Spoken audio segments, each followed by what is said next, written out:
Hello everyone. Welcome to ZaranTech Comprehensive Training on SAP Funds Management. In this course, you will gain expertise in managing financial operations and ensuring compliance within the SAP ecosystem. We'll delve into configuring SAP Funds Management to align with your organization's unique budgeting and funding processes. You'll learn how to create commitment items, assign budget periods, and distribute available funds across various fund centers and functional areas. With ZaranTech's practical guidance, you'll be equipped to optimize fund allocation, maintain financial transparency, and ensure adherence to legal and regulatory requirements. By the end of this training, you'll possess the necessary skills to streamline financial operations and drive efficient fund management within your SAP landscape. But before we begin, please subscribe to our YouTube channel and hit the bell icon to receive regular updates from us. Now let us take a look at the agenda. Agenda 1, SAP Fund Management. 2, Fund Management integrated with. 3, Features of Fund Management. 4, Basic Configuration. 5, System Demo. 6, Budget Structure. 7, BCS partially complete. 8, Budget Control System. Let's dive in. Now we'll start with the topics of funds, SAP Funds Management. Uh,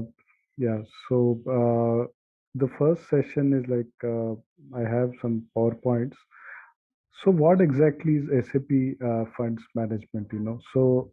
Funds management is used especially in public sector enterprises, or I have seen it being used in the Gulf region, UAE or Qatar, where the control over funds is an important function of the business. So they want to have a tight control over the expenditure and revenues and track it into certain specific buckets which are known as funds.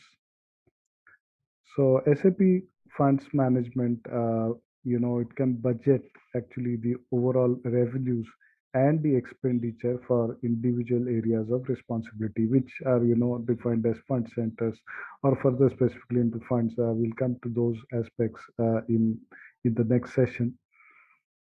And these controls are established so that the expenditure incurred in a particular fund does not also exceed the amount of fund allocated to it. So area is one example could be SAP Funds Management used in conjunction with SAP Grants Management.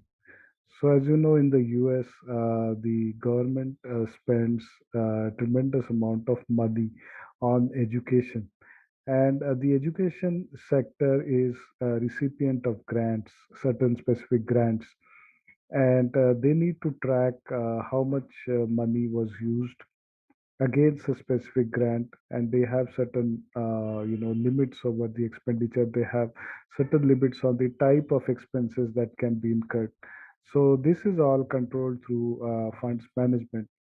And exactly my requirement, right? So to get to grant. So yeah, I mean, I don't interrupt you, but I'm going to work for a public sector client where they do have grants coming from multiple resources, and then in your purchase orders, in your whatever, they need to have commitments and grant, against whatever. So for example, like you know, like $1,000 grant is coming from uh say for example organization A, 3,000 is coming from B, whatever, like things like that.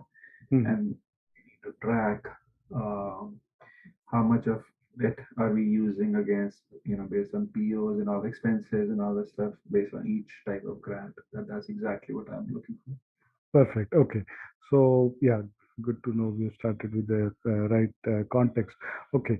So and the thing you mentioned is like about the POs and also, as we know, SAP being an integrated system, this funds management is also integrated with other modules. So when you do the purchase order, for example, or a finance expense, or for that matter, any type of expenditure coming from other modules, it is going to hit funds management, and we are going to get different types of reports that tell you the budget versus actuals. So an important aspect of SAP funds management is the budgetary control system. So earlier we had, pre-HANA, we had two options, so whether to go for simple budget or the BCS. Now post-HANA, we have only the budgetary control system, which is more robust, which is more efficient, and which is stronger on the reporting side.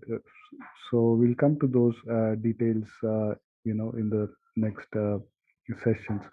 So budgets can be adapted to changes in conditions. So it's not that the budgets are carved in stone. Budgets could have different versions. So, for example, at the beginning of year one, I start with a particular budget, and then depending upon the progress in quarter one, I have a chance to revise the budget. So, since you worked on, SAP, you know that.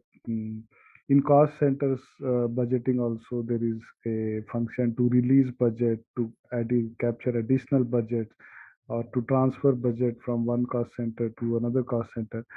So similar functions are available in funds management as well. Right.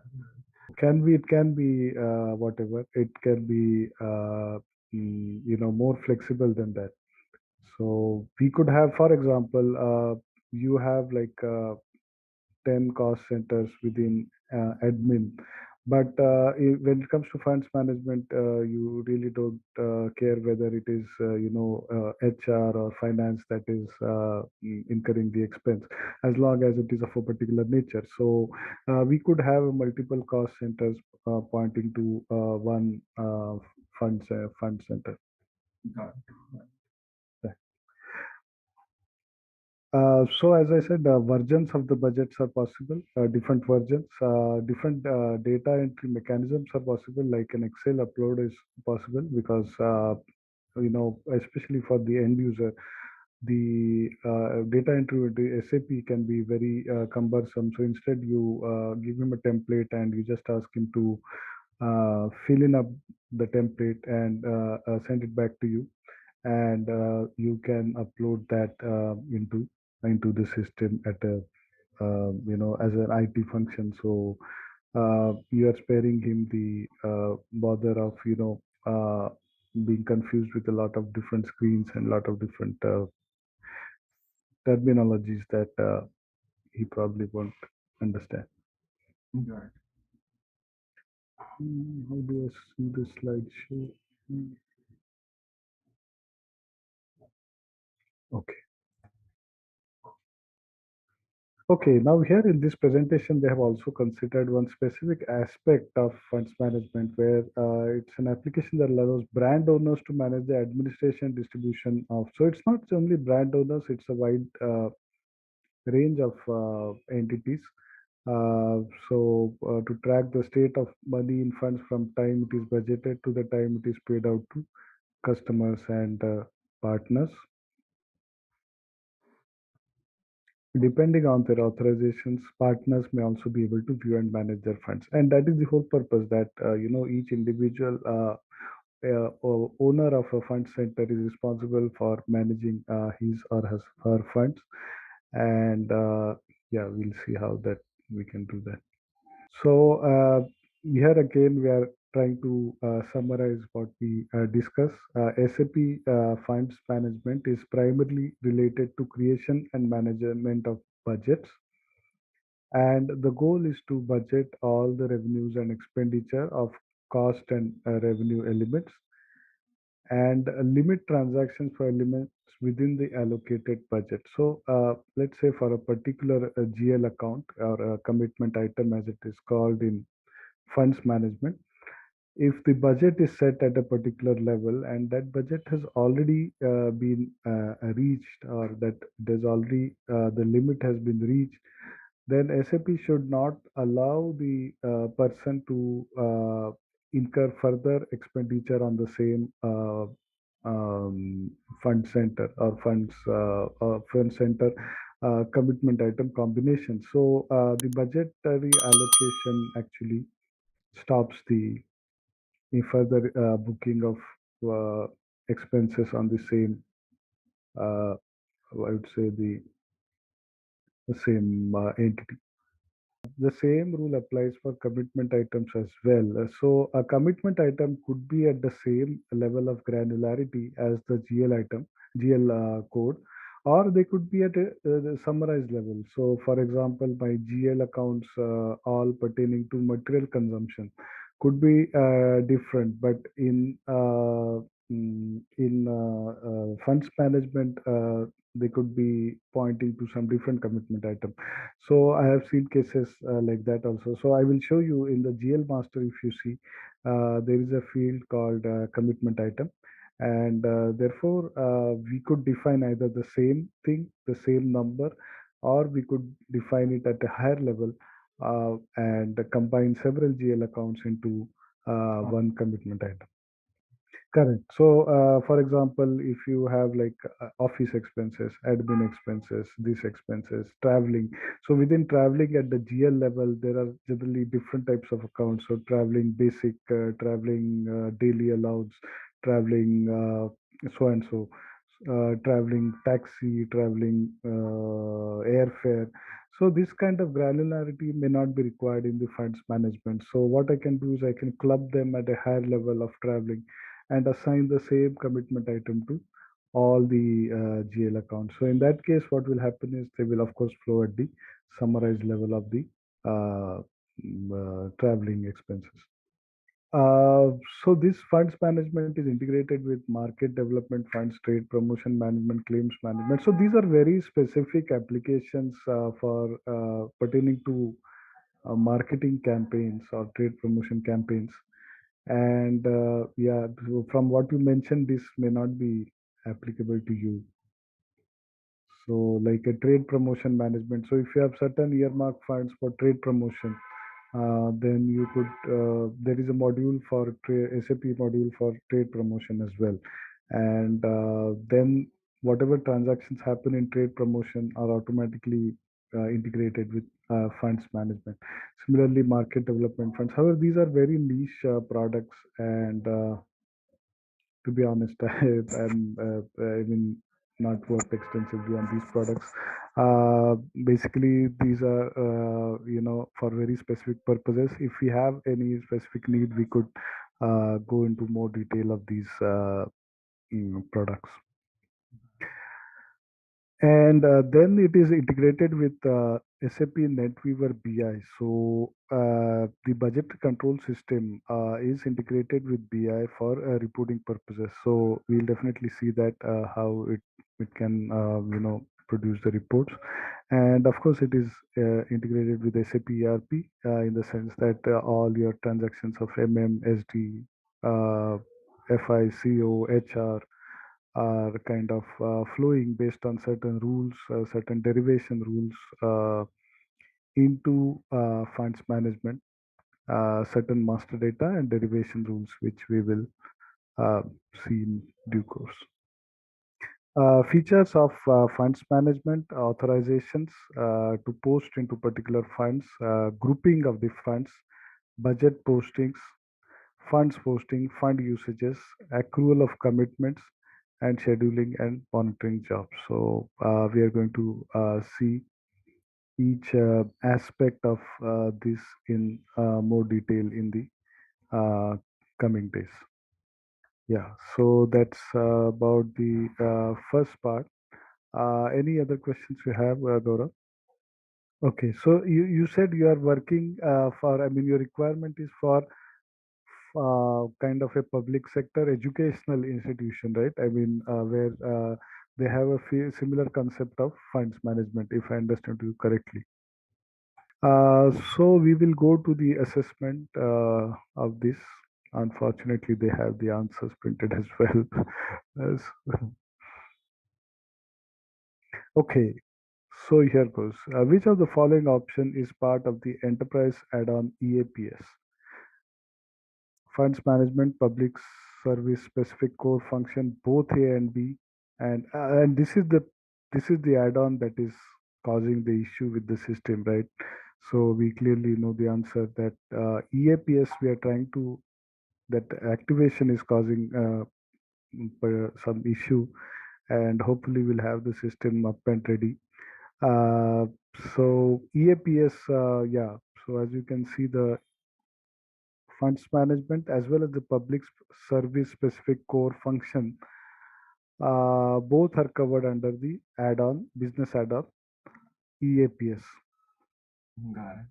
Yeah. So as you may be aware, there is a transaction called SWF5, Yeah. which you can activate certain business functions, and once you activate them, the menus of the functionality of those will become active. Second question: which of the following option consists in the public sector of accounting? Funds management, internal controlling, commercial accounting. Well, I would say not a very well drafted question.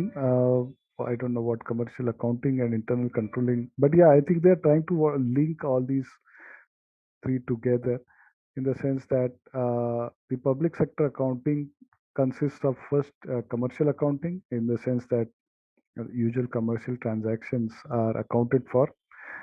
Then internal controls, and these internal controls in SAP are achieved through funds management. So the right answer is all of the above. Choose the basic views of an organization of accounting. So I think this flows from the same question two. Budget view, revenue and expenses, controlling view, costs and revenues, and the commercial view, which is the revenue, expenses, and balance sheet. So the commercial view results in the presentation of financial statements like balance sheet, profit and loss account, and all the statutory reports that are sent out. In addition, your GL, etc. So that is the commercial view, receivables, payables, which you are already familiar with. Then the controlling view is at a slightly higher level at the area of the level of the controlling area, and that is where the costs and revenues would flow into the controlling area, and they would present a picture in terms of the cost structure, like your cost centers, profit centers, and the cost elements.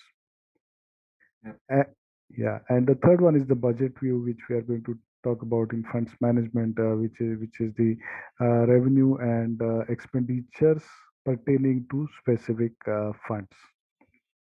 Right. So select the option from the following that belongs to the commercial view: revenues, expenses, and balance sheet. So which is the one? Can you tell me? And which of the following option is mapped in funds management? The budget, the fund center, the assignments, or the elements. And yeah, I think so too. Both are mapped in funds management. So fund center and budget, assignments and elements. So yeah, I think I'll make a note of this and send it back to them to make this small correction. So this is the short module one. We'll also cover the module two. We'll start it. And then at the end of module two, we would get some idea, and we then require the system. So let me start with module two.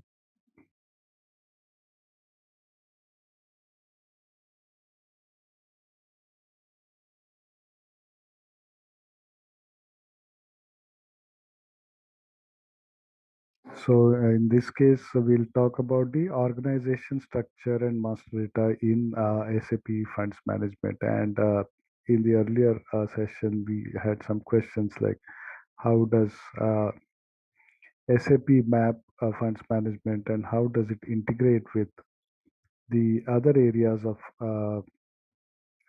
SAP, especially it has strong integration with SAP Finance and SAP Controlling.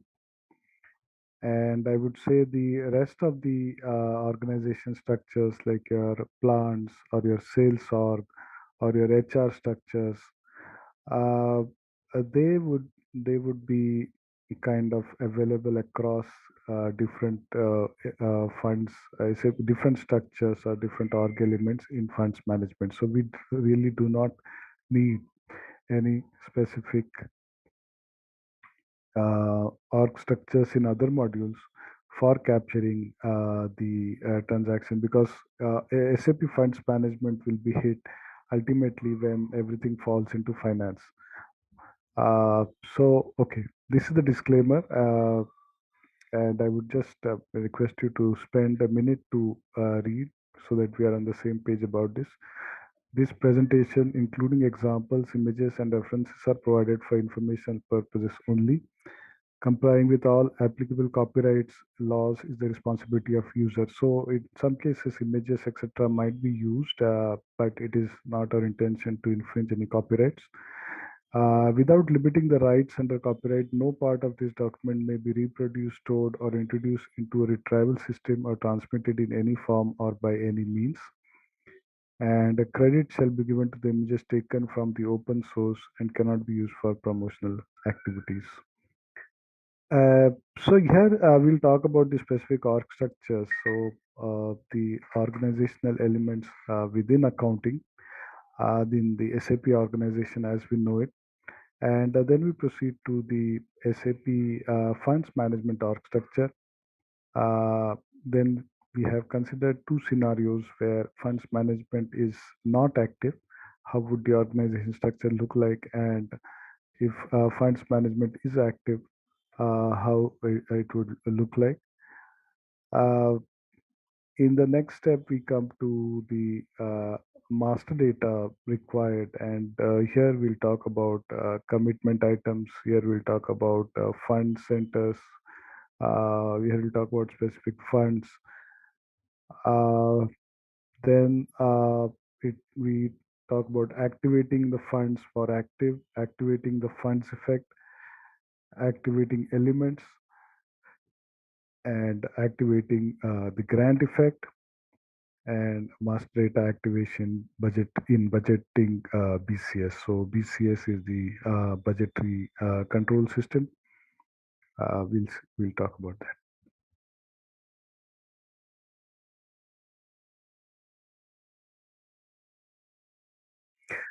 So this is the thing you are probably familiar with, and in FI and CO, how the finance structures are represented in the forms of company code and controlling area. So, my first question to you is, do you think that one company code, multiple company codes can be assigned to one controlling area? And if yes, are there any uh, preconditions for doing so? Fiscal year variant also, chart of accounts, and they should have a common currency as well. We generally use the group currency as the control. If you use the group currency as the controlling area currency, that automatically falls in place. Uh, yeah. Uh, okay. So here we introduce an additional concept called funds management area, or FM area in short. And this FM area also maps to FI and CO structures. And let's see how that happens. Okay, sorry, my mistake. This is called the financial management area, or the FM area. So the organizational unit for funds management is the financial management area, or the FM area. As we already know, the organizational unit for controlling is the controlling area.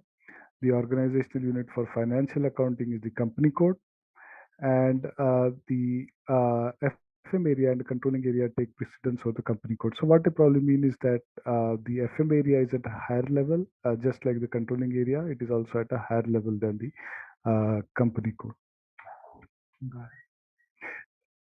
So that we considered two different scenarios. Of course, we are concerned with the funds management active scenario. But for the sake of argument, we have also considered one scenario where the funds management is not active, and we'll kind of try to compare the differences between the two.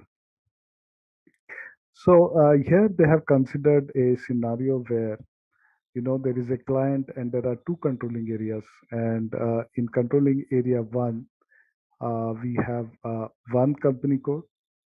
Uh, and that maps to FM area, one FM area. In controlling area 2, we have two company codes, and those again I will just double check this, but I think the suggestion here is that it again maps to the same FM area, irrespective of the company code. But let me make a note of this. Uh, yeah, suppose I come across something that I'm not sure, I will make a note, and I'll get back to you in the next session, or we could discuss it in more detail in the next session. So on the right hand side, you can see the other MMSD org structures like your plant and purchasing org and sales org, personnel area from HR. And as we can see that these structures are agnostic of the FM area. So, different kinds of plans to post to FM area based on their assignment of the company code and controlling area. Similarly for sales org or personnel area. Uh, so not active.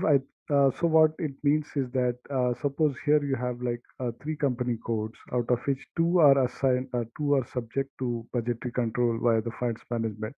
Whereas this could be a company that is not really subject to this kind of controls. So that can be left out. It's not necessary that every company in the organization should be mapped to funds management area. And I can relate to this because we had a client in Qatar, which was a conglomerate consisting of multiple businesses. So one business was the contracting business, and in the contracting business, most of their customers were the government, like building of bridges, roads, airports, etc. So those kind of business were subject to funds management control via the FM, whereas they were to other business like hospitality. So they had restaurants, a chain of restaurants, which really did not require this kind of funds management. So what we can say is that we can be selective when it comes to the funds management area. Here we are having one FM area across two controlling areas, whereas for a third company we do not have any assignment. So the transactions for company code 3 in this case are not going to flow to the funds management. Got it. And here they have considered the other scenario where it is in fact assigned to the FM area, so it can be assigned as well. So here it states an important thing is that all company codes which are assigned to one controlling area need to be assigned to the same FM area, or there is no assignment between company code and FM area. So here it suggests that all company codes which are assigned to one controlling area need to be assigned to the same FM area. You cannot have a situation where you have five company codes in one controlling area, and three of them are assigned to one FM area, and the other two are assigned to another area. So I think the reason could be quite obvious is that when we talk about the FM area, it kinds of represents one environment, like it could be a country, it could be a specific yeah, generally it could be a country, or it could be a specific region, for example, which represents one controlling area. And therefore to assign within that controlling area the companies to different FM area, it would not work. So SAP would not allow that. So we'll actually try to see this in practice, if we kind of get if we're able to replicate multiple company codes. But yeah, I'm really planning to do this later in the training. In the earlier trainings, we could have more, about the concepts and how the data flows from the various modules into the funds management. Got it. All other organizational units, such as those in logistics, Human resources are linked to funds management by the financial or accounting organizational unit, that is the company code. So as they say here, the link between the plant and the FM area goes via the company code only. So that is why you don't really require to assign these things the uh, to the any FM area. So to give you an example, suppose so in the earlier slide, we saw that this funds management also tracks commitments. So it is not necessary that the expense should be incurred, but it should stop you at the stage of the purchase order itself. So because there's no point in raising a purchase order that is not going to go through because the budget has already been exceeded. So in this case, what will happen is suppose I start raising a purchase order for the particular purchase organization, automatically the company code would come into the picture. And from there, based on the material or based on the accounting assignment, the funds FM area data would be derived, like the fund center or the commitment item, and the system would automatically check in the background whether if I allow this commitment, it is going to exceed the budget, and in that case it will stop you at that point itself. So it will give a message that the budget is exceeded, and depending on how the message is configured, whether it's a warning message or a the hard stop, it will not allow you to proceed. Because some organizations, when they control the budget, it's not necessary that it should be a hard stop, but the user should be warned that you are exceeding the budget. So in that case, he can either go and hunt for additional budget for his expenses, or he can do some transfer or whatever according to his organization structure. So it could either be a hard stop or it could be a warning.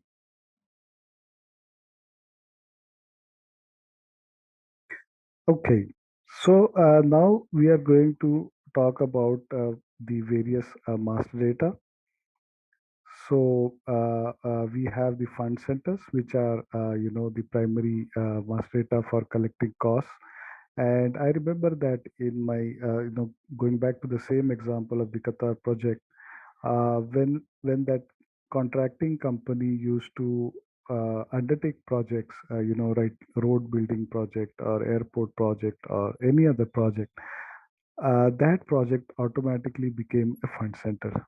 So that is where the costs need to be controlled, and those are the according to the project you could have based on it some logic. So like you could have the first four digits of the profit center, so on. We'd look at it from uh, mm, later. So that could be a way of tracking the costs at the level of the fund centers. Uh, com- Commitment item is we already saw. Commitment item is similar to your GL account, though it could be like a many to one mapping. So you can get, when you run the reports and the budget control system, you can get the budget versus actual figures as per the commitment item. So yeah, that is a uh, that is where you can track the cost, budget versus actual. Grant and funded programs, these are very specific applications and pertaining to cases where grants or funded programs are managed, and we'll look at this a little later. And functional area is generally derived based on the GL account. So uh, uh, this also we'll see is part of the master data for the GL account. So that gives you the type of expense. So this is a SGA or a material consumption or those kind of things. So sorry, Gaurav. You have any questions so far?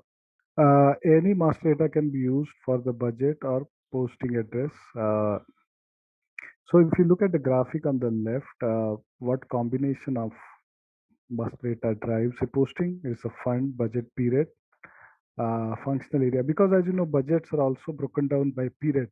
So it could be either for a year, or you could break it down according to months. So you could have, budgets not to exceed in a particular period. Then you have the functional area, funded program, and grants. So fund centers set up the organizational units hierarchically. We'll see this. It is possible. Okay, one important thing is that it is possible to generate FM master data from CO master data using this particular program, but we need to be sure about the logic. So we'll see the details in the subsequent sessions. Activating the fund and functional area. So defining fund and functional, yeah. So they have given example of asset accounting where you could uh, define the fund or functional area in the master data, or you could have additional account assignment of CO, like a cost or profit center, being used to derive the fund and functional area. So we used to have, in this same example, we used to have like funds being derived from the first four digits of the profit center. So yeah, so it's not necessary that they should be specified, because master data sometimes, if you are using document splitting, for example, with profit center as mandatory, then all of your accounting documents are going to carry the profit center. And then it is much easier, because if your profit centers are defined according to the fund, the way you want to manage your funds as well. So for example, in this case, our projects were profit centers, and in fact they were also the fund centers. So it is easy to derive the one-to-one kind of assignment. So we selected the first four digits and we derived the uh, fund centers, but they have given both the options. So again, depends on the requirement, and we'll see it in the examples, in the coming examples, how we can derive this by different ways. Yeah, so they are just explaining the previous slide. You can either define it the master data, you can post it in the document, or you can have derivation rules to derive it. So it again works both ways. So you could post, so by design, if you want to enter the fund center manually, you could make it mandatory and post directly to the fund center. But if you want to derive it from the cost center or some other way, then that also is possible. So there is a transaction called FM derive. We'll come to that. It's very robust transaction and gives a lot of possibilities to derive, the FM master data. So account assignment element blank. So here this is, they are giving the example where the fund center, fund functional area. So uh, I'm not sure what exactly it's suggesting, but the what is, sorry, what is there on the left hand side is probably the basic minimum that is required. So fund center and commitment item, that is sufficient to post to the uh, FM. But if you have additional things like funded programs, grants, and functional areas or funds required, then you can also post to this. And this kind of screen would be available in all your financial transactions, depending on your field status. But as I said, that they can be derived as well. So, for example, functional area can in most cases be derived from either the GL or the cost center. So yeah, grant probably has to be put in manually. Funded program has to be put in manually. Okay. Activating the grant effect. Yeah, the former budgeting is no longer applicable. SAP has brought in a more robust tool called BCS, or budget control system. So that has to be used, or that is used by default. For activating the grant effect, you use all these modules to control the uh, grants.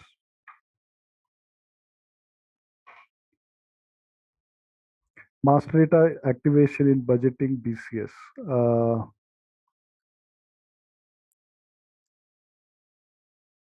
Yeah, so here you can see that in budget activation you can actually customize what is to be entered and what is mandatory and what is not mandatory. So we will definitely see this in the coming days. So let's go to our quiz today. Okay, so although the answers are marked, we know that, but I would like you to,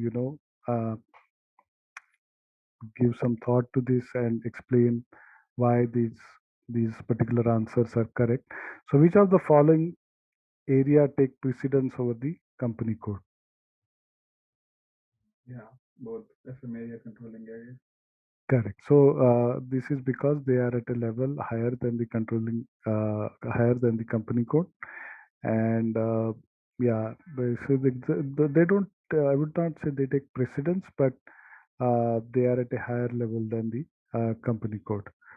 The organization. So the organization unit for controlling is the. So organization unit for controlling is the controlling area.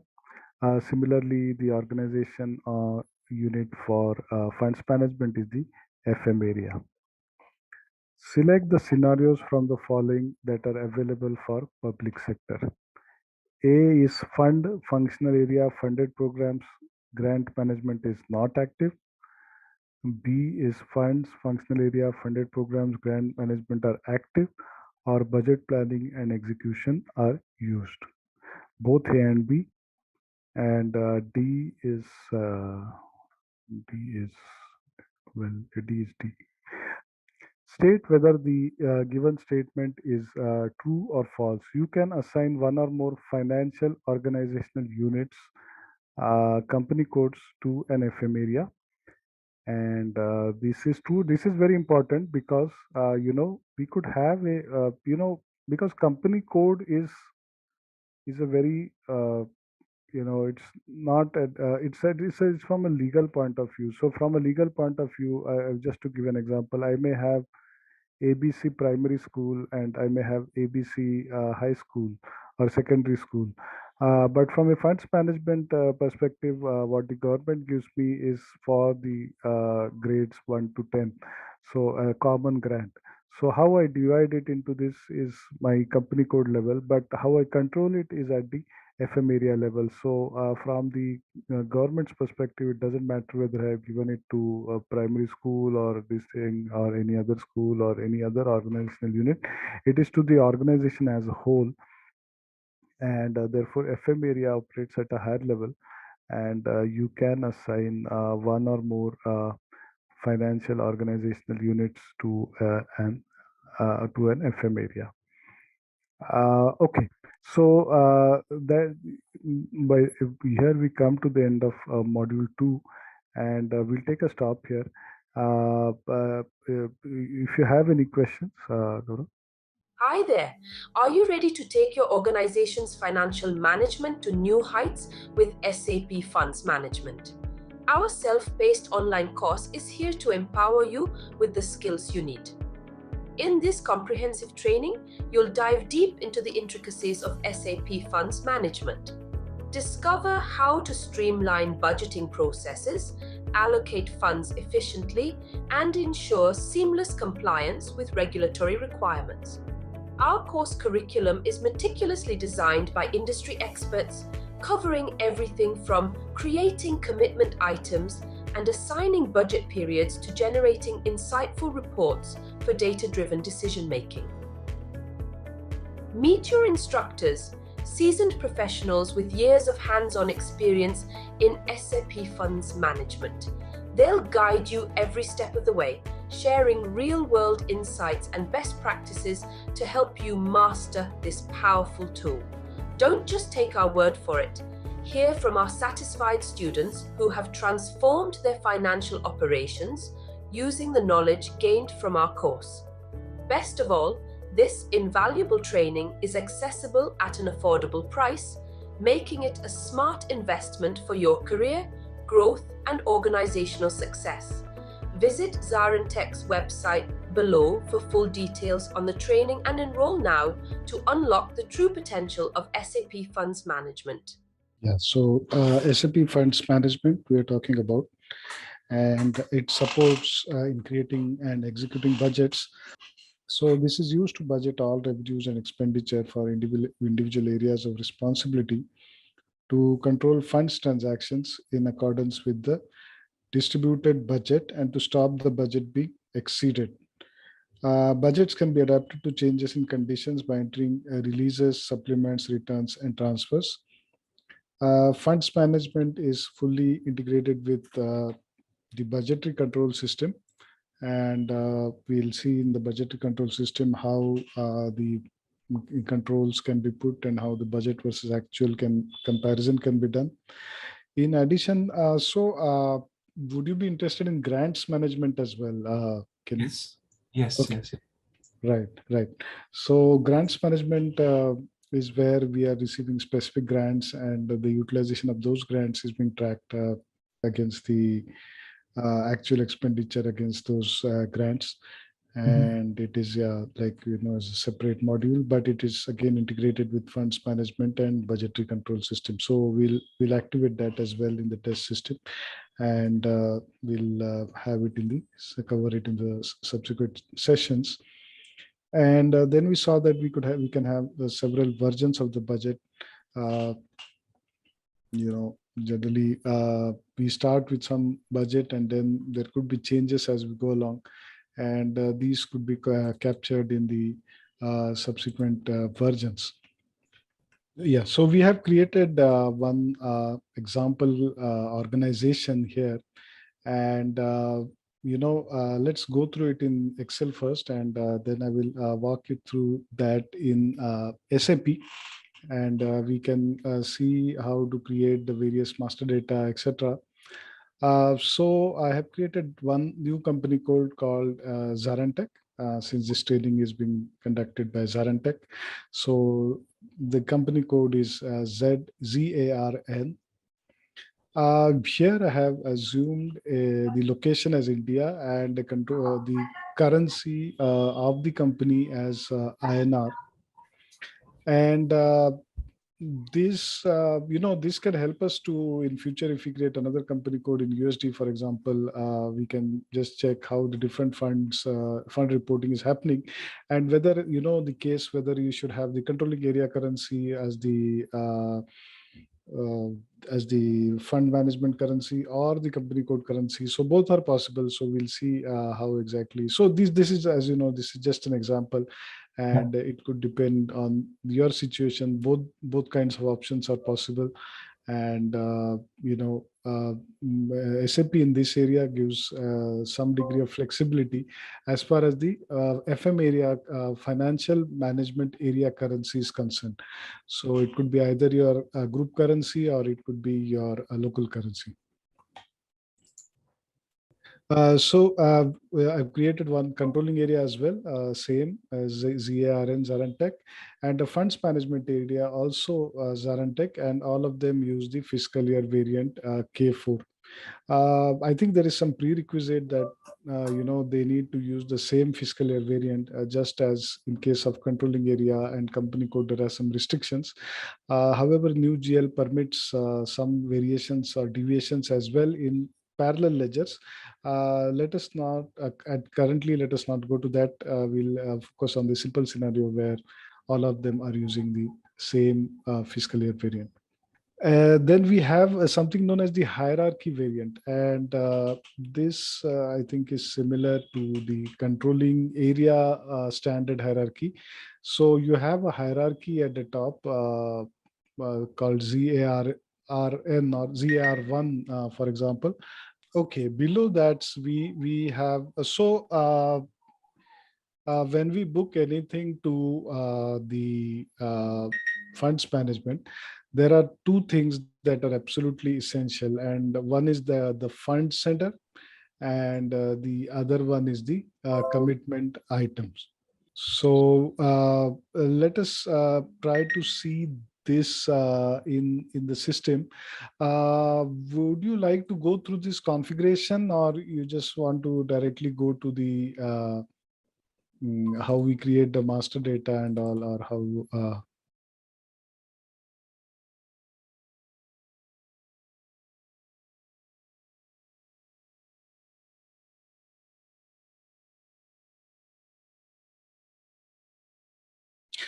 So I copied from the standard company code provided. Now this is a HANA system, and as you know, in HANA now they are providing this 1710 company code, which is the best practices company code. But surprisingly, the chart of accounts is not, perfectly aligned with the way we have it in our mind.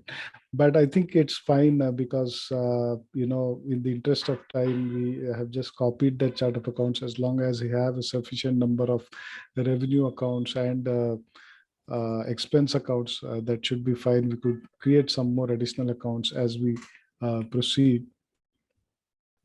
So this is the company code created as ZaranTech, and the region is in the country is India, and the currency is Indian rupees. So similarly, I would define the company as well here. I don't think I did that, but yeah, the company is there as well, ZaranTech, and that is also based. It's the same thing, representing the trading partner. And here, yeah, you can, when you create the FM area, here it allows you to, give anything here. You could even give USD, which is your controlling. Suppose you have like multiple FM areas and you want to have all of them in USD because the fund monitoring happens centrally for some reason. We could do that. Right now, I have kept it as INR, and no, that apparently is not necessary because if you see the controlling area now, controlling area, I selected the group currency as the controlling area currency. So here you see 30 group currency, which is USD in this case, is being used as the group currency. Okay. So these kind of deviations SAP is allowing. So let's quickly go to the ledger settings as well. No, that's not required. But just to show you that we have a leading ledger 0L and company code settings for that. This is just a basic finance setting. We don't really have anything in funds management for that. Okay. So now let us go to each of these settings, and when we kind of activate the, okay, one more point to be noted here is that I will quickly show you what we were struggling with when we were getting the server. And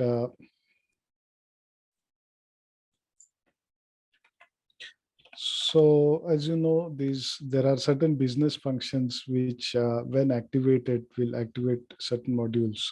So for example, for treasury, there is a business function. And similarly for funds management to be used, there is a business function called EAPS that needs to be activated. And I can probably share you the note also on that if you are interested. Okay, anyway, I will share it. Okay, I cannot share an attachment here, is it? But I can show you I can share you the note number if you have.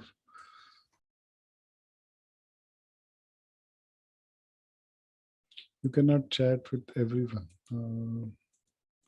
Okay, I think they have disabled some chat features. But the note number is 2503381. And as it says here, you want to know the first steps to activate funds management, or you want to know how to disable funds management. And here it says that EAPS is the software components for funds management, not SAP APPL anymore. So this has been moved to a separate functionality, and this is a latest note released on 2019. So obviously it includes the HANA version as well. So let's see how, this is just briefly, I'll tell you, we will probably the system that you will get may have the funds management already activated. This is Salt Lake City, by the way. I was in a few years ago. Okay, so this business function will remain activated. So we have activated this on 10th of July 2022. And that is how when you activate this function, two things will happen. One is that you will get under accounting, you will get a menu for public sector management, which doesn't appear unless you activate the business function. And similarly in SPRO also, the corresponding menu will appear. That is, this public sector management will appear. And yeah, then you are free to do the configuration for public sector management. So let us go according to this. There are a lot of small settings, but you can check federal financials. So maybe in US it's called federal financials. I need to check that. Let us look for some node there. Usually they do provide a path in the form of a node. So once you activate it, you will have to run some programs so that the data from your SAP FI travels to funds management. And generally there are some mappings available. Like I will show you, there is a cost center to funds management mapping available. So then there are mass programs to create, fund centers from the cost centers. So you will have to use those kind of workarounds. But let us see if the SAP has given some consolidated note that gives you the series of steps that need to perform in order to activate funds management at a later stage and still get the legacy data in that in those funds management tables.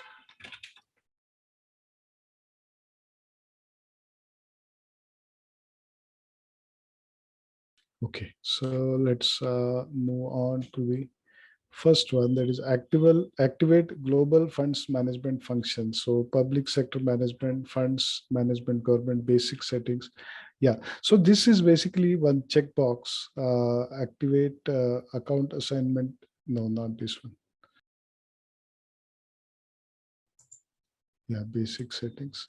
Activate funds management functions, and here a checkbox is there which you need to activate. So funds management, and yeah, it's a one-time thing. Once activated, it will probably remain active for a long time. Then you go to define global parameters, and here you define the global parameters. So this is the global parameters for the funds management area.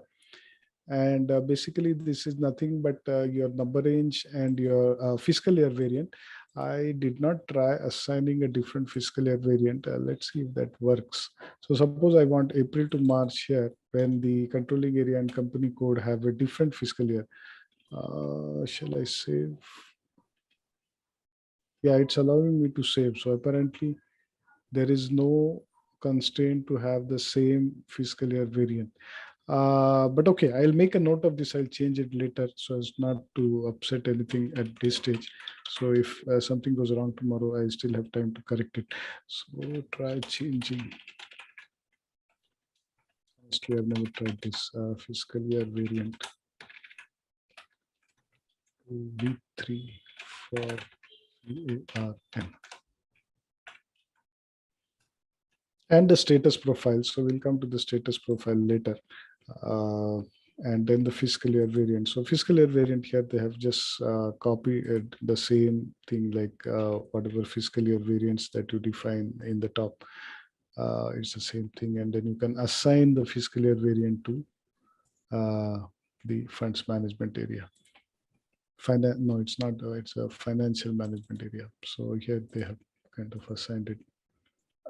Then you create the hierarchy variant, and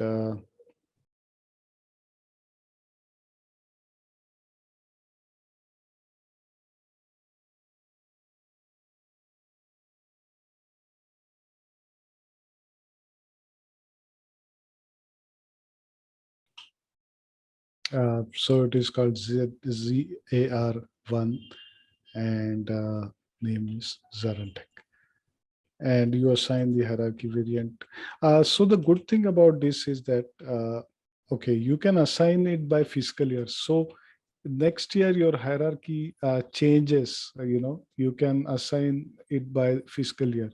So here the fiscal year is blank. So it's a kind of a blanket assignment. But okay, let's try to do that. We'll assign it only for 2022. Cannot be changed. Oh, after saving. Yeah, so this is something you have to be careful about. But it's still copied. Yeah, it's saved. Deleting is not allowed. Okay. So I think you have to be careful in the beginning not to create a blanket assignment like this. Change. Okay, this is fine. Then yeah, assign we already did, and then create fund types. Fund types, I don't think it's strictly necessary, so we'll ignore that for the time being. And then activate account assignment elements. So here it tells you, what account assignment elements like fund center, funds, grants, functional area you want to activate. So basically, commitment management and fund center are activated by default because we are using funds management. But there are some additional account assignment elements like grants, for example, which are not really mandatory. So we can either have those, or we can decide not to have those, or have them as optional. So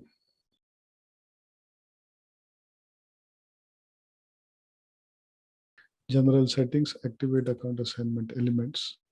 Okay, so here we have activated three: fund, functional area, and grant. And in subsequent settings, we'll also see that, even for budgetary control, you can control what kind of account assignment is necessary.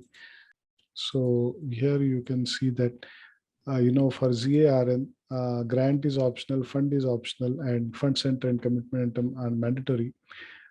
Funded program is not used, and functional area is not really used. But if I try to activate this as optional, when funded program is not activated at the area of the controlling area, sorry, the FM area, then it gives me a message that my funded program is not active. So here you cannot switch it on here.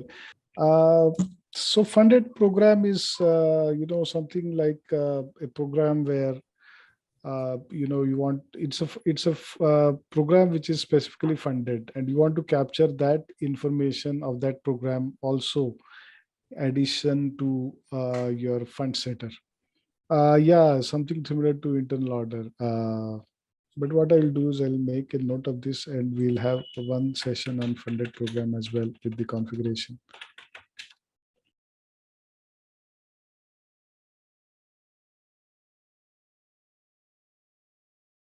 All right. So now we have gone through this.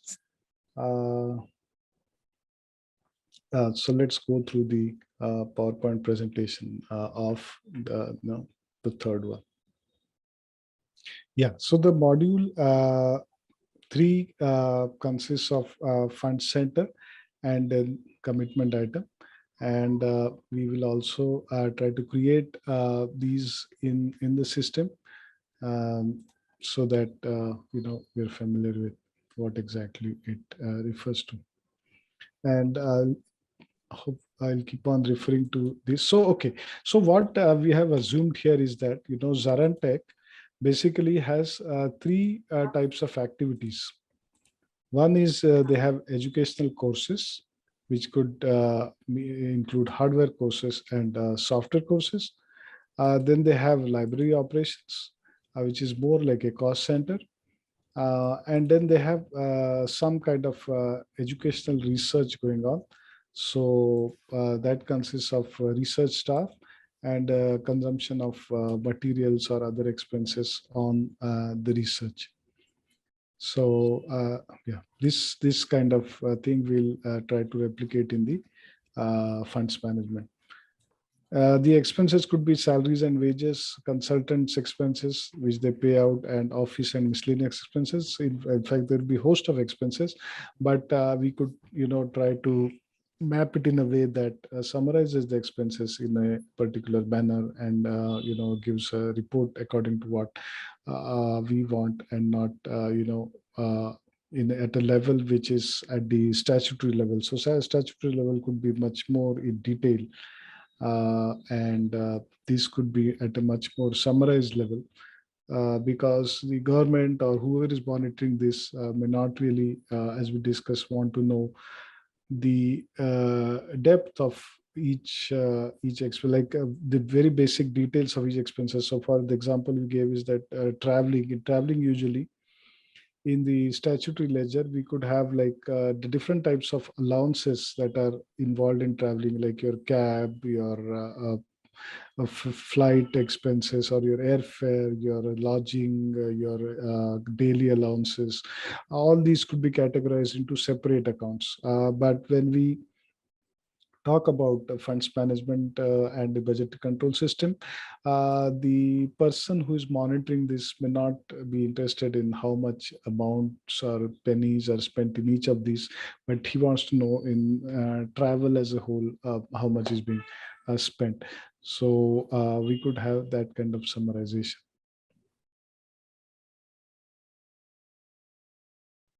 Yeah, so the disclaimer notice, I will not read it again, but we're all familiar with it.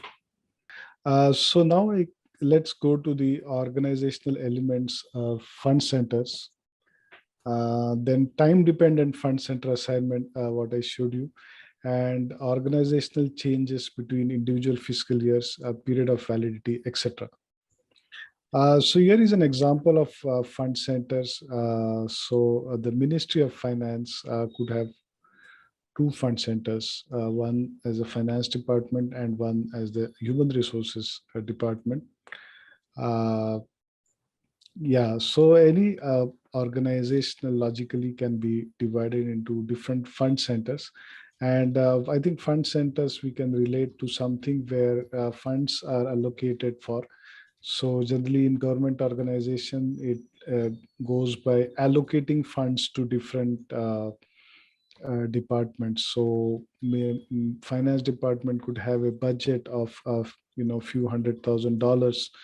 Similarly, human resources could have budget of certain amount, and these are further divided under various heads, which could be your commitment items. Like the finance department is supposed to spend X amount of printing of the annual budget, for example, or the annual finance bill. It is supposed to spend X amount on its staff salaries. It's supposed to spend so much on traveling of its staff. It is supposed to spend so much on organizing events or government events or activities like the finance bill, for example. So these could be various ways in which these budgets are broken down, and the especially the government organizations or public sector undertakings, they work differently, and the budget versus actual monitoring becomes very important in government organizations. And many of the educational institutions or the government departments are in fact cost centers. So they don't have any source of revenue other than the budgetary allocation or the grants. Yeah, as you can appreciate that unlike a commercial organization which needs to balance its revenues and expenses, a government organization gets allocations, fixed allocations in terms of expenses. And the challenge is therefore to track the budget versus actual, and then this would form the basis for the next year's fund allocation. So sometimes we have weird situations also that government organizations spend maybe 25% of their amount in the last couple of months because they did very well financially in the first 8 months, but there is no incentive for them to save and carry on, save something and then pass it back to the government. Of course, that is not related to this. I mean, this is we're talking in very general terms, but yeah. So fund centers are used to represent organizational units or areas of responsibility and arranged in a hierarchy. So I would say it's similar to a cost center, but may not be at that granular level of cost center. Every fund center that is not a top fund center has one superior center, which is defined in the master record of the subordinate fund center. So yeah, this is kind of a hierarchy also of just as we have cost center groups and cost centers. The fund center master record contains important information such as the name and description of the fund center, the name of the person responsible for the fund center, and so on. So this is very similar to your cost center. Who is responsible for it? What is the name of the fund? And what kind of expense is to be booked under it?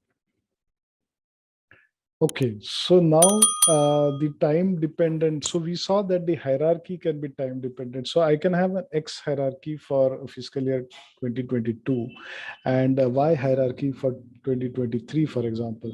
So some departments may get rearranged, some things may get rearranged. So here they have given an example that 2009, under the top node of the hierarchy, you had A1, A2, and A3. And below A1, you had two departments, and under A2, you had again two fund centers. But this got changed in 2010 due to some reorganization, and this got rearranged in this fashion. So this kind of hierarchies can be changed based on the year dependent thing. And definitely we'll try to create one more, funds, one more company code and one more hierarchy area so that we are able to see this sometime in the future lectures. So this is the peculiar aspect of fund center hierarchies.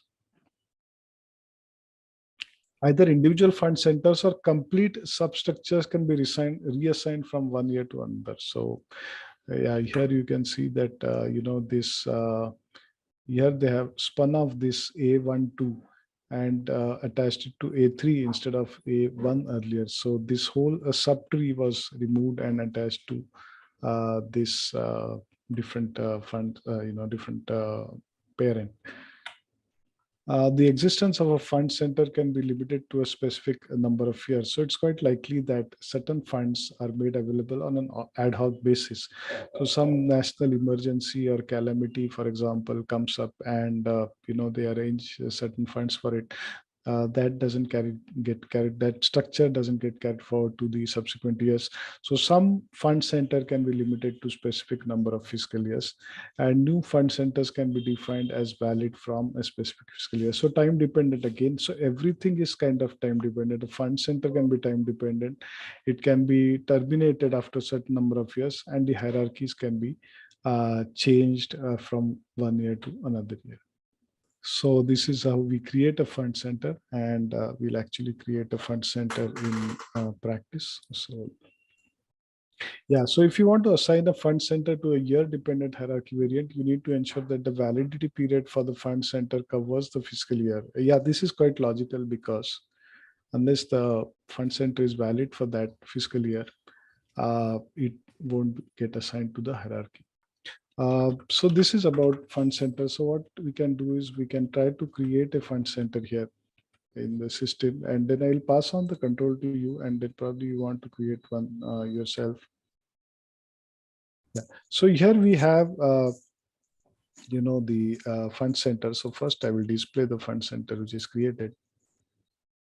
Okay, so within educational courses, I created one fund center, and let's try to change this. Actually, I don't think we can.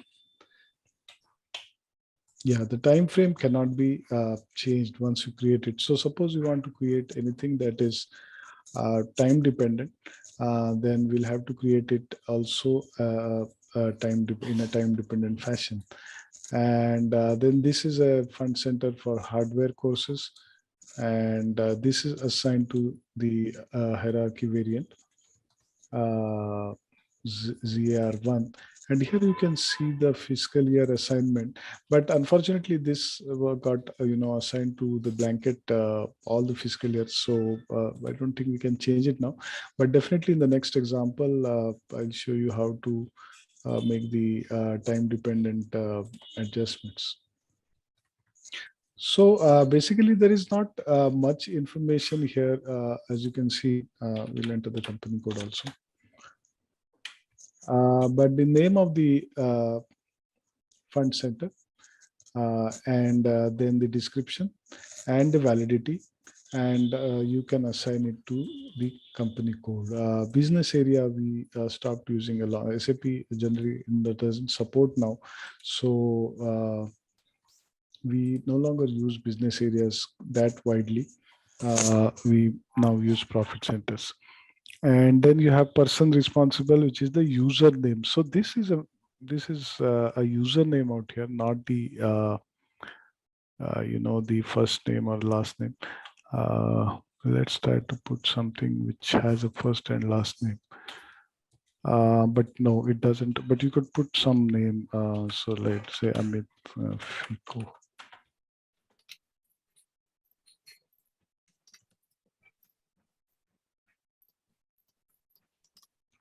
Here you could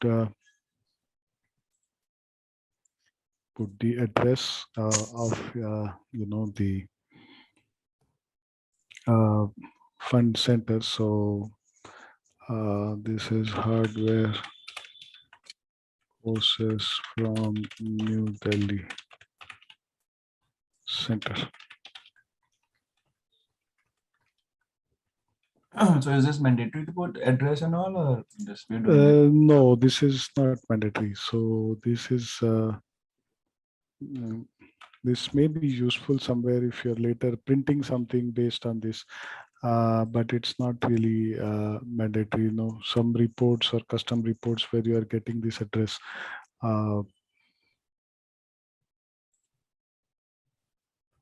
Yeah, and here you can see the hierarchy.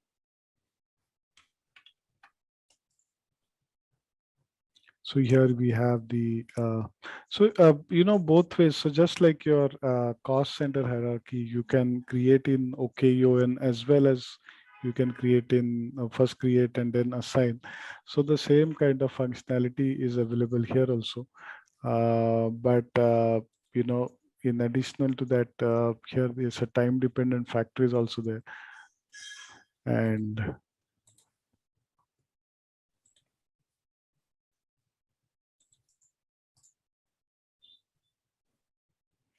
so let's go to the second topic, and then probably you can practice after that.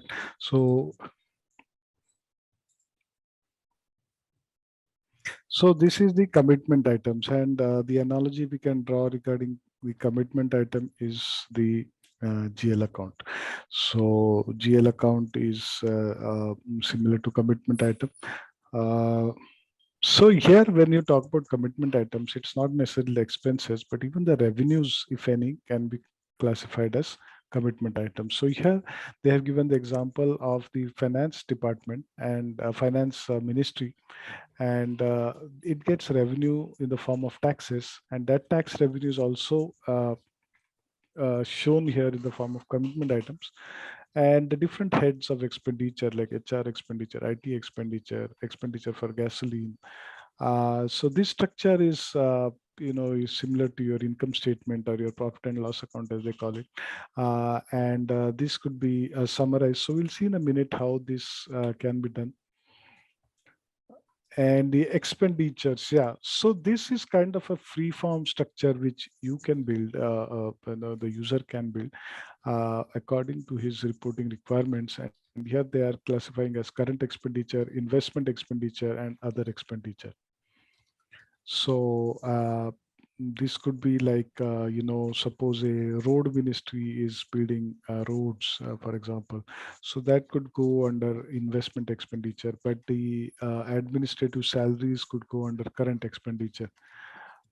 So that kind of classification can be done. So this is the screen of commitment item. Here they have created commitment item, fiscal year, and FM area.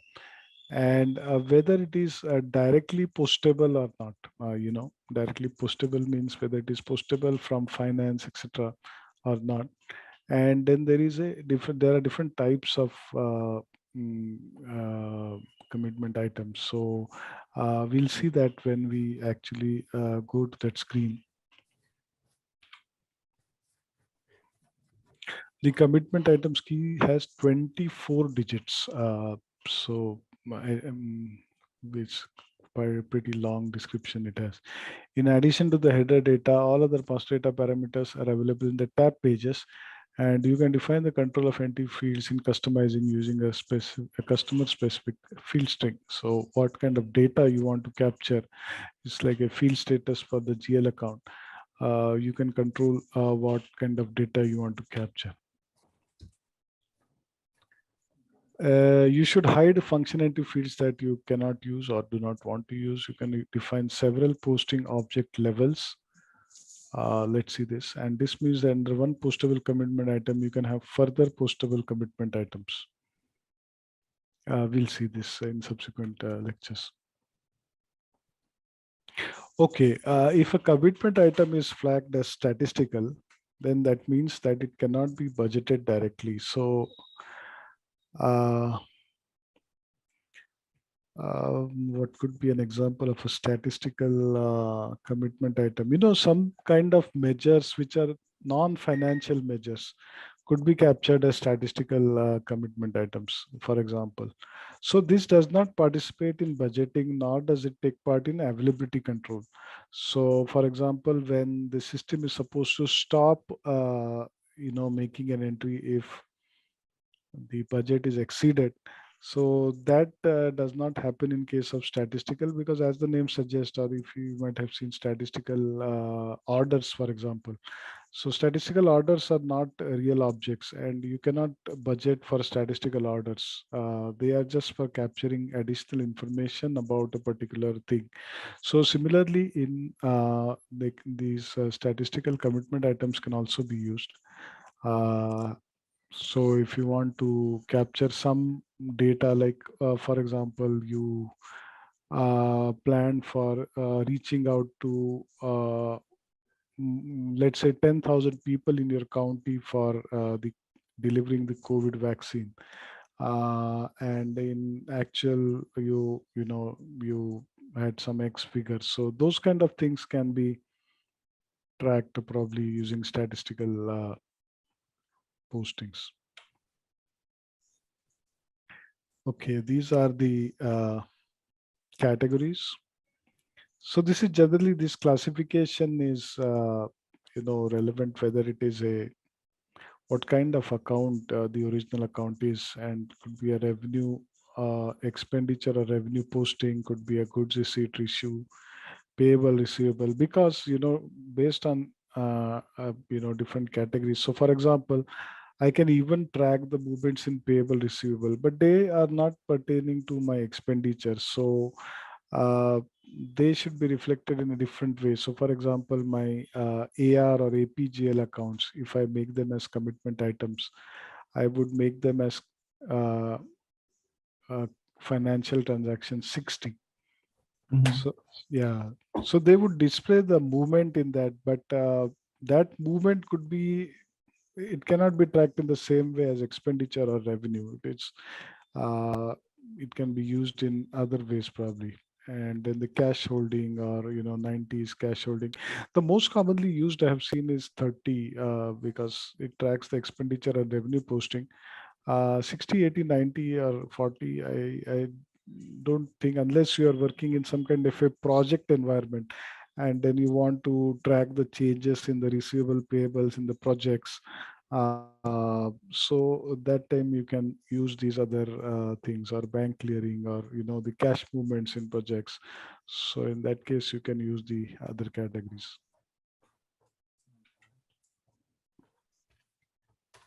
Again, the commitment item can also have a hierarchy similar to your this thing. So the higher level would be more like a uh, group of GL accounts or commitment items, and the lower level. But the good thing is that even the higher levels can be budgeted and posted. So if I have like coming back to the example of traveling, for example, if I'm traveling and then I have 5 accounts below that, I can still post to either the ones below or the ones above. And here only these are the only the revenues or expenditure can be budgeted or posted, whereas the others are more for reporting purposes only.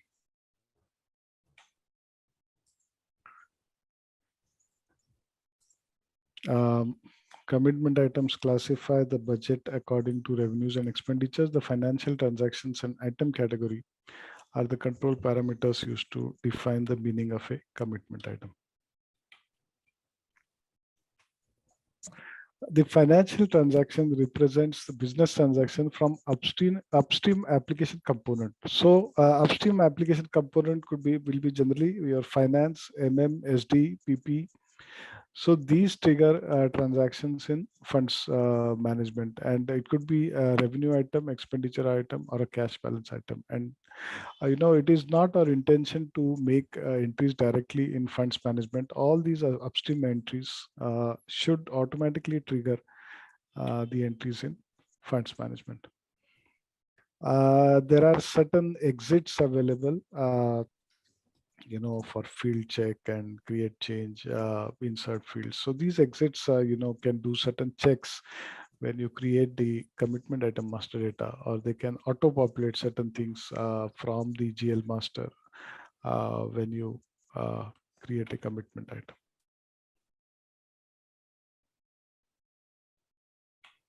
Got it. Creating and changing commitment. Customer enhancement. So we'll come to customer enhancements later. We can have few examples where where we deal with automatic creation of funds management. And okay, FM account assignment is set up by integrating organizational and structural posting elements. So here you can see that the combination of fund centers and commitment items results in a posting in SAP Funds Management. Uh, so yeah, I mean, we will see that when how to do that. So let's see an example of the commitment item being created, and I created one. Let's create one more.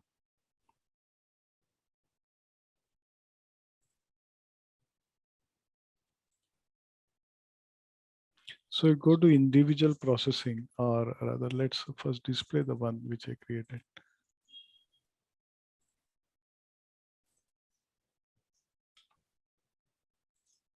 So here I have created one called general expenses, and these general expenses could be assigned to the GL account. So that also we'll see. And here it is directly postable, and the category is 30, that is post revenue, expenditure, asset, and inventory stocks. So these are actually the revenue and expenditure items, and then the further the category is whether it is a revenue, expenditure, balance, or clarification work list. I don't know what clarification work list is, but yeah, basically whether it's a balance sheet item or a revenue item or an expense item. And you could assign a default fund center here so that if it is not provided in the original transaction, it should it should take the default assignment. Statistical commitment item checkbox can be checked. We can have it as statistical for certain purposes. Now what we'll do is under general expenses, we will create a one more, because here it gives you the hierarchy assignment and superior uh, uh, commitment item also. So let's try to create one more commitment item, create. So what I'll create is office expenses, for example. So here it can be either alphanumeric or numeric. So if I want to replicate the GL account here, I can actually replicate the GL account also. But just now, let's see, we'll create one called office expenses. Office expenses. And the name is office expenses.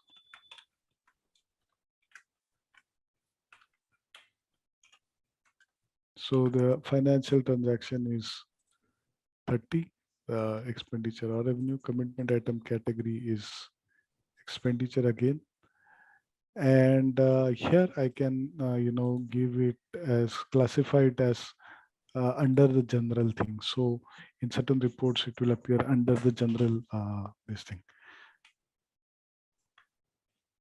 Okay, so I have saved office expense. Now let us see how to assign these two. your GL account. So let's see, I have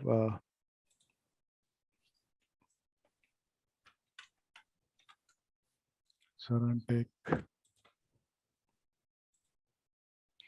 The bad thing is their GLs are not well structured. Yeah, okay, but the accounts are there in anyways. So which one? Other operating expenses. Actually, the YCO, no, see now what has happened is in S4 HANA, they have changed it to changed the methodology of implementation to a show and tell or a conference room pilot kind of methodology.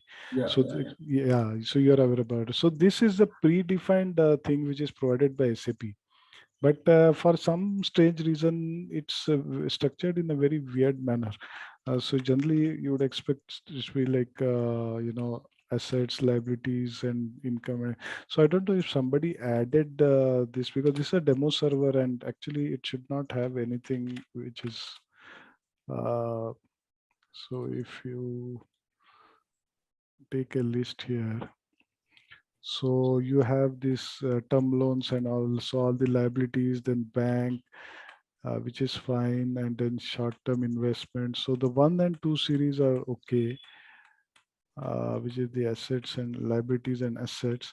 And but the 3 series onwards, it's a bit spread out. But I think they have all the accounts, so it should not be a problem. And anyway, we need only a few. So payroll, yeah. So here you can see, the payroll.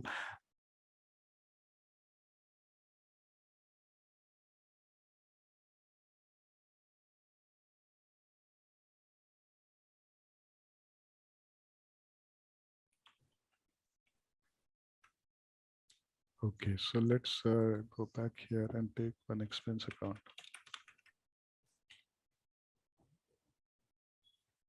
Okay, let's say other expenses, TRM, for example, other expenses. Okay, so here this other expenses is there, and I want to assign a fixed commitment item to this. So if you go to this tab called Create Bank and Interest, one field is available here, and the commitment items that we created would be visible here. So if I assign this to this, that kind of assignment will be derived automatically when we uh, post in financial accounting.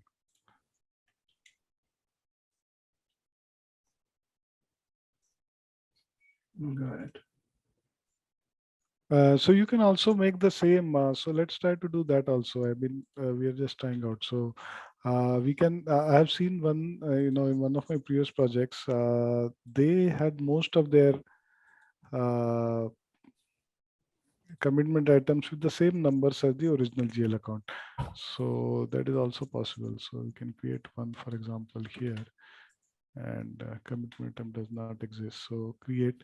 You can create with template. And template, I can use the general or office expenses.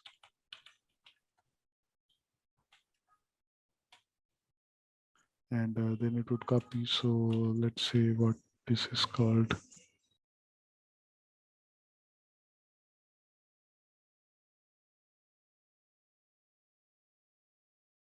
And then I can come back and assign the same thing over here.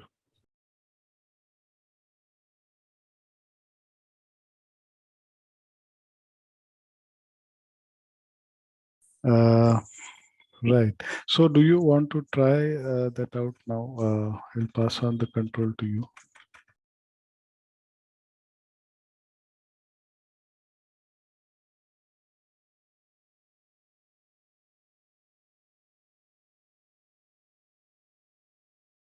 Yeah, I can create one fund center.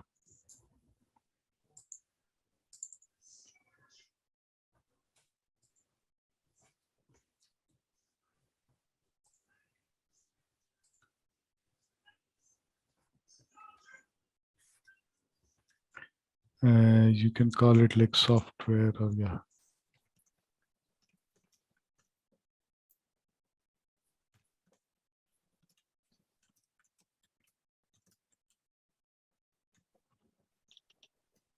Company code 1710 The company code ZARN.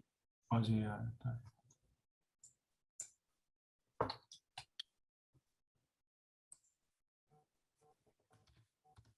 Okay, the username has to be selected from the list of users. For some reason, it's made as mandatory, but we can switch out that mandatory thing. But right now, you can enter any of the user. Yeah.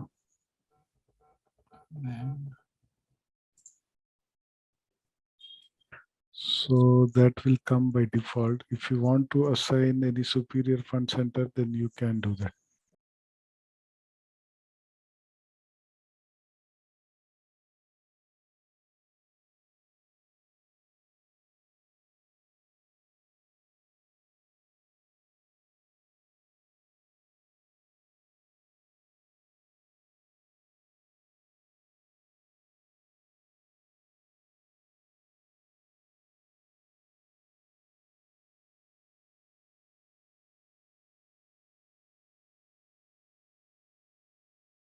All right, let's test your knowledge. Here's a question for you. Which of the following is the primary goal of funds management in SAP? Option A, manage bank accounts. Option B, track budgets and commitments. Option C, process vendor payments. Option D, handle investment portfolios. Take a moment to think, and when you're ready, choose the correct option. Remember, each choice holds a key to unlocking the answer. Good luck. Type the correct answer in the comments section. Hi there. Are you ready to take your organization's financial management to new heights with SAP Funds Management? Our self-paced online course is here to empower you with the skills you need. In this comprehensive training, you'll dive deep into the intricacies of SAP Funds Management. Discover how to streamline budgeting processes, allocate funds efficiently, and ensure seamless compliance with regulatory requirements. Our course curriculum is meticulously designed by industry experts, covering everything from creating commitment items and assigning budget periods to generating insightful reports for data-driven decision-making.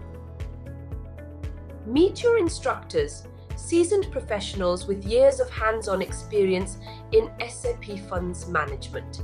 They'll guide you every step of the way, sharing real-world insights and best practices to help you master this powerful tool. Don't just take our word for it. Hear from our satisfied students who have transformed their financial operations using the knowledge gained from our course. Best of all, this invaluable training is accessible at an affordable price, making it a smart investment for your career, growth, and organizational success. Visit ZaranTech's website below for full details on the training and enroll now to unlock the true potential of SAP Funds Management. You had one question like, can you activate funds management and at a later stage and get legacy data in those tables? So the answer is yes, you can. If we go to this menu, like I've noted it here, public sector management, funds management, government, actual and commitment update, and internal data transfer. So here, it allows for subsequent posting, and you can actually post all the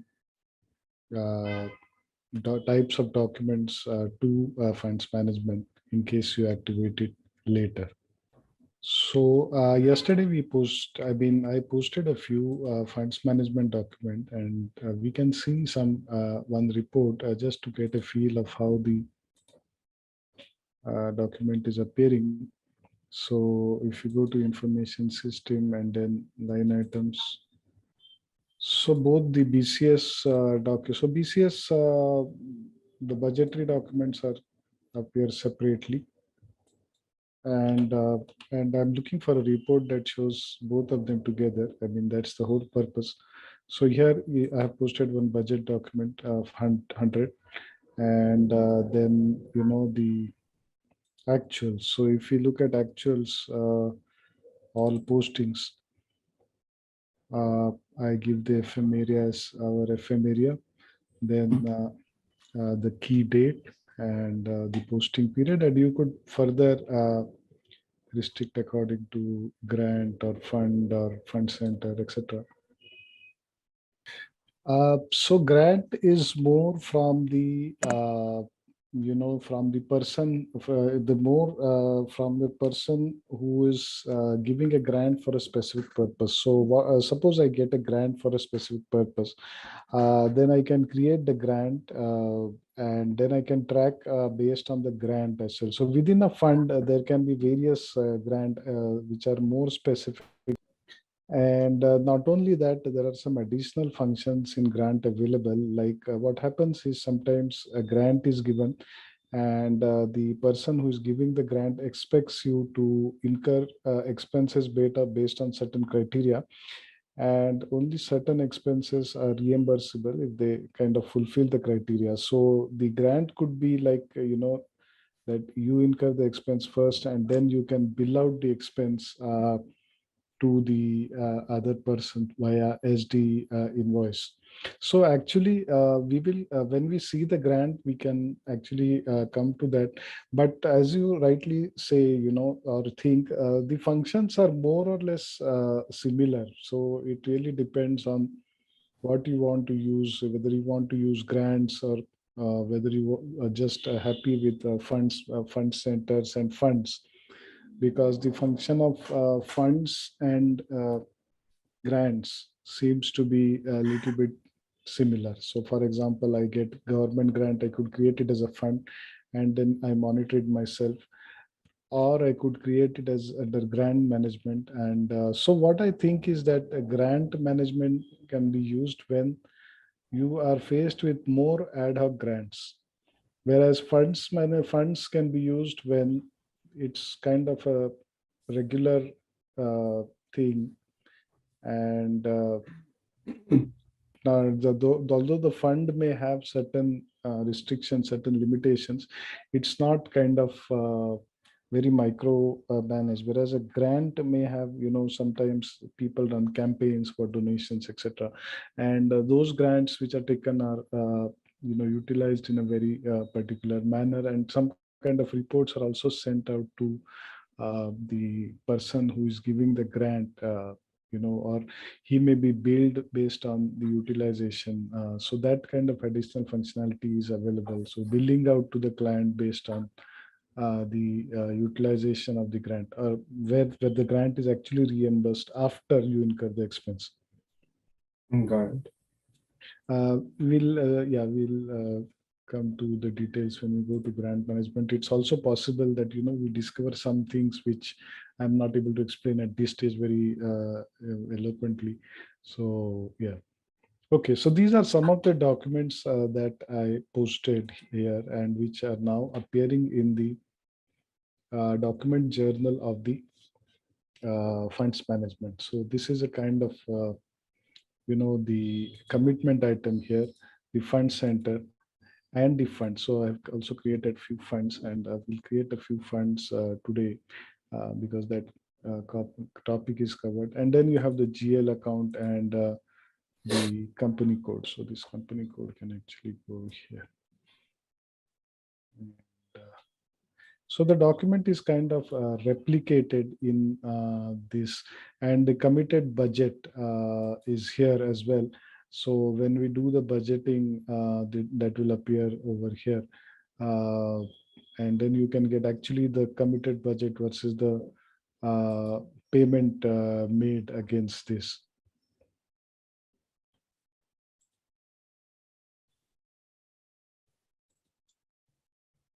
So now, by the way, are you familiar with Fury apps?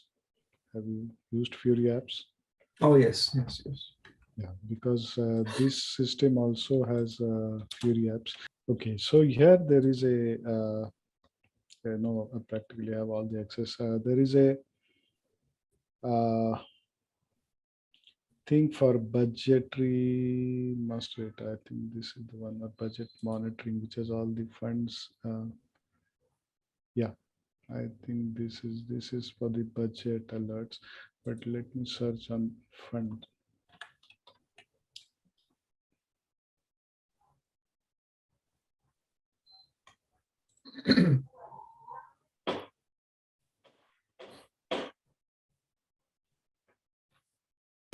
Okay. So here you can say you have all the apps here. So let us see manage funds and manage fund centers.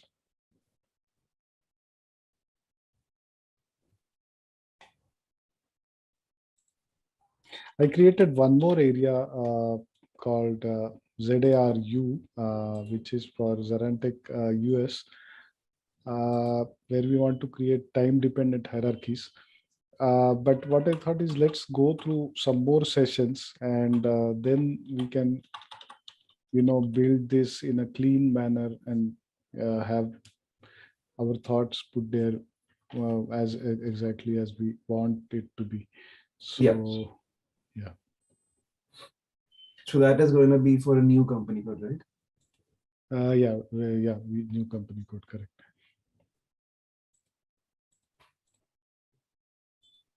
Yeah, once I have the system access, even I'll start creating all this. Correct. So these are some of the fund centers created. So managed fund centers. So I created three. Now this one I will show you today that how you can derive the fund center from the cost center. So this is exactly same as the cost. So you can go here. It's kind of the same thing, but it's in the Fury app. So most of the Fury apps, as you know, they are kind of the same transaction put in a different way. But here, as you can see, the amounts that are posted for the budget also appears here, and that is the beauty of.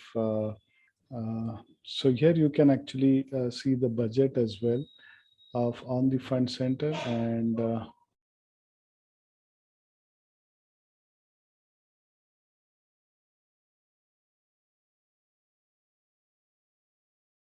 the accounting documents that are posted uh, against the fund center. So again, we can go to one GL document.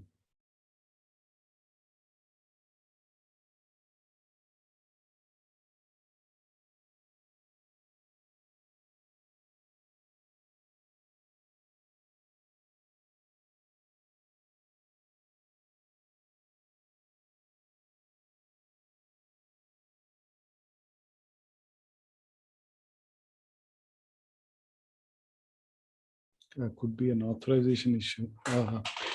So yeah, I mean, this is the same thing that we saw here in the actuals. The document can also be displayed. So now let us go to the next topic. And today we have like three subtopics there, which is funds, functional area, and funded program. So yesterday you had some questions on the funded program. Again, funded program and grant seems to be similar. So here we probably can, once we see the grants, we can decide which one is a better alternative.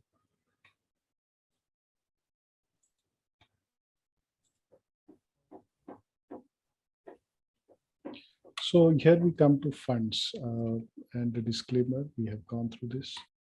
So fund allows you to map the origin of funds. So for example, Ministry of Education or EU, or in my sheet, I thought we could create like government grants and private sources as two funds, whereas the fund centers are where you are consuming the funds, and the funds is kind of the source of the funds. So here also they have like Ministry of Education and EU, so different sources of funds. Um, so again, you can have a fund budget, and here in this representation, if we see, these are the fund centers like Ministry of Finance, Finance Department, and Human Resources. So within Ministry of Finance, you have Finance Department and Human Resources, which actually consume the funds, and those are the fund centers which where we are booking the cost. Now that cost is booked in the form of commitment items. So commitment items roughly is a GL account or a cost element or an aggregation of those. Whereas fund is something like, as they said, is the origin or source of funds, and where the fund is coming from. So if you are consuming expenses on a fund center, but in addition you want to track that from which fund I want using, because some government organization use this kind of accounting that they have very specific, or even not for profit or charitable organization, they have separate funds for specific purposes. And if you want to consume from that fund only, in fact, there would be, I think, a multiple many to many mapping. So if I get a fund, which is like a source of fund is a government fund, so it can be used for finance as well as human resources. Whereas grants from, let's say, the state government or any other external body can also be used for both the purposes. But Oh, within the, yeah, got it. So it's both ways. It is interesting. yeah, it's both ways actually. Got it. Yeah. So here, if you see, the general fund also has all the three fund centers, whereas the budget fund also has all the three fund centers. Okay. So yeah, I think it's a bit complex, and actually, whether you the actual scenario will actually determine how you want to map it. But broadly, there could be situations where we could have kind of segregation where the consumption and fund is also related. So, for example, a charitable organization which provides meals to children, and which looks after, which has a foster care or something that looks after orphan children. So in that case, the origin of funds, the source of funds could also be separate, and the consumption of the fund centers could also be separate. But even within that, if they are sharing the kitchen, so in that case, again there is a kind of sharing, and it could be from the fund, but the consumption would happen by way of issue of meals to the other fund centers. So it could be a complex scenario. I think it's quite okay if you don't have all the answers right now, but if we could get a more practical scenario, then we could definitely attempt to map these kind of things. And once we see the journal entries and the reports that we get, then we'll be able to you know uh, get a better idea about what exactly we are doing. So this is a fund master record, and this is overall fund where the validity period. And let's go to the SAP only, because the screen is a bit outdated. Uh,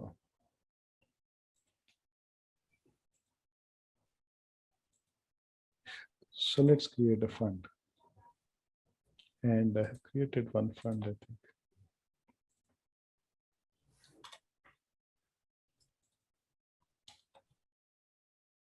Yeah, so this is grants from Ministry of IT, and this is actually one fund.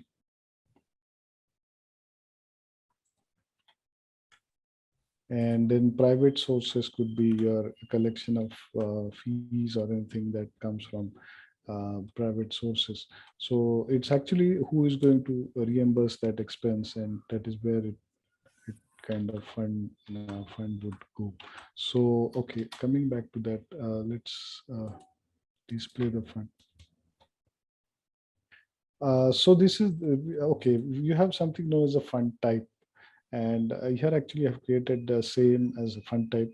But within the private sources, you could have one, two, three, four, like four different private sources, and those could be created as funds within the fund type of private centers. Whereas government grants could be one, and then yeah, grants from Ministry of IT. So suppose I'm getting some grant from some other ministry, I could have another fund within the fund type of government grants. fund type? We have something known as fund group as well, but this is a kind of group of funds. So you could create a hierarchy here, uh, fund group, and below that you could create fund. You could create fund this thing. Sorry, the fund type is a kind of a configuration. So that is a one-time setting. Below that you can create funds, but you could group the funds within a Funds. fund group.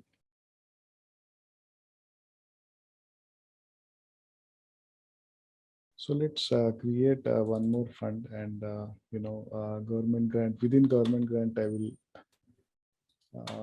government grant one, not very.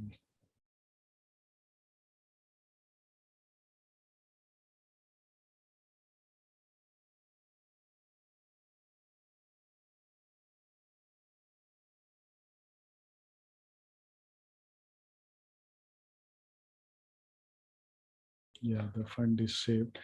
So what we can do, let's try to post one accounting entry, and there we'll get an idea how it is asking for the different things. And before that, let me tell you that I have done some configuration also to derive a commitment item and fund center automatically. So I don't really need to give the fund center. So for example, under other expenses, I have entered uh, some amount 125, let's say. Now it says that requires an account assignment category relevant to cost accounting. So let's say I give this as this thing. So here you will see that the functional area commitment item is derived automatically, and the fund center will also be derived automatically. Ideally it should be shown here. Let me check why it is not shown. So fund center will also be shown here. Now the fund center is equal to the cost center in this particular case. Though we can have different types of logic. So now I'll post it to a bank account. Now in case of bank account, the type of commitment item is different. It is not an income or expense. So here you go, and then again I can post to a cost center. And then, yeah, so here you can see that there is one field for fund, or so this fund can be entered here. So for example, from this fund I want to consume, uh, that can be given. And when this document is posted, it is going to take all the characteristics of funds management.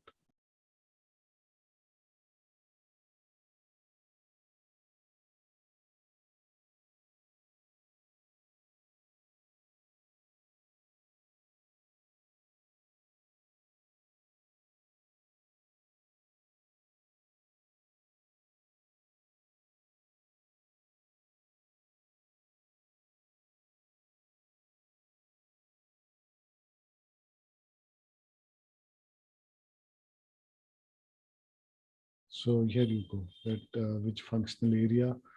Functional area is, we'll see it later, it is applicable only for the profit and loss account. So I don't know what this is. It is not applicable for the balance sheet accounts. Yeah. My feeling is we should get it. Let's see if we have the app here, because now, as you rightly say, that everything is uh, in the AC DOCA table. Let's go and check in the AC DOCA table, and I'm pretty sure it is there. And if it is there, definitely it will appear in the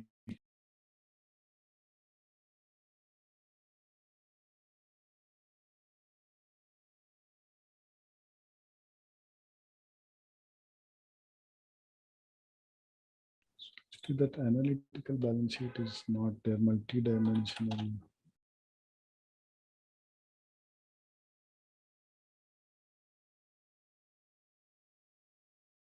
Okay, so if we click on this one and search for commitment item, yeah, no, this is commitment, not.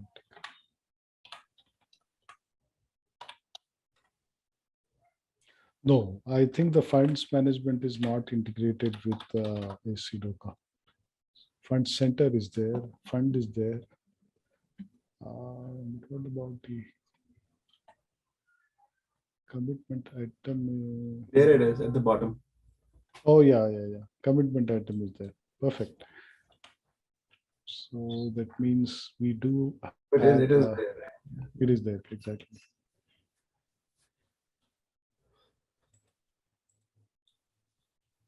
Yeah, here you go.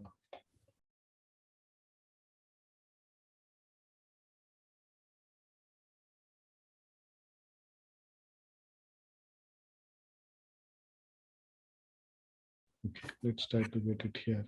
Oh my gosh. Where is it?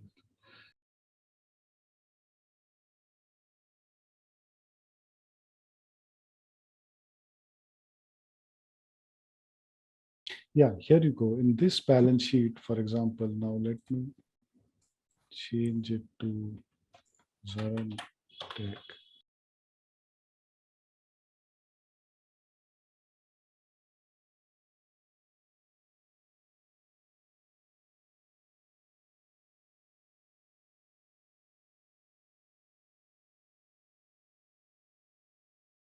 We need to create, I need to create these hierarchies, and also this requires a hierarchy to be created. That is why it's not showing the data.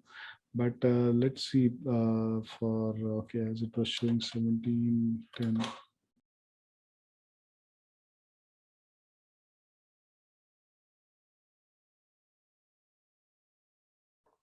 Okay. And if you go to the navigation panel,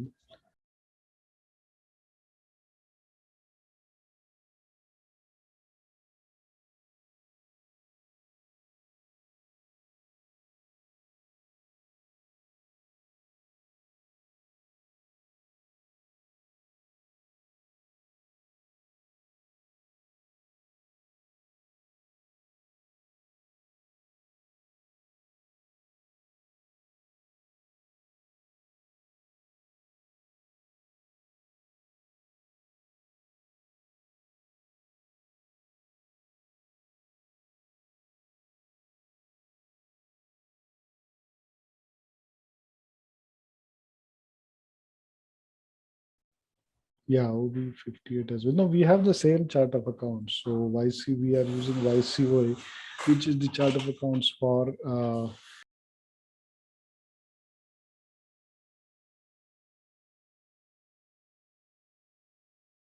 yeah, this is assigned to the same this thing. So I think it should work. Let's try this. Yeah, here you can see just a few figures. Here I don't see the fund yet. Maybe in the trial balance shows. Yeah, profit center segment, zero balance account, functional area, and the additional fields for the vertical side. Because it's quite likely that because generally you cannot prepare a balance sheet based on funds or anything. That might be the reason that it's not showing here. But if we have a multi-dimensional balance, trial balance, I don't think that app is there. Okay, let me check this. Yeah, you can assign assets to a fund, yes. I have not generally seen a balance sheet by funds because these are some of the reports you get by funds. So it's more like budget versus actual kind of thing. Uh, so you probably don't get complete financial statements for the fund accounting, as a fund. So in that case, you would have to probably use profit center or something like that. Okay, let's go to the next topic. So we have created a fund now. We'll go to the functional area. So functional area, you might have seen in the normal FI as well. Yeah, Uh, yeah. yeah. Yeah. So functional area is the same concept here. Functional area can be used in uh, funds accounting as well. And this is usually tied to the for example, GL account or cost center. So for example, when we create a GL account, this GL account has the functional area YB75, and the functional area, you can create functional areas based on the nature of the expense, like sales or admin or research, accrued cost, production.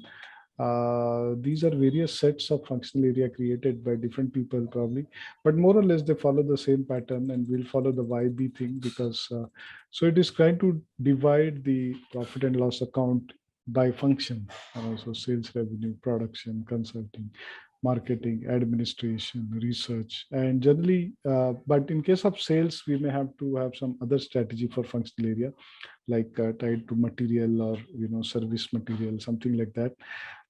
In case of these admin GL accounts, you can directly have it tied to the GL account. So this the simplest example where you enter this into GL account. But let us see the revenues. I'm sure they don't have.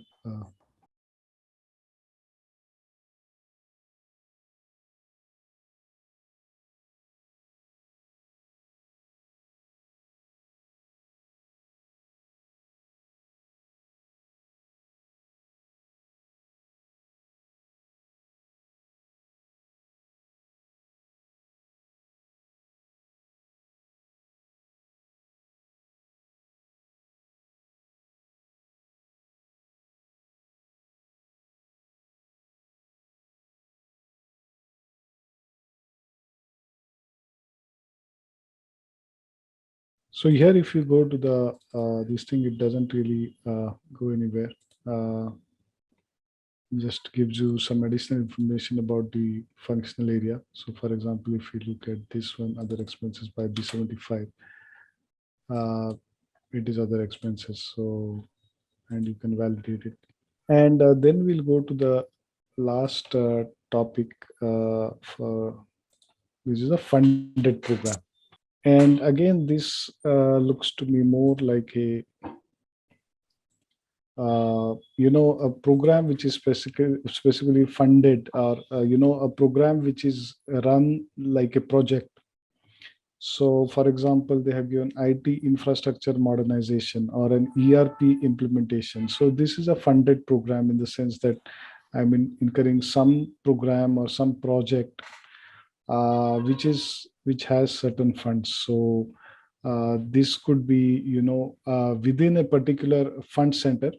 So they have given examples of this thing like facility modernization, financial system replacement, park beautification, and street and highway safety. So depending upon what kind of organization it is, funded programs are programs within an operational purpose and a defined time frame. This can range from simple activities to complex project and cross your organization fiscal years, funding sources, and organizational units. So especially if you take an ERP implementation, it's not strictly necessary that it should follow one fund or one fund center for that matter.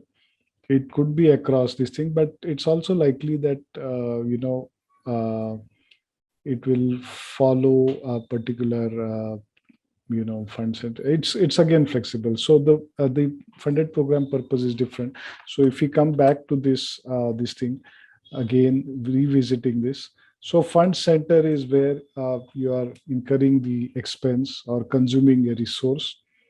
Funds is actually a source of funds, and then the functional area, of course, is completely different. And a funded program is a project, but generally, it could be distinct from the fund center, because fund center is actually which is consuming the this thing, but it could be across fund center. So, or you could create a separate fund center also for this funded program. So let's try to post one document with a funded program.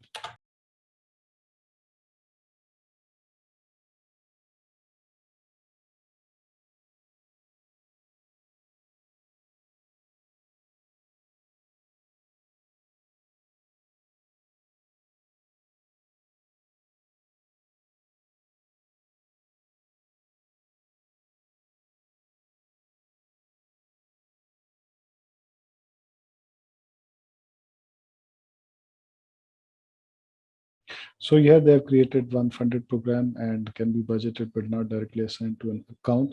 During toasting, can derived from accounts such as CO. So probably the funded program can be used as an alternative to the fund center. So if I directly post to a funded program, uh, I may not require a fund center to post to. Yeah, and that is what we'll kind of confirm when we post. So let's create a funded program. So let's say, yeah, this funded program I have already created like IT infrastructure upgradation. And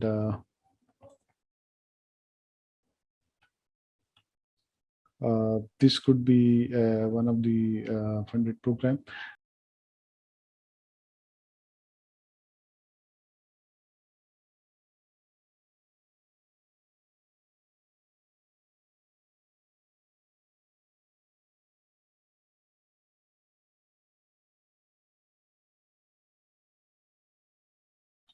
We have funds, we have fund center, completely earmarked funds.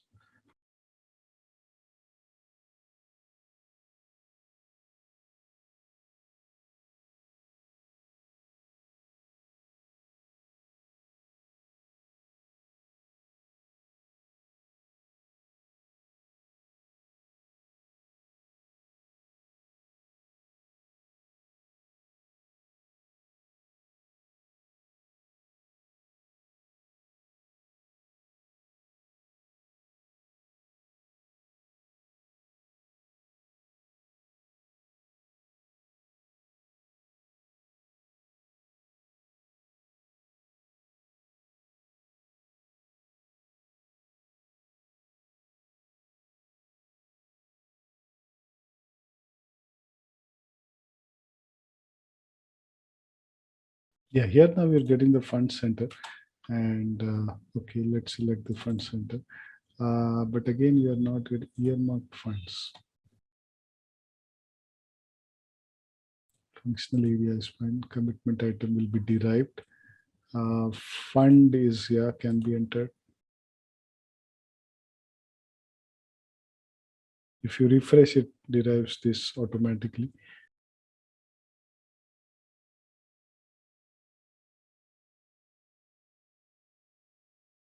Let's quickly check whether the funded program account assignment object is activated, because I remember I have not activated all of them.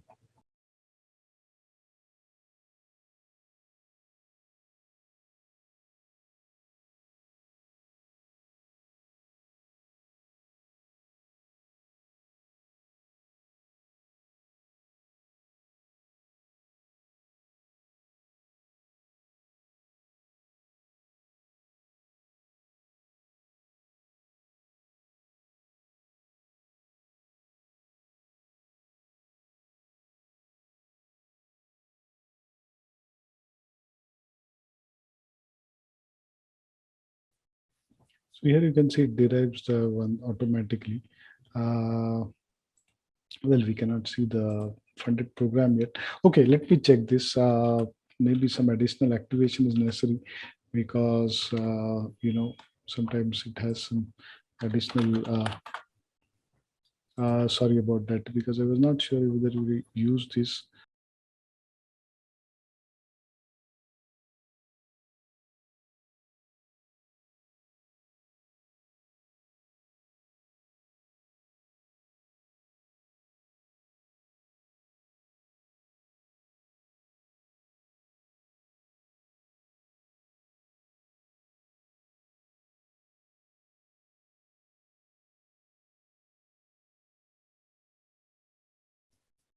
So there is one more thing I want to show you.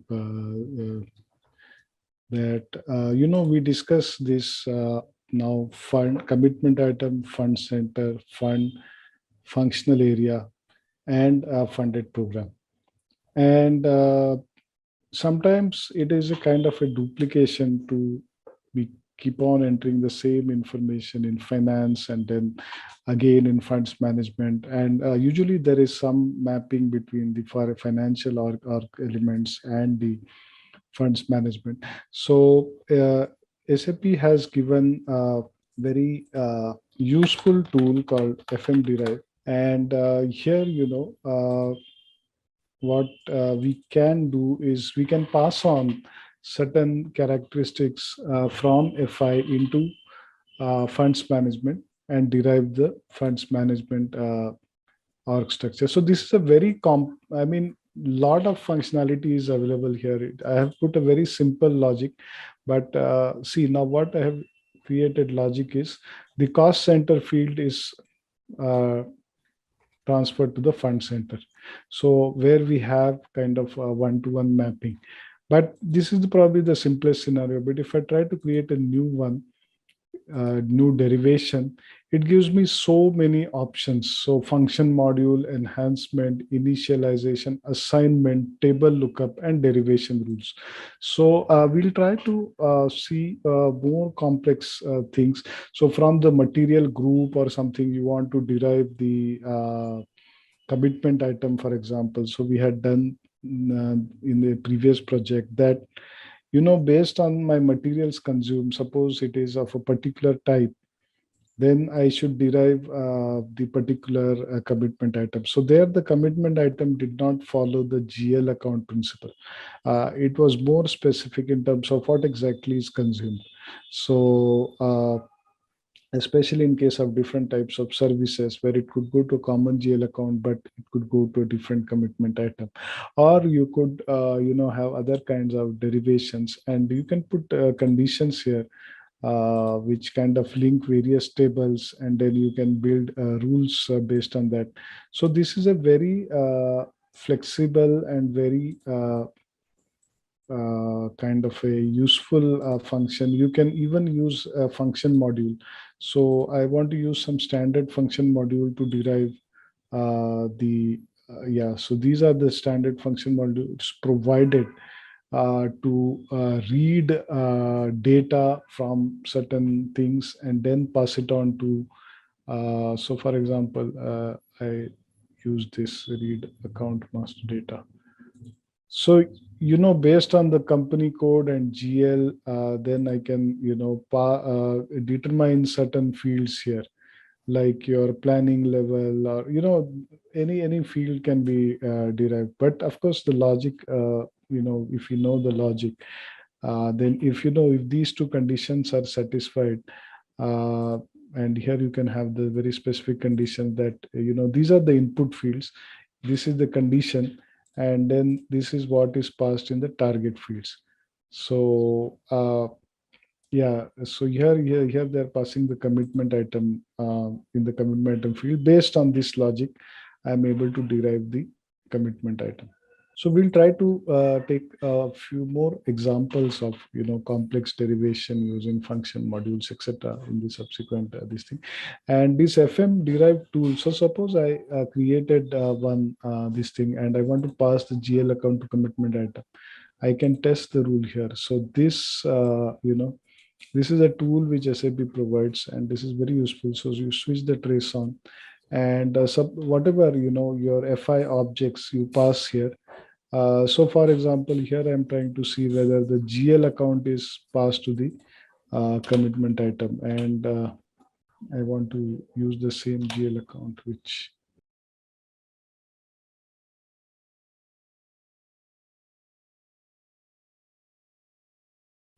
you click on derive, and here you can see that the commitment item is derived, because I have created a commitment item which is equal to the GL account. Now, when you when SAP rules this reads these rules, they are from more specific to more generic. So these rules are read in this order. So for even for GL account, I may have 2-3 different rules. One is where for commitment item, I may have 2-3 different rules. So for example, where I have a material master and I have material groups, in the first step, I may try to derive the commitment item from the material group. If that doesn't happen, it doesn't find anything, it will go to the next step. So for example, GL account to commitment item, for example. So this way we can have, for the same thing, we can have different rules, and it will, proceed in this order, trying to derive the rules. So here, if I go and display the log, it will show me what exactly it has done.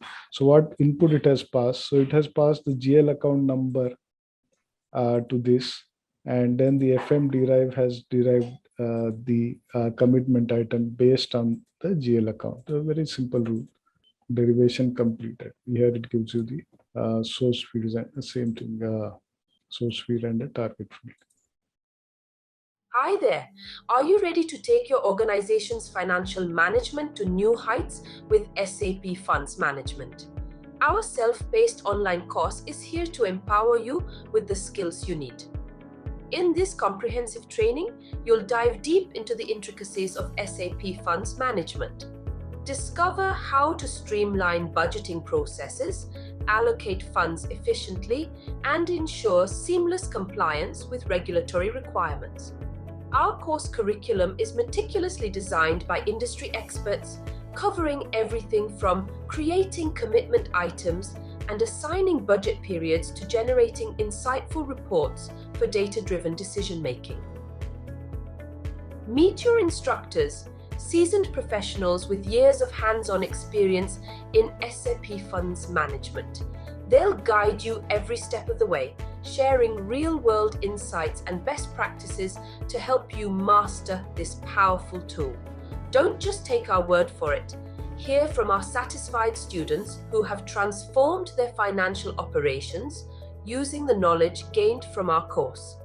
Best of all, this invaluable training is accessible at an affordable price, making it a smart investment for your career, growth, and organizational success. Visit ZaranTech's website below for full details on the training and enroll now to unlock the true potential of SAP Funds Management. Okay, so let's go to the next topic. Before that, do we want to quickly do the assessment of 2 and 3? Because I don't think we did that. That will also be a good recap of what we did so far. So going back to module 2, organization structure and master data. Probably we saw this. Okay, let's. It's not much. We'll probably, even if it is repetition, let's quickly do it. Which of the following area takes precedence over company code? And the answer is FM area and controlling area. So I would say they sit on top, in the sense that you can have multiple company codes assigned to one FM area and multiple company codes assigned to one controlling area. The organization unit for controlling is the controlling area. Select the scenarios from the following that are available for public sector. Funds, functional area, funded programs, grant management is not active, and it is active, or budget planning and execution are used. So this is very specific to the presentation, and the answer is both A and B. The organizational unit for financial accounting is, of course, the company code, as we know. And state whether the following statements are true or false. You can assign one or more company codes to an FM area, and we saw that yes, you can assign one or more uh, company codes to a financial management area. Let's go to the assessment number 3. If you have any comments or you would like, please feel free. So, it could be just general thoughts about this, or anything that you want to add, or something that relates to your situation, for example. Uh, which of the following are the control parameters used to define the meaning of a commitment item? So the options are the financial transaction and item category, both A and B, upstream application. So we saw in the master data, we have like this financial transaction and the item category. So what they're referring to is this financial transaction, whether it is what kind of financial transaction it pertains to. And within that, there are subcategories, like whether it is a balance or a revenue or expenditure or clarification workload. Yeah, we didn't see that, but we can see that there is something there. There are ways to create this thing, uh, mass processing. Yeah. So Let me try this out. Create a file and then show you. Let me make a note of it here.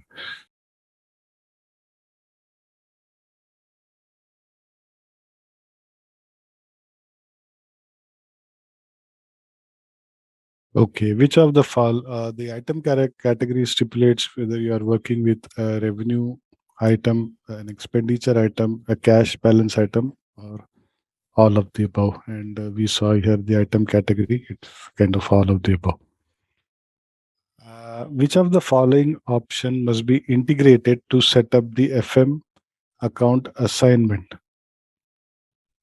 Organizational elements and structural posting elements. So the FM account assignment, as we know, is derived from firstly the organizational elements like the functional area, FM area, and finance management area, and the structural posting elements like fund center, fund. Then you have commitment item. Which of the following must be integrated? Yeah, we saw which of the following information must be contained in the fund center master record. The name and description and person responsible. So going back to the concept of the fund center, yeah, it is more like where the expenditure is incurred, and then we had funds, which is like the source of funds, like private sources, government funds, etc. And choose the total number of digits of commitment items. Yeah, this is really large because the jail account is 10 digit, but you can go up to 24 digits with this. Yeah, it's the same. So, okay, let us continue with the next topic. That is, oh, yeah, this one we have on module 4. Maintenance of functional area in the master data menu. Long maintenance of functional area, long text change documents, create with the template function module, substring function, all of the above. I don't get this. I'll come back to you on this. Which of the following activities will be enabled by the funded programs? Funded programs, as we saw, if we go back to our funded program, it could be a project and record budget, control postings, and monitor the performance of internal projects. And this is all of the above. Funded program is not available for direct input. So usually it is derived from cost center or internal order or WBS element. So you could create a WBS element for the project and then have the funded program derived from there. It is not available on the input screen. Which of the following option is managed as funds from secondary sources? Budgets, funds, and both A and B. Yeah, apparently that is the answer. During posting, the account assignment is always derived from another account assignment object, such as, yeah, and this is a particular reference to the funded program, which could be like a CO order, WBS element. So you could create an internal order and record all the expenses pertaining to the project there, or you could create a project in project systems and create WBS elements for that. And then we will derive that from. So what I would suggest when you start this thing, if possible, please try to first create your structure on Excel, So we could discuss it once tomorrow. And then, I mean, the basic things definitely you can go ahead. But if you want to have some kind of brainstorming on how the structure could be, then we could probably discuss that. And examples of funded programs are, yeah, facility modernization, financial system replacement, park beautification, street and highway safety. So different kinds of projects could be there. Now let us go to the budget structure. And again, there are some functionalities here which we are going to see, which are not mandatory to use. So you could use them, you may not use them also. So let us see what those are. So this is the budget structure. Disclaimer, we have all read. This is the agenda for today. Budget structure. Project structure enables maintain budget. So we are going to see the two concept of budget address and posting address. Budget structure menu, derivation rules, derivation types, and generate budget addresses from budget data. So the concept is that So the use of a budget structure is optional. If you do not use a budget structure, the budget addresses do not have to be checked. Budget and posting addresses have a one-to-one relationship. So the same thing is in budget, and the same thing is in the actual commitment posting. So when we talk about postings in the budget. BCS or in funds management, there are two types of postings. One is the payment postings, which result from, let's say, payment of an invoice or even the booking of an invoice. And one is the commitment posting. So the commitment posting actually starts when you create a purchase order, or even before that, when you create a purchase requisition. So something that creates a commitment for the future, so which is going to result in a definite liability or payment in the future. So those kind of postings are made both to for the budget and to the actuals. So for posting those, this if you want to create a budget structure like this, we could create a budget structure. So if you are familiar with COPA, yeah. So COPA, how does it work? These characteristics, they form a COPA segment. But that COPA segment is always dynamic. So every time you add a new product, a new profit center, a new customer, for example, it will create a new segment. So that combination itself is called a segment. So similarly, I could relate this also. So budget address or a posting address is nothing but a combination of FM account assignments. And what are the FM account assignments? They are like fund center, fund, commitment item. Sorry, yeah, funds, fund center, commitment items, functional area. These four combinations can result in different types of posting addresses and different types of budget addresses. So, for example, this is some kind of a structure. Uh, I think they have, yeah. So now at the top could be the budget address, and you could budget for the example, at the project level. So at the project level, if you budget, you don't really care uh, which accounts it is booked. So I have a budget of let's say 1 million for a particular project or a particular use or a particular department. Then in the budget address, I could create it at the level of the fund center, for example, fund center without any combination of commitment items there. But when I use the posting addresses will have the commitment items as well.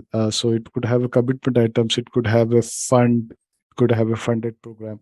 What happens is that these become come under the umbrella of the top level budget, and the budget is actually consumed from the top level budget. So in this case, what happens is we do not really care in the budget whether it is at a lower level, but at the actuals, it's always consumed from the higher level. So this kind of a structure can be created. So what I say is you post your actuals on the more detailed level than your budget regarding fund center hierarchy. So even you could have a fund center hierarchy, and you could post at a more detailed level, whereas your budget could be at the top of the fund center hierarchy. Then you can track your actuals at the functional area level if your budget is segregated without it. So again, they are saying that at the posting level, you could segregate it according to the nature of the expense, that is the functional area, whether it is admin or sales related, or it is manufacturing, or means cost of goods produced, etc. Uh, or you could create a budget for a program in SAP and post your actual against various programs, uh, from FM, HR, and MM. So most of the postings will happen as we saw from the other modules. Okay, so now this is a kind of a graphical representation of the budget address and posting address. Uh, So here you can see that if financial management account assignment elements could be your funds, functional area, funded programs, fund centers. And these are modeled in a hierarchy. So definition of FM account assignments for budgeting with the consequence that the budget can be posted here, and definition of FM account assignments for posting. So I think this concept will become clear when we actually yeah, carry out the transactions. Maintain budget or posting addresses. In this case, addresses must be completely entered into table. By mass processing, then based on FM account elements restriction, the system will create automatically all the possible combinations. Yeah, so it is actually saying that it will create all possible combinations. But the what is important that it is based in the hierarchy. Okay, so we can do it manually or by mass processing. So manually we'll see today, and the mass processing of we will see tomorrow. Maintain budget and posting addresses.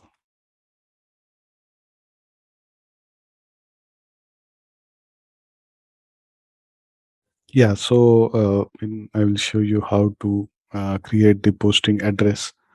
Uh, So in this case, in case of manual maintenance, addresses must be entered into the table in full, and it provides you a way to enter that. So the term address, I think it's a bit confusing, but address is nothing but a combination of FM characteristics. And by mass processing based on the restrictions of FM account assignments, the system will automatically create all possible combinations by reading the master data. So, in fact, we can actually, I'll show you the individual one. We can try the mass one also if it works.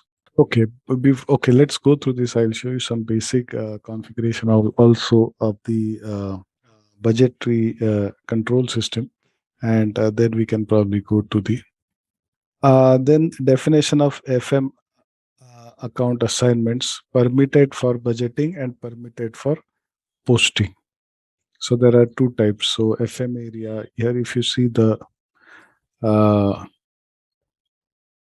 FM area is 9,000 fiscal year 2009 budget structure.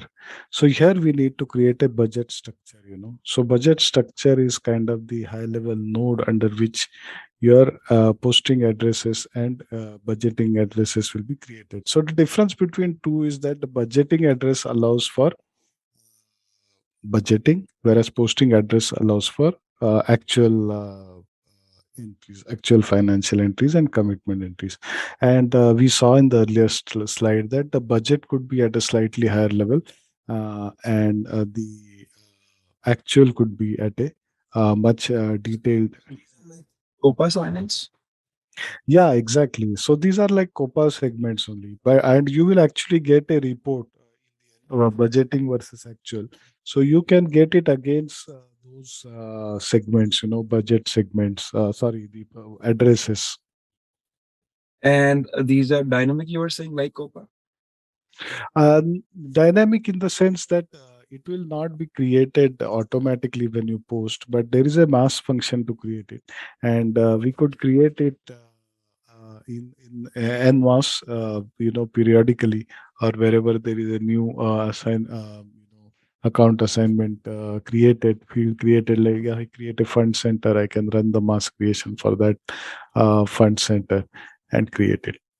Maintain a budget or posting addresses. In this case, addresses must be completely entered into the table.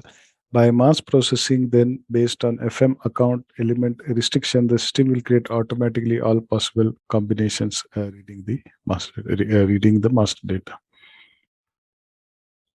Unfortunately, I do not have enough master data. So tomorrow, what we'll try this, but otherwise tomorrow we will create. I'll create more master data, at least a few more fund centers, commitment items, and funds. Functional areas are there, and then we will be able to you know, create en masse more posting addresses and budgeting addresses. So this is the derivation rule. Posting address from the it's kind of a uh, again, this slide is a bit confusing. But let's say that it's kind of a one-to-one assignment, and uh, we saw that the budget address could be at a higher level. So the fund center, like instead of having one-to-one, we could have a group of fund centers pointing to one budget address, and similarly goes for other things. Generally, it will not happen in a commitment item. Also, it is possible. Funds, I don't think it is possible. Functional area, no. Funded program, also no. So in the first two cases, we could actually have many to one relationship between posting address and budget address. Okay, before that, before we go to this, let's go to the system and check on the basic things of budgeting, and we will come back to these things.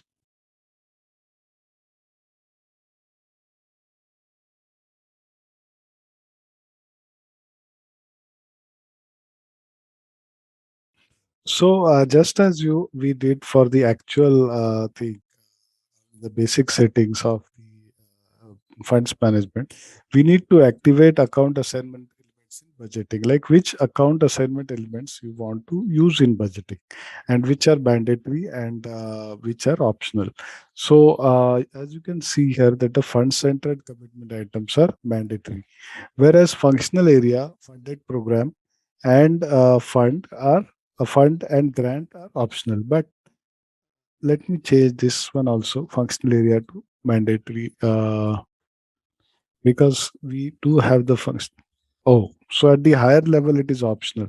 So I cannot make this change only for BCS. If I have to do this change, then I will have to change at that level also. So let's keep it like that. So these are the account assignment elements. Then yeah, you have the budget types here. So when we do the entry of the budget, uh,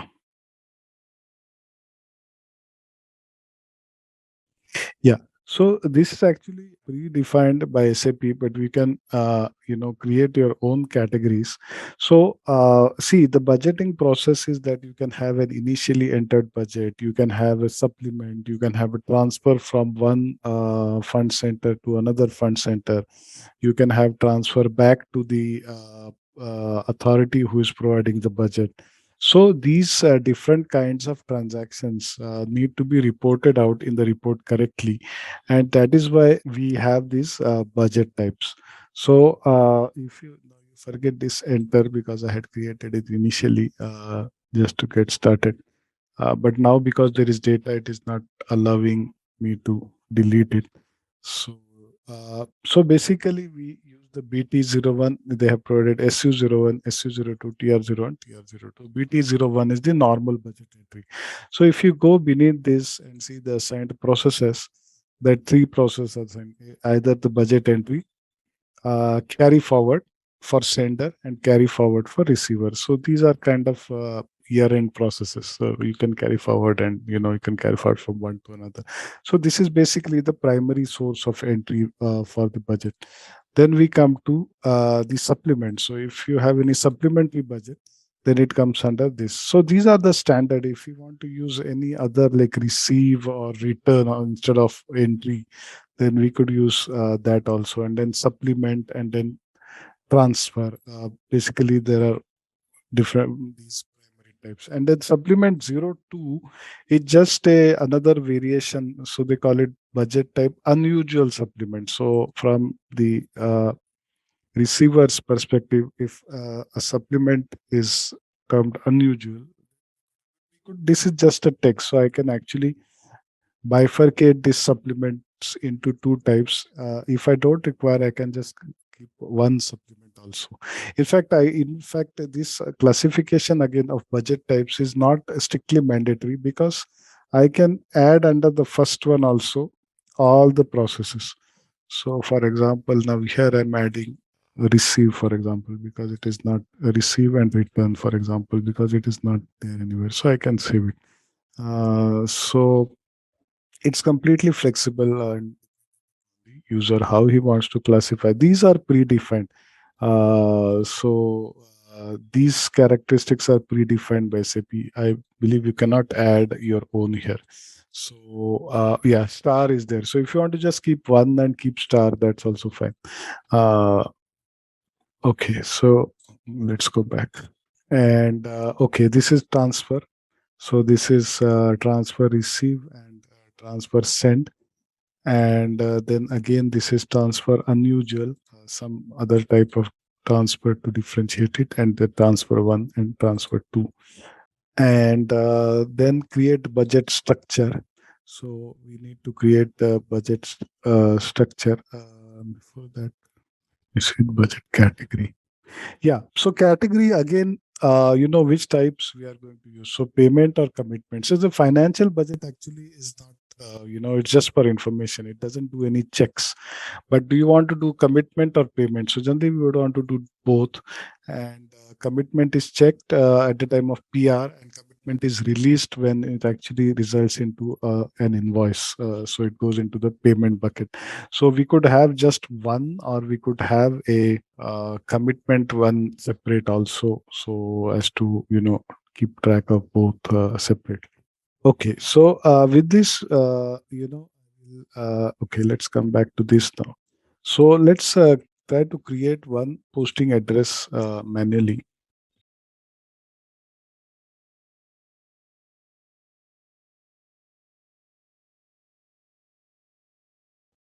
Yeah, so here you can create a multi-level budget structure, and we have created one hierarchy, so you can display the hierarchy.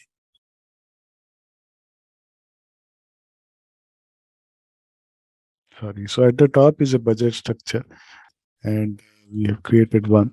So now under this, so it's actually, it doesn't.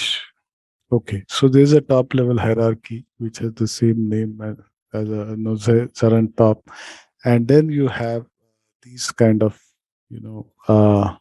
combinations of the uh, fund center and the your commitment item as the address, budget address. Yeah, actually the constant element here. Can you change the layout?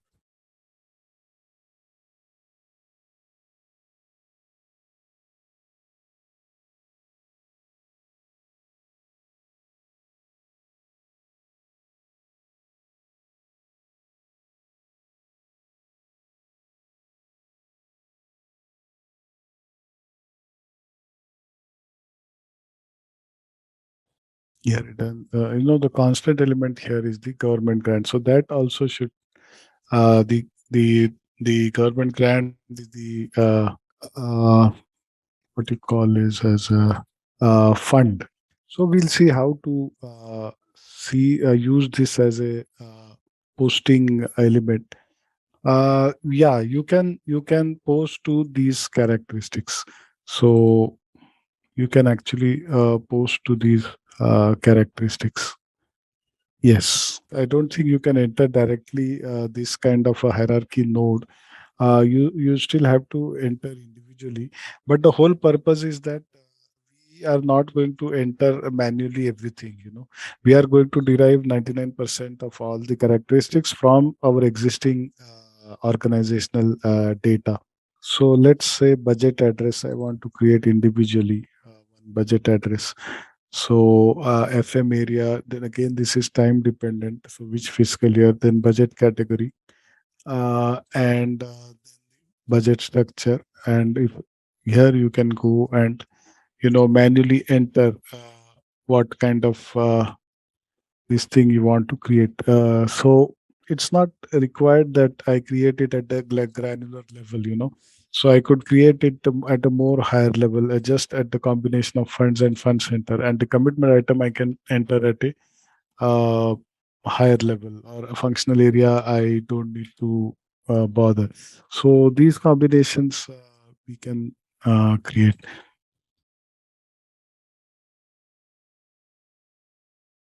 And similarly, very similar actual also. Here it asks you for the posting ledger.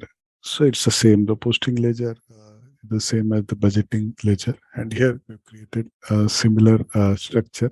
But let me work on this a little bit, and when we do the actual postings, we can have a different thing at the budget and a different thing at the uh, actual level.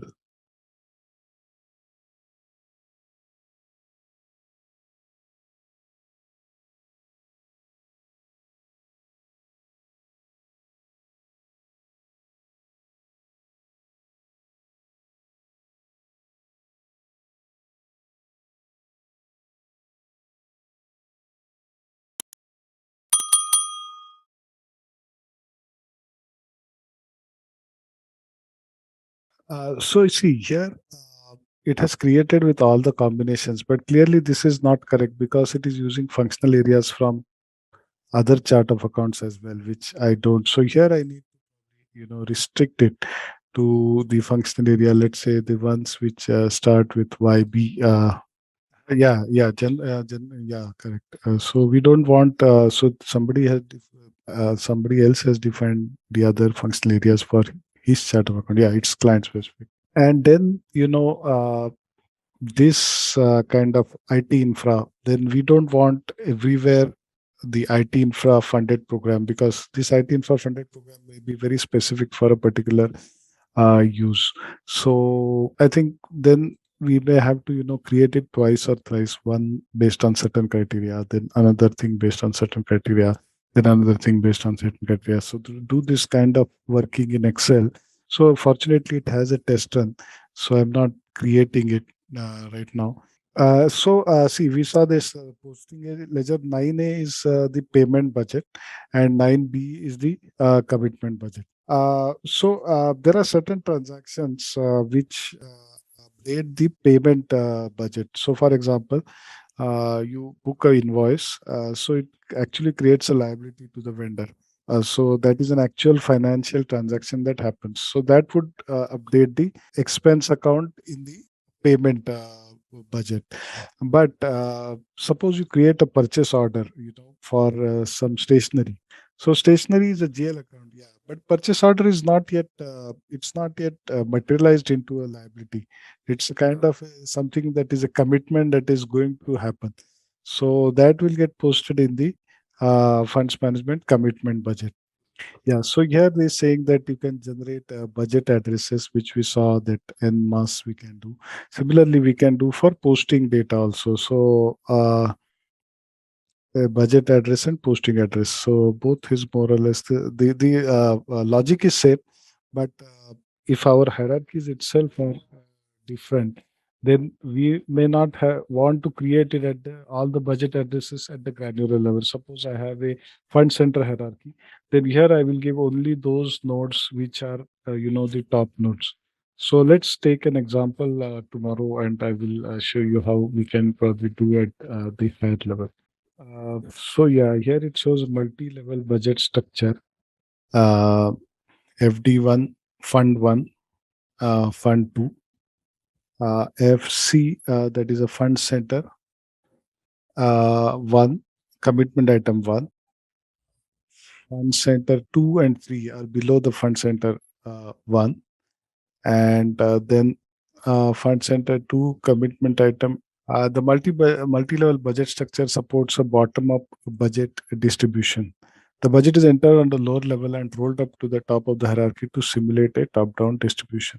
So, the account assignment elements are always at the lower level, lowest level.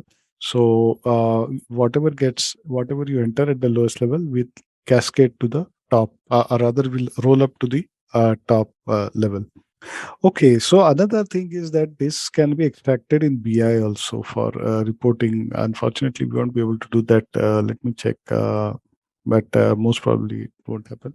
But we'll be able to extract these structures into BI, and then BI is more flexible from a reporting perspective, as you know. So the summarized data is pulled into BI, and then BI can do a lot of good reports with there are a lot of tools available that sit on top of BI, and you can build really informative reports which are more like dashboards, or which more give you a summary of what is happening.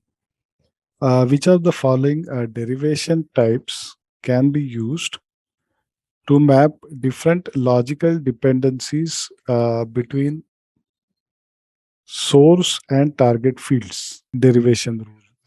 Table access, assignment, initialization. I think a derivation rule, yes, that is right. But if you are using BAPIs, so with BAPIs, you may be able to use a B and C also. So the right answer would be all of the above. Which of the following have a one-to-one relationship? Budget, posting address, both A and B, and function. Now, we said that budget address and posting address did not have a one-to-one relationship. So I think this let's ignore this. Which of the following reporting will be enabled by the multi-level budget structure in BI? Hierarchical reporting is enabled because of the multi-level budget structure in BI. Which of the following account used to define the assignment of posting addresses to budget addresses? Contact and derivation. Okay, this also we'll see tomorrow. Make a note of it. And state whether the statement is true and false. Activate business function is a prerequisite for use of multi. Yes. So we saw that this business function can actually enable the transfer of data uh, to BI for using the multi-level budget structure. Let's quickly see whether this is activated.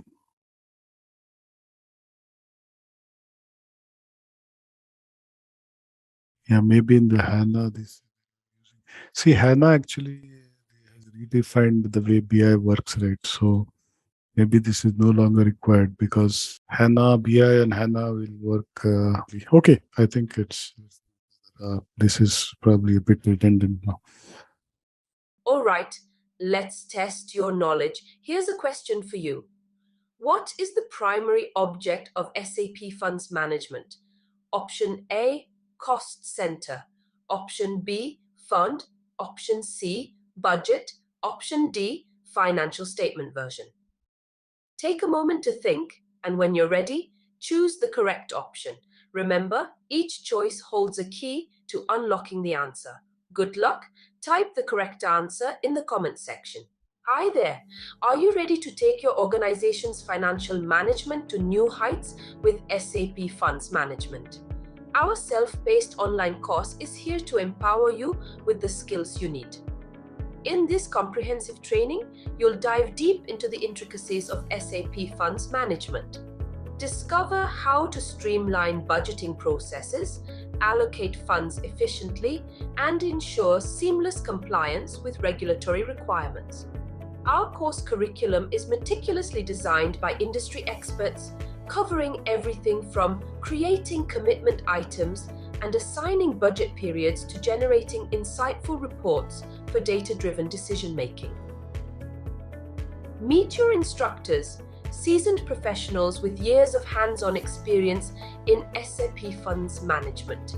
They'll guide you every step of the way, sharing real-world insights and best practices to help you master this powerful tool. Don't just take our word for it. Hear from our satisfied students who have transformed their financial operations using the knowledge gained from our course. Best of all, this invaluable training is accessible at an affordable price, making it a smart investment for your career, growth, and organizational success. Visit ZaranTech's website below for full details on the training and enroll now to unlock the true potential of SAP Funds Management. So actually, I have started configuration of the grants management as well. Next session we can have.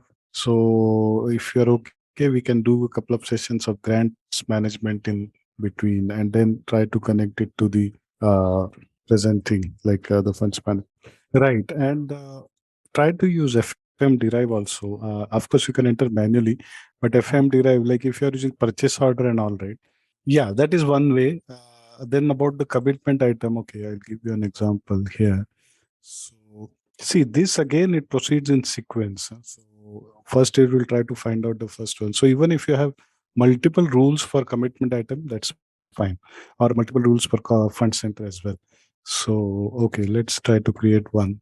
Now, what we'll do is a derivation rule. Yeah, derivation rule is fine. No, it could be, yeah, we had like one per profit center, yes. But yeah, in case of projects, sometimes you may not require so many administrative fund centers as much as you have the cost centers. So it could be at the project level also, or you could have couple of them in the project.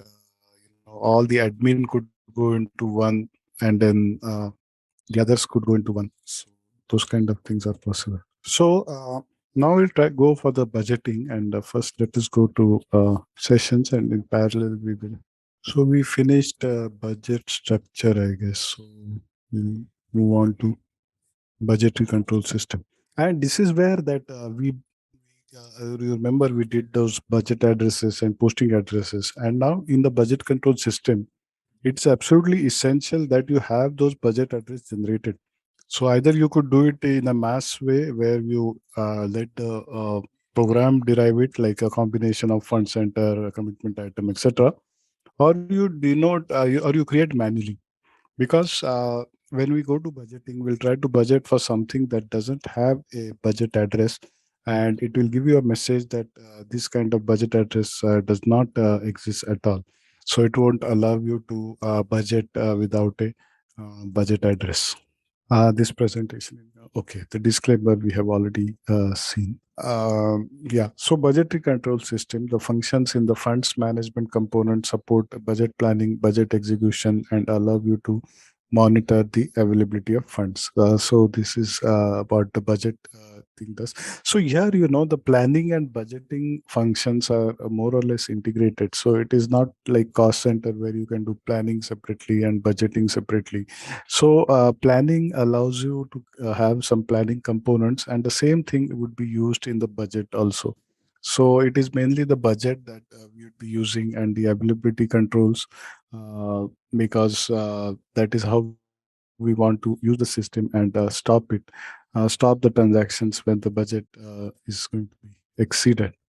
So the budget control system in FM is an alternative to former budgeting. So I think, a few years ago, roughly 5, 6 years ago, they introduced a budget control system in place of former budgeting tools, which are old transactions are now redundant.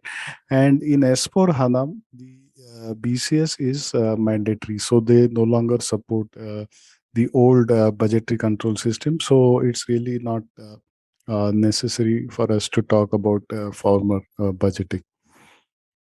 BCS is designed to allow flexible customer specific adjustment to all important functions. So this is a more robust tool, and it allows more functionality.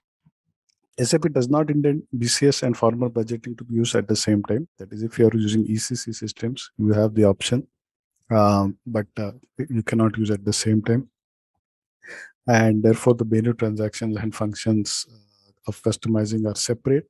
The necessary migration tools are available if you are using formal budget. Yeah. So one of the if you see the simplification list, so when you go for migration scenarios, and you migrate from ECC to S4 HANA, one of the items in the simplification list is BCS.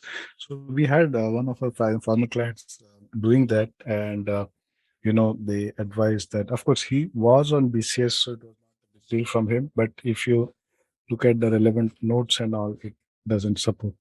All FM master data support in BCS, as well as grant and funded program master data. So grant and funded programs are kind of integrated with BCS also. So we'll see tomorrow, next session on Monday, we'll see the grants session. BCS includes an integrated planning tool with basic functions for budget planning. If you want to use comprehensive budget planning, you can exchange data with SAP's strategic enterprise management. So this is another external tool, but I don't think it is in use anymore. You can use BCS with position budgeting and control. So these are all things within SAP. You can see that. Business information warehouse is available as a comprehensive reporting tool for the budgetary control system. So you can export data from BCS to BW or BI, and then you can report based on data. And BI, is a flexible tool for reporting, especially budget versus actuals, and different kinds of reports can be generated on top of BI. BCS only works with funds management and grants management, not with other components that can also budget, such as SAP controlling. So this BCS tool that which we are talking about, or these BCS layouts that which we are talking about, do not work with SAP controlling, for example. So you cannot use these tools for budgeting for cost centers or cost elements or WBS elements or internal orders. So this budgeting tool is confined to uh, the funds and the grants management only. No, I think it is purely for public sector management. So all the subtopics within public sector management would work with BCS. Sorry, what you are saying? Like which topics? Yeah, BCS is within the purview of funds management only. So it cannot, but there are other tools available for budgeting for other industries. So, for example, BPC is one tool that I have used, Business Objects Planning and Controlling. So that is a tool that also sits on top of BI and is extensively used for budgeting and consolidation. So it is similar to your Hyperion, this thing, and it can be used with for the general budgets which commercial corporations prepare, like your projected profitability. Yeah, projected profitability. You are using group reporting. Okay, yeah. So group reporting again. See, BPC was a kind of a fluid product, I would say. So they used BPC for some years, and now BPC is again getting split into two parts. So the consolidation portion is again coming back into SAP as group reporting. BPC product is still being used by a lot of clients, but yeah, it was not a very stable product, I guess. So it is again being replaced by group reporting. And group reporting has very similar features as BPC, but group reporting is within SAP, and the Fury front end and all those consolidation functions are brought back into the SAP. Exactly, and I'm glad you had worked with ECCS, because some of the elements like those FS items and all, it's exactly like ECCS. And yeah, some of the elements like this consolidation monitor and all, they are exactly like BPC. ECCS is a very old product. Yeah, customer definable budget types, entry document types, and consistency check in BCS budgeting allow you to map the request of your organization in the system. Yeah. So budget types and entry document types and consistency. So these budget types, through budget types, you can assign specific meanings to the budgets, and you can give budgets to it. And similarly goes for entry document types also. So these, as you know, we have various versions of the budget, floating plans, rolling plans.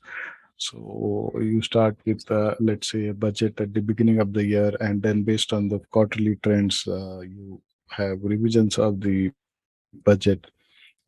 So these kind of things can be mapped into the PCS. Budget entry and budget update activities are based on documents are locked in budget entry documents. You display and maintain this in the budgeting workbench. So you will see the budgeting workbench also, and it shows you what documents are posted and all. Status management allows you to divide the budget execution process in individual budgeting phases and specific user roles through yeah, status management also we'll be doing. Unfortunately, I couldn't get it working right away, but I'll do it within a couple of days.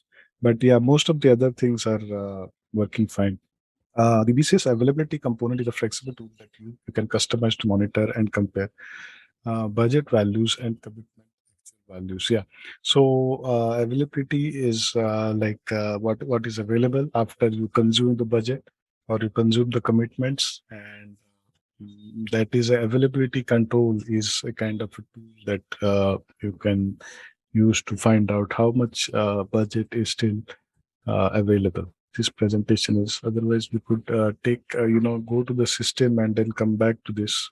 Yeah. So okay, let's try to go into the system and have a brief look at budgeting features, and then we'll try to come back budgetary control system. And okay, similar to actuals, you also need to activate the account assignment elements here, and whether you what level of budget, what level of you'd be doing the uh, budget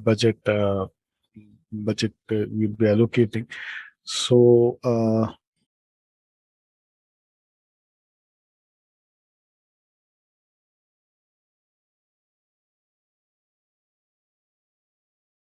yeah, activate account assignment elements in budgeting. And again, this we have already seen these ones.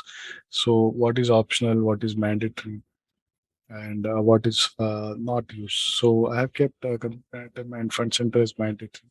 Funded program is optional. Functional area, we could make it as mandatory. Let's try to make it as mandatory. But I don't know if because already there is data, delete the data, and then grant is optional, and fund is optional. So these all things are optional. The next thing is budget types and then budget category also. So we have payment budget, commitment budget, and financial budget. So we could actually use either of these, or we could use both. This financial budget actually has no such no such. It's just for information. It doesn't stop you in either case.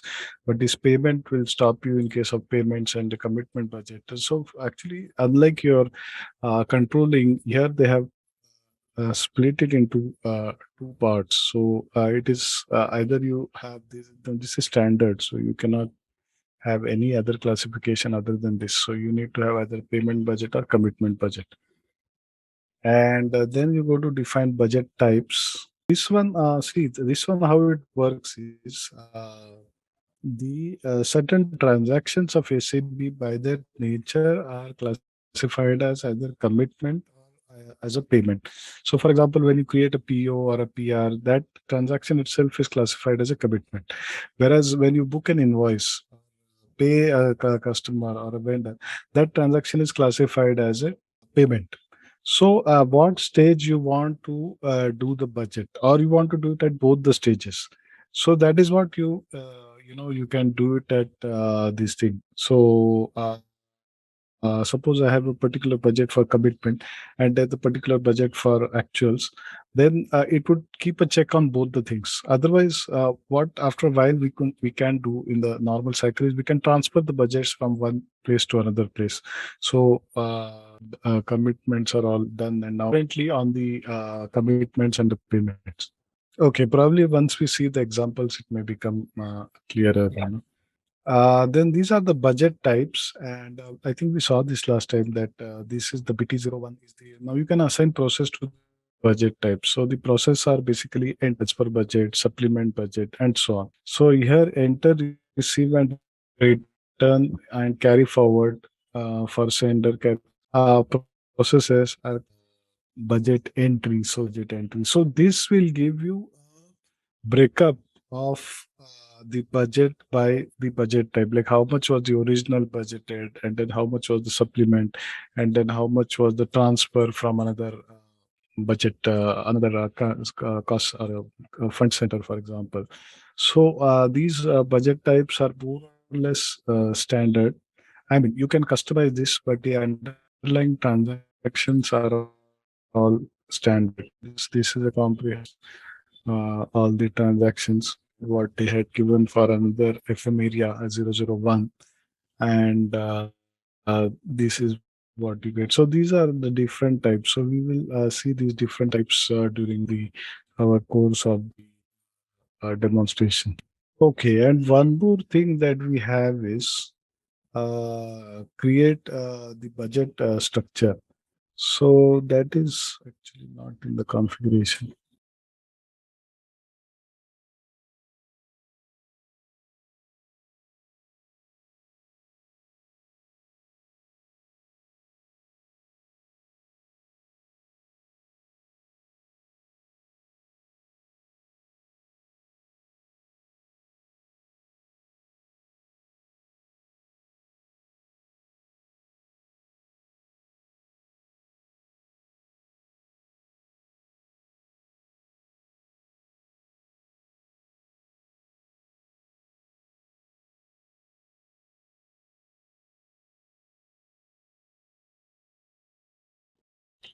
Funds management, master data, use of account, budget structure, funds.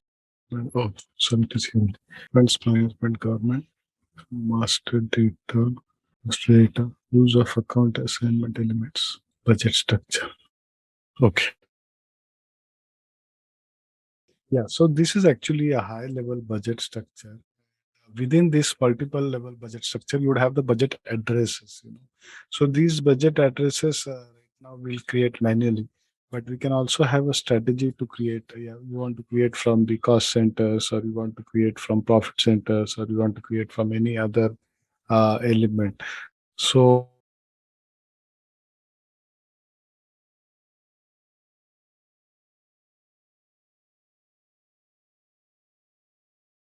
yeah, so we'll now go back and create some master data here, like a budget address or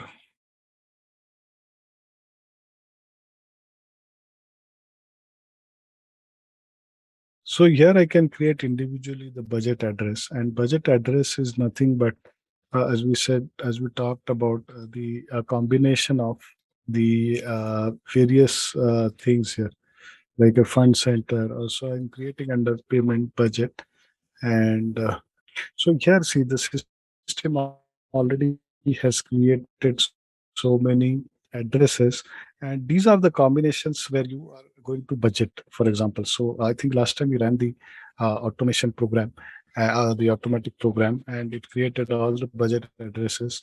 But still, we can, try to post at something now. For example, let's see which.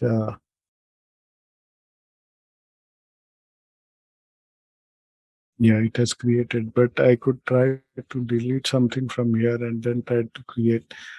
We'll try to create and the fund as non-government grant. If you try to budget, let's see what is here. Yeah, only the government grant is here. So the other one is not here. So just to make a note of it. Okay, so these are the budget addresses. So as I told you, budget address is nothing but a combination of all the account assignment elements, and we can create it automatically. And then posting address also same posting address, you know uh, this is also, since we create it automatically, it will give you the same thing.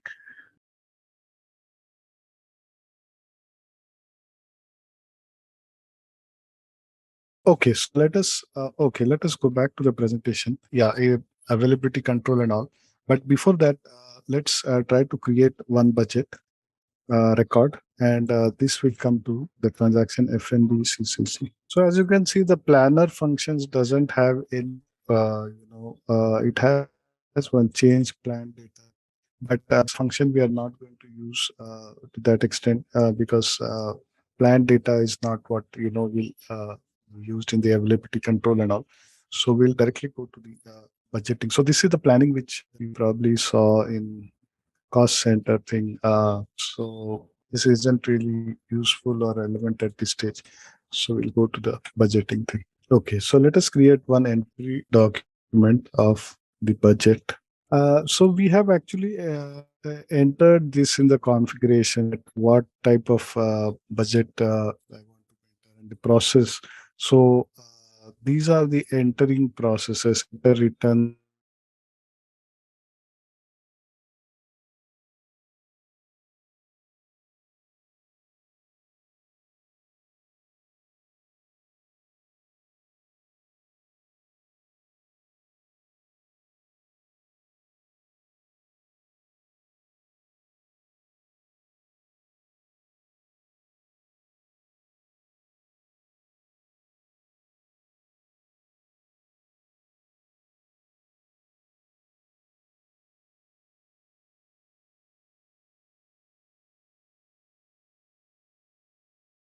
So now here I'm trying to select a now instead of doing this one by one, we could kind of select it from here also. So this is what functional area, for example, YP35 and no, nothing. YP25.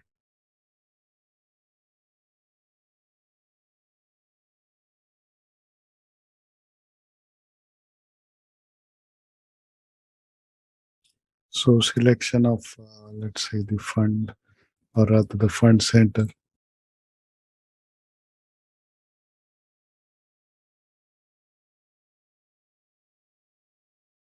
So here it will return all my budget objects and I can select one budget object like let's say this one,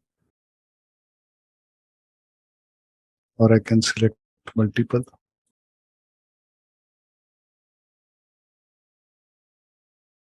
And this gets copied over here and therefore you can enter the whatever budget you want to enter.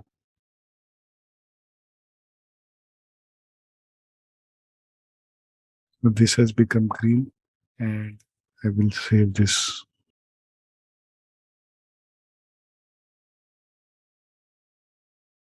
Specify budget. Yeah, I need to specify. Now we have entered this ENTR. So with that, it will default to the BT01. This ENTR, I had entered it earlier, but now it is, the text is like ignored. So let's stick to BT01. So now this document is posted. Now document 6 has been created. Yeah, so this is actually a budget document. And against these count assignment elements, we have created certain budgets. So let us go back and go to the another screen called budgeting workbench. In this screen, it is a similar screen, but it gives you kind of overview of what is posted or pre-posted, undone, held, etc. So you have, as you can see here, there is a if I go back, there is a thing called hold also. So for example, let me select the master data and let's hold one.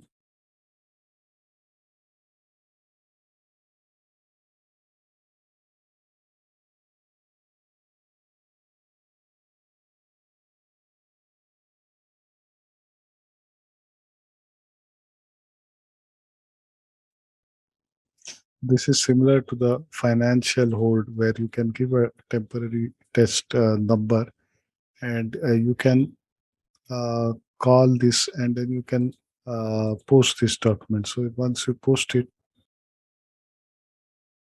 it will disappear from held and it will go to the posted document.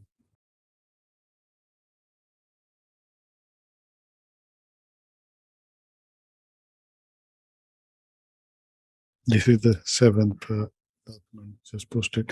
Some of the documents, I think I deleted recently because I wanted to recreate the data.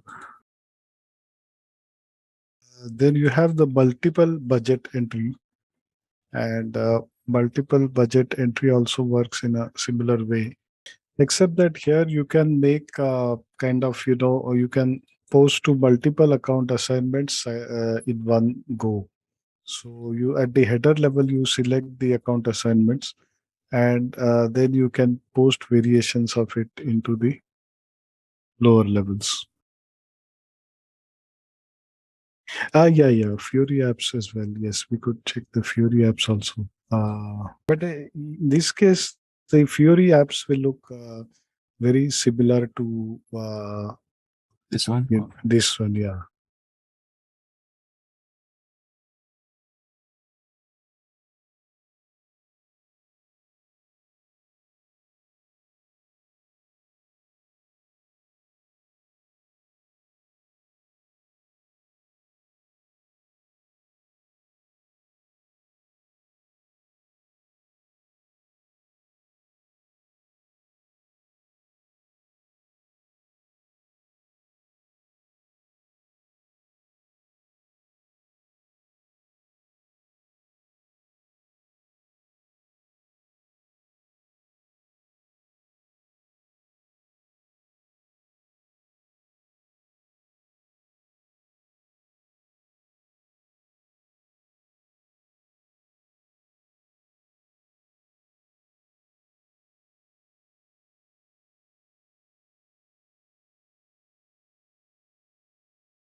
Okay, then there is one more concept that for a budget made available. So it's not like you post the budget and then that budget would be automatically available for the consumption. So there is a concept of release. Let's see if they have considered that here. So any specific thing you want to take in the example, then I can configure that based on your, or let's go procedure what we are doing. Hi there. Are you ready to take your organization's financial management to new heights with SAP Funds Management?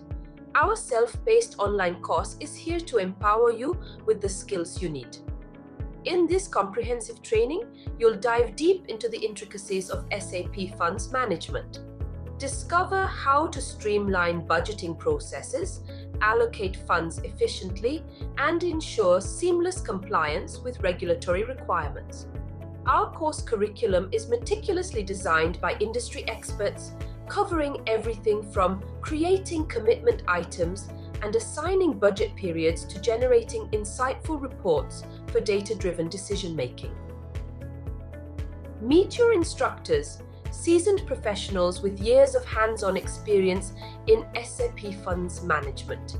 They'll guide you every step of the way, sharing real-world insights and best practices to help you master this powerful tool. Don't just take our word for it. Hear from our satisfied students who have transformed their financial operations using the knowledge gained from our course.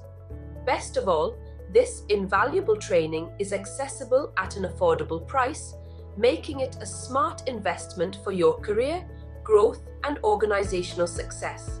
Visit ZaranTech's website below for full details on the training and enroll now to unlock the true potential of SAP Funds Management. So functions in funds management component support budget planning, budget execution, and allow you to monitor the availability of funds. The budgetary control system is an alternative to formal budgeting.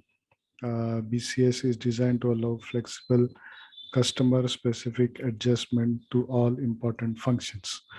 Okay, and one more thing I want to show you is that, okay, we saw the budget entry where we are creating budgets. So for example, let's create one budget. So we use this function like enter the budget and then we enter the budget. So similarly, you can use the other functions as well. So for example, you want to return the budget.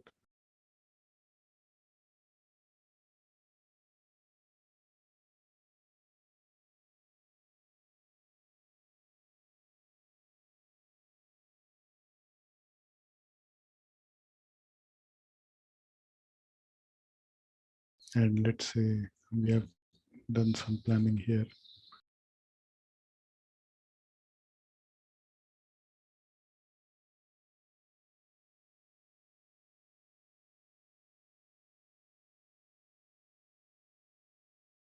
So this is actually creating a reverse kind of entry where the budget is getting returned.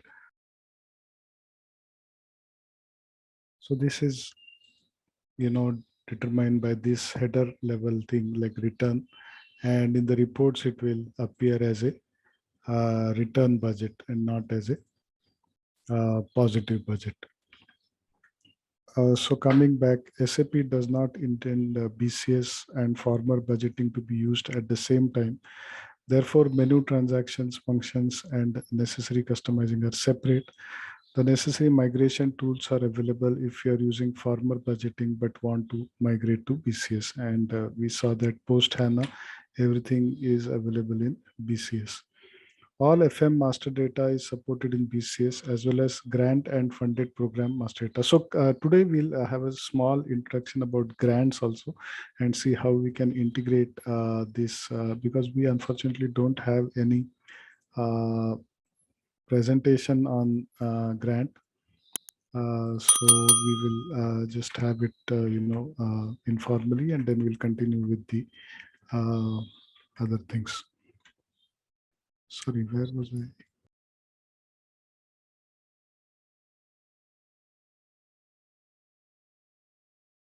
If you want to use comprehensive budget planning, you can exchange data with, okay, this budget planning and all, it is mainly to do with the BI part of it. So I don't think we can have that kind of demo. Let me check if they have any BI system connected, but I'm doubtful. So this will probably have to see, just as a theory. So you can use BCS together with position budgeting and control, and business information warehouse is available as a comprehensive reporting tool. So in fact, you can exchange data, plan data, budget data between the two. BCS only works with funds management and grants management, not with other components that can also budget, such as SAP controlling.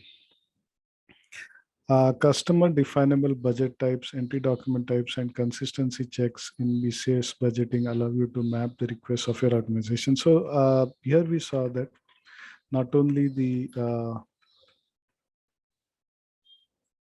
if I try to create a budget, we have like this budget types, and then the process, whether it is a carry forward, return, supplement. So I can even use the other processes here.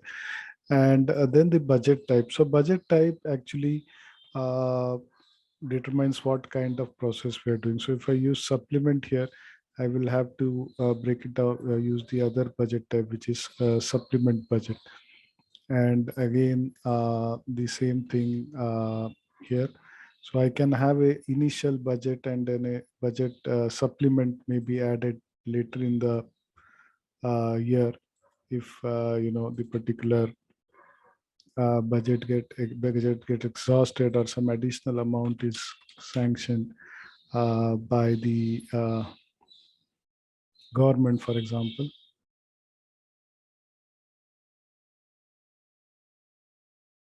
Okay, so again, we have the various status types, and here I can give the various statuses. So you can define which phases of budgeting during the course of a fiscal year, and you can define a budget status for each phase. So budget planning, budget entry, budget consumption, and these statuses are assigned to different budget phases. And here we will see now, here we have defined the various statuses. Status 1 is actually all. So if here the permitted things is enter and return, supplement is not available here. Then if we want to include, ideally all combinations may have, all the things. And then the status 2 is kind of, okay, this.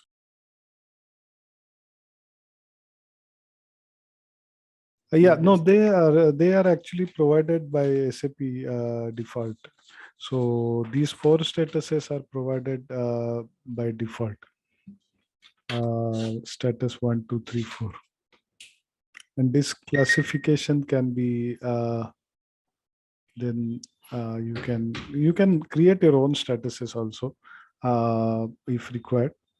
But I think the existing ones should be sufficient.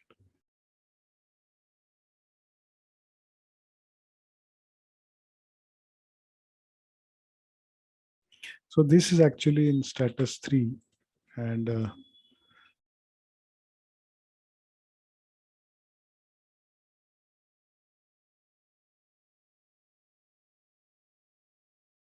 so currently, this version is assigned different statuses. So currently I'm using the version 0, but if I want to use one more version, then I can assign a different status to it. So for example, change 1. Change 1 would go into the, let's say, change mode. So, the changes in the budget is kept, you keep track of it through different versions. So let's try to create in the different version here. So instead of version 1, I will create it in the change version. And then I would be able to use the other types like this supplement and whatever is assigned to that version inside that whatever is assigned, I can use those kind of statuses. So essentially it helps you differentiate between different budget versions, help you differentiate between what was originally uh, designed and then what was subsequently added. So similarly, the combination of the budget type and the budget versions. So sorry, not here.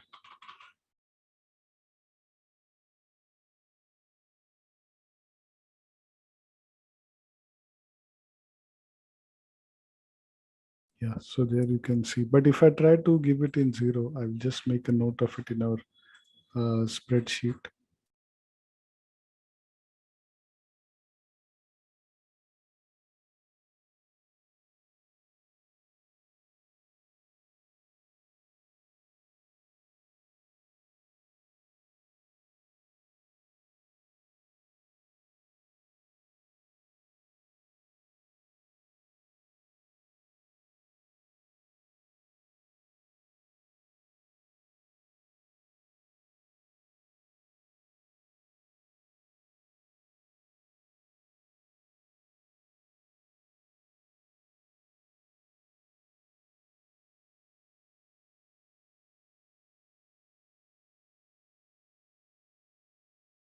Yeah, edit status is already here.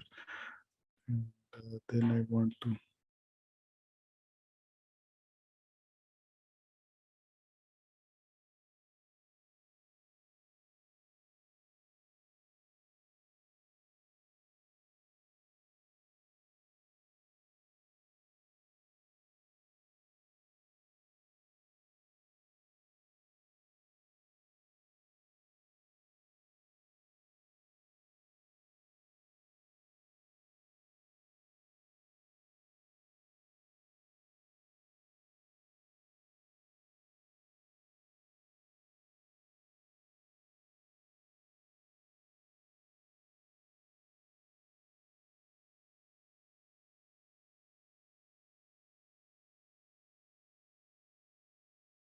okay, going ahead. Custom definable budget types. Yeah, we saw that budget types, entry document types, and consistency checks in BCS allow you to map the requests of your organization. So we have mapped, here the budget types. We have created different budget types according to the what kind of activity we are doing in the budget. So the entry budget, then the transfers, then the usual supplement, unusual supplement, etc. Budget entry and budget update activities are based on documents and are logged in budget entry documents. You display and maintain these in the budgeting workbench. A budgeting workbench is very similar to what we saw. It will show you in addition what is the documents posted and held, and then pre-posted and so on. Status management allows you to subdivide the budget execution process in individual budgeting phases and define user-specific roles through different authorizations. Yeah, so you can also define status management, and it will allow you to subdivide the budget process into different phases. So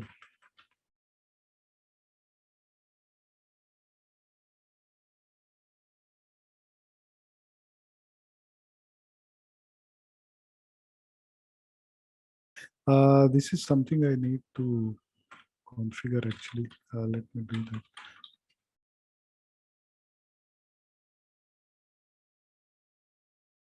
Yeah, and multiple data entry also.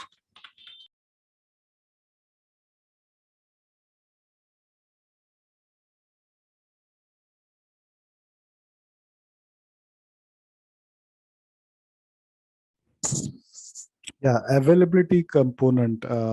So this availability component again is a flexible tool. We'll see that. that you can customize to monitor and compare budget values and commitment actual values. So it's kind of shows you how much budget is available for use and how much is already consumed by the expenditure. You can use independent availability control checks. You can distribute budget data between different systems using application link enabling. In this way, you can send budget information from sender to receiver system, which will then post this budget data. But yeah, this is from sender and receiver systems. But at a lower level, you can also send and copy budget data as you can do in controlling between different fiscal years or between different fiscal periods or from one version to another version. So you want to actually start with the base version and then you want to add something to it. So those kind of things are possible. In the budgetary control system, you can execute and manage your organization's budget planning activities.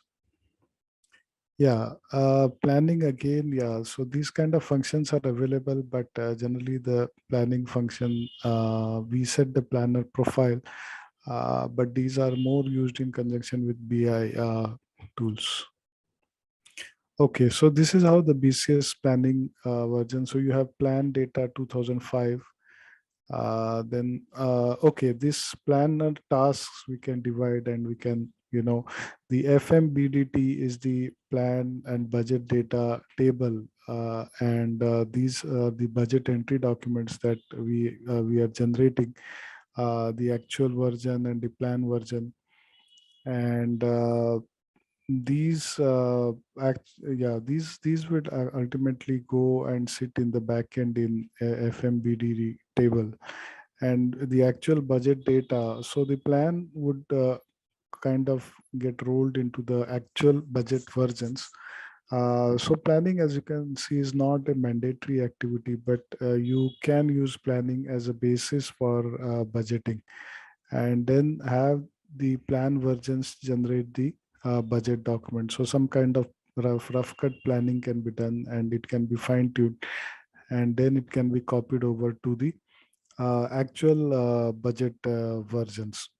And that budget version will actually serve as your base for the budgeting and availability control. So whenever you incur expenses based on that, it needs to stop you, or it needs to give you plan versus actual reports.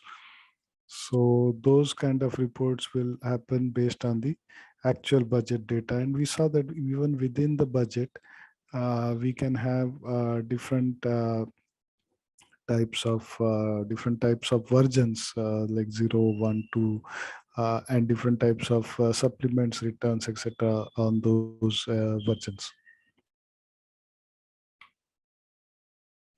Yeah, this is what they have done, how to do define planning. So define one or more number of planning layouts and planner profiles.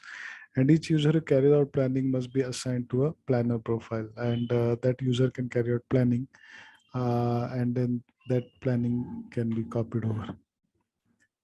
Planning layout. So formula that defines which characteristics and key figures from a total table are used to carry out planning, and how the entry screen is structured during planning. So this also we'll see tomorrow, the planning layouts.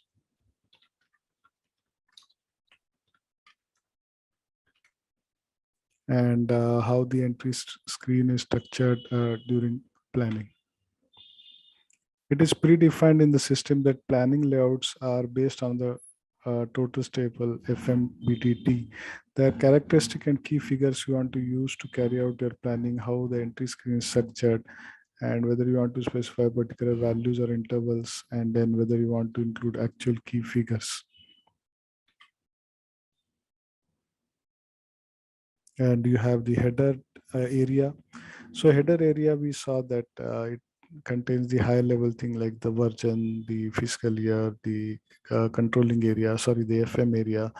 And then in the individual FM, individual lines, you have the budgeting addresses or the FM account assignment elements like your fund center or your commitment items, funds, functional area primarily, these four. And if grant management is in use, then we have grants management as well.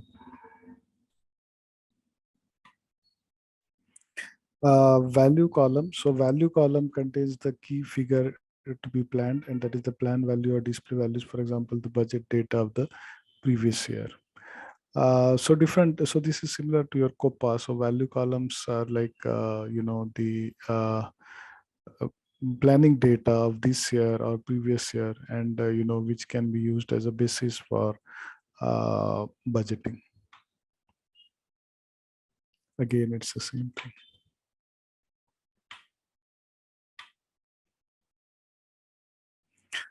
So you have to assign an authorization group to a planner profile, and then you can ensure that the individual planners only plan within their area of responsibility by defining planner profile tailor for each planner and assigning authorization groups. So similar to your authorizations, we want to control how the planning is done. And we want to, because the planning will be kind of decentralized, a lot of people will be doing the planning, and then that would be combined as a budget. So we don't want anybody stepping on someone else's shoes and doing planning for something which is not responsible. You can default the parameters to your planning layout. So your planning layouts will actually contain your default parameters, and the combination of a planning layout and default parameter is described as a planning task. So the layout and the parameter, so you can say that for the end user or for the business user, the task is cut out, that this is your planning layout, and these are your default parameters. Parameters would be your the account assignment elements. So you are responsible only for planning for these particular things, and that is how those layouts would be customized. And the specific layouts through the authorization groups would be given to the end users. So we can have like a department wise or fund center wise planning layouts which can be used in that manner. Okay. So this is about this thing. So, but before we go ahead with budgeting, let us quickly go to the grants management, and let me walk you through the grants management first. Then we'll start probably using those account assignment. So we are primarily dealing here with grantee management, not with grantor management. So grantor is the person who is giving the grant, whereas we are in this case the receiver of the grant, and therefore we would be kind of mainly dealing with that aspect. So at the highest level of the company code, you want to check whether the grantee management is activated or not. And here I have activated for the first company code.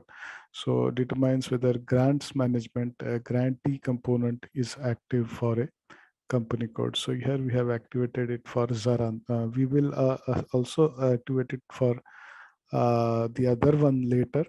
But the other one I have kept clean so that we can, build a really good structure and then have a few sessions of practice in that with data that is very close to the real scenarios.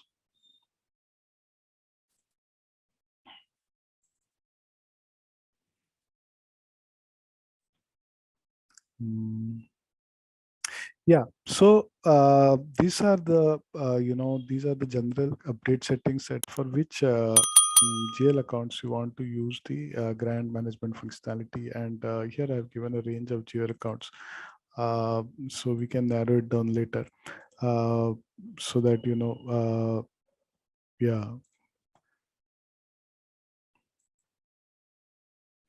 Okay, so let's first again go to the business partner function. So for this grants management, it is necessary to have a business partner, and this business partner is similar to your customer, vendor, etc.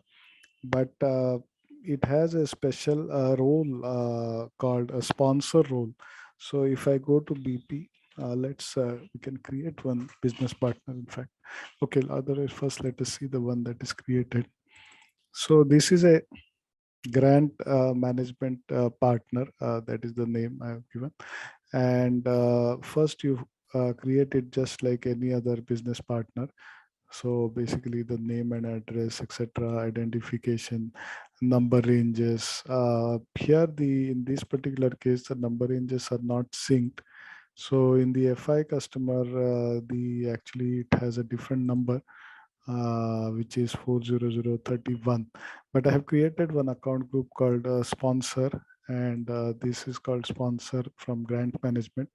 So this can be used to create further business partners. So what will be the purpose of this business partner is that that organization will provide the grant, and we will be monitoring the usage of the grant.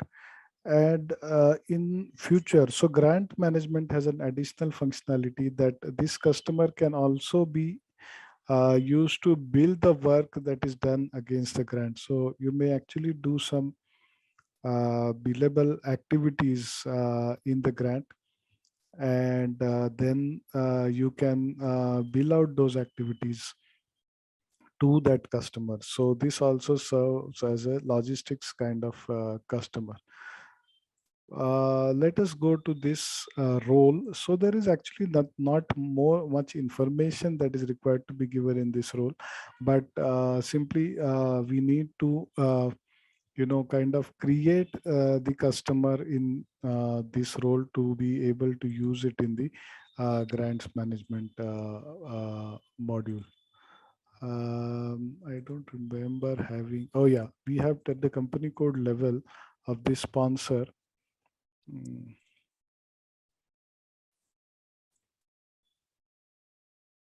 So surprisingly, I don't see it assigned to the uh, mm, our FM area anywhere, but that assignment happens through the when we create the grant, because that same customer may exist in different roles in different FM areas and in different sales and distribution areas, general areas. So there is no hard linkage to the FM area.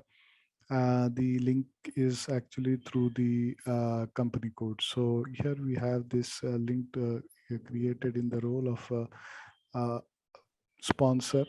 Not much additional information that is required, I mean, anything specific to funds management or something. So we just need to create this as a customer. Okay. So we'll now try to create one grant, and before that, there is something called as a sponsored object, and we need to create that as well. Sponsored program group is not mandatory, but a sponsored class. Yeah. So this is, what, it's kind of a expense and revenue classification. So this represents the sponsor's expense and revenue classification. So sponsored class is used to group expenses and revenue in order to satisfy the sponsor's view and reporting needs. Okay, so the sponsor may have, some reporting needs as to how he wants us to report the utilization of funds to according to his requirements. So it's basically like whether you spend a grant on expense or you send a grant on creating revenue or program income. So these are the different sponsored class types. Or rather, I would say, sorry, not income. So whether it is spent in recording income or expense. So you may have kind of different sponsored classes for recording revenue against that sponsor, and also, the expense against the grant.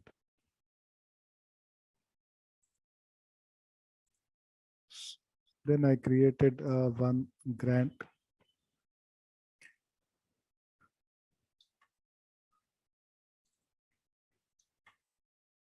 So grant, when you create a grant, it essentially requires a sponsor. So the grant is always tied to a sponsor. So here you can see the sponsor and the company code, and again the grant type. So again, here they have given status network, no status network. You have your own classification. So I created one called Z1.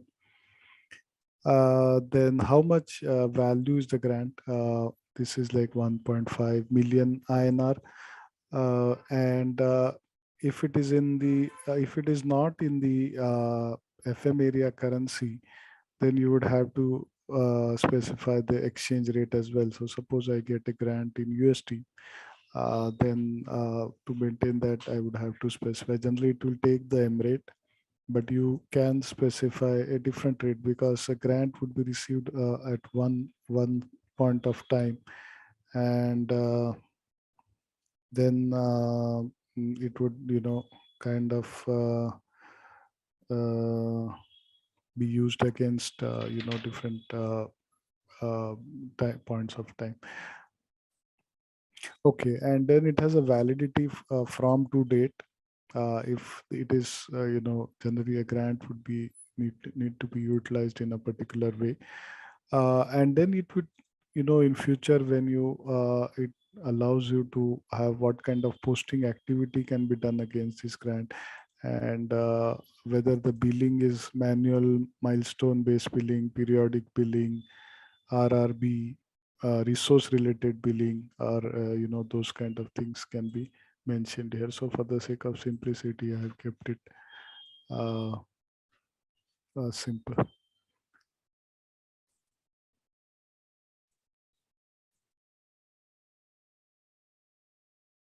And the supported objects, you can actually put the funds and the sponsored program and the sponsored class. So here I have given just a global thing. And then you have a lot of different functionalities here, which we will explore during the course of this lecture, subsequent lectures. All right, let's test your knowledge. Here's a question for you. Which of the following is not a standard fund type in SAP Funds Management? Option A, budget fund. Option B, cost fund.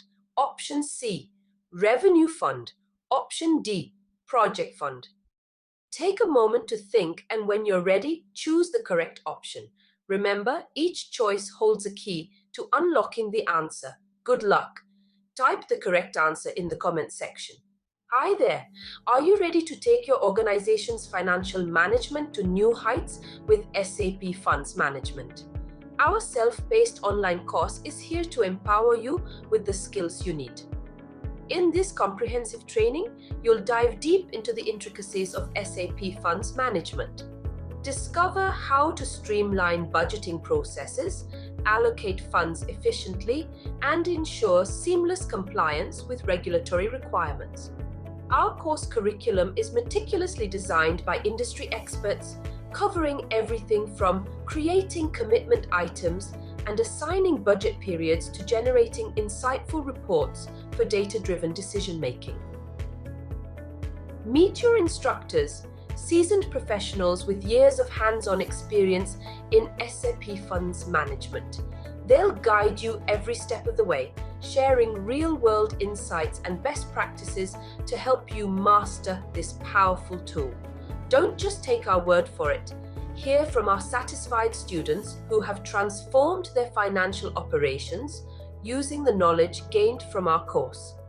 Best of all, this invaluable training is accessible at an affordable price, making it a smart investment for your career, growth, and organizational success. Visit ZaranTech's website below for full details on the training and enroll now to unlock the true potential of SAP Funds Management.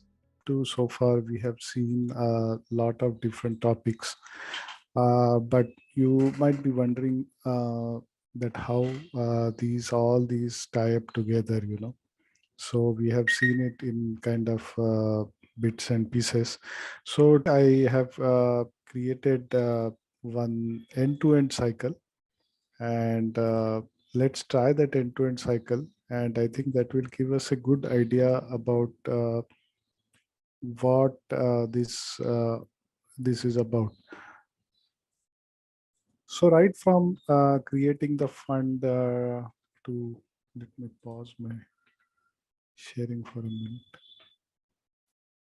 So we'll create a fund, we'll create the hierarchies, we'll create budget address, we'll create posting address, then we'll do budgeting, we'll release the budget, and we'll book actuals, and then we'll see the couple of reports which will show you the budget and the actuals.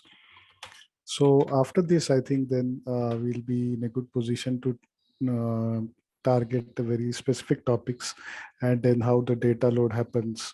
So did you get a chance to, try out anything in the system? Yes, in my system, in my not in the system. This one. Oh, you have another system, is it? Not this one. Yeah. Okay, fair enough. So you're familiar with now creating fund, doing all, etc.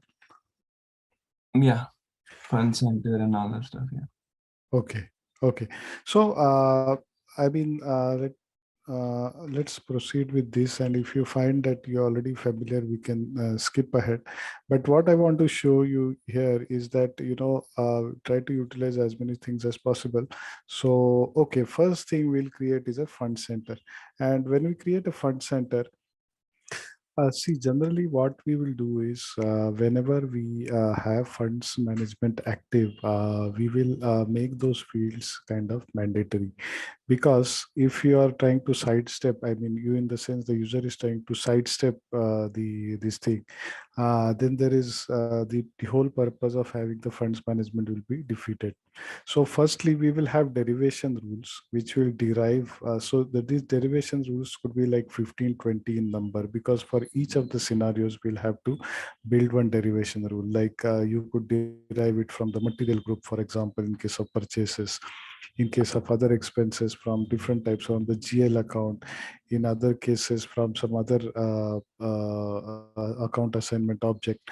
But I don't think it will be possible. So we'll have to build controls in such a way that it is not possible to create it without, or if you want to create it without, then I think the best alternative is to create a dummy fund center, and whatever you don't want to assign to that fund center, you can assign it to a dummy fund center. Okay, got it. Okay. Yeah. So I will create one fund here. See, what I'm trying to do is now create the fund in a hierarchy. So earlier, the fund center in hierarchy. So earlier we had this kind of fund center as EDU 001 as a fund center. So below that we can create, in a hierarchy. Let's try creating that in a hierarchy. So I have created 1 or 2. So let's create 3 now. So I will name it as something. Yeah, courses 03. Username. And when I give the hierarchy, Then here the superior fund center would be the 0, 1. Then we will in future, maybe once we are comfortable with cycle, what we can do is we can try budgeting at a higher level, and then booking the funds at a lower level. So that is also possible, because the posting address and budgeting address can be different. But for the time being, we can stick to this thing. So this is valid from 31/12/1990. So I have created a firstly I have created a fund center. Okay, so I'll make a note of this here in my Excel sheet. And since the recordings are available, you can actually go and check later if you want. Now, what we are going to do is we are going to create the budget address and the posting address, since we are using the hierarchical structure for budgets. So we need to create the posting address and budget address, so that we are able to budget for that particular fund center using other cost elements, account assignment elements, and we are also able to book the actuals. So firstly, I would create the budget address. So we can go through the menu also.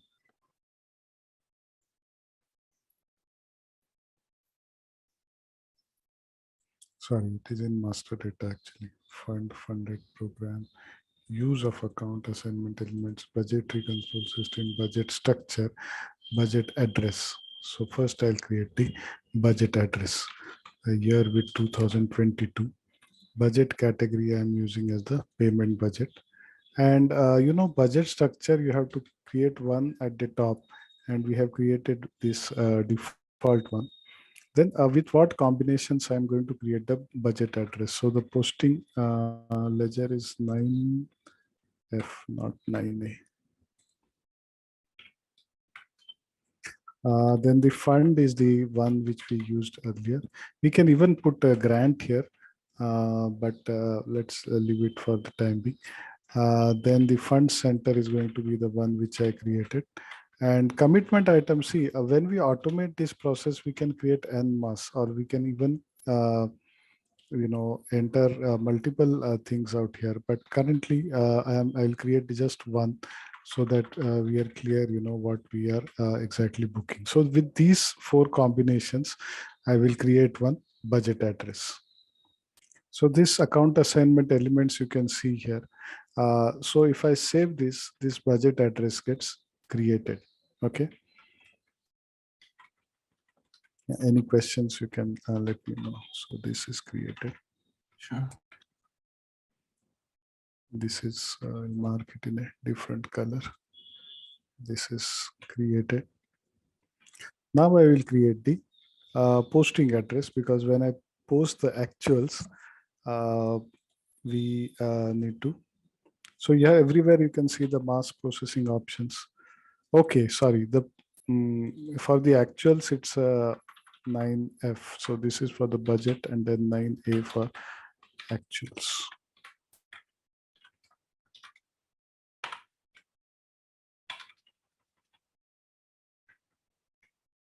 So similarly, I'll create with the same combinations, fund center, commitment item, and functional area. Okay. So these 4 combinations I have saved the posting address also. So now we are ready to actually budget on this and actually post item. But before that, we need to generate the hierarchy also, because we are using the multi-level budget structure, and this hierarchy has to be generated so that internally it updates what what we created into its tables. So I will put the, okay, there is a hierarchy ID here, which is kind of a top level ID. And then commitment item right now will take only one. And the fund center also I will take only one. So first this we will run in the test run. Here it says operation was successful. Error messages are 0. You can even display the hierarchy. So this hierarchy is actually, pertaining only to the combination of fund center and commitment item. So for some reason, this step is required to be created before you can do the budgeting. Then you have maintain budget addresses. So we have already created this. Again, this seems to be more a technical step. Uh, so when we created the fund, now this is 03 and the functional area IB75, commitment item general and government grant. So for these combinations, we need to, so it will create the technical addresses. Here you see the option called create addresses. You can also delete the addresses if something is not relevant.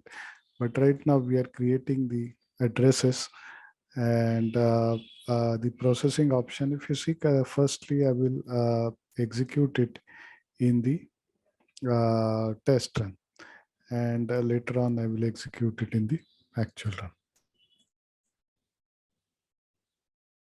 So this, if you see, it creates a combination with not only this, but even the grants which are there, which we can later try out with a combination with an example of a grant if we can do the same thing. But since I had created a grant also, it created, and then you have one funded program also. So various combinations you can create, and this will create the budget addresses in the multi-level budget structure. So all combinations it will create unless you kind of exclude this grant initially, or you exclude the funded program in that case. But these are, just the addresses. So it's not necessary that everything should have some budget, or, you should make a planning against everything. So right now we are just creating the groundwork for creating the budget.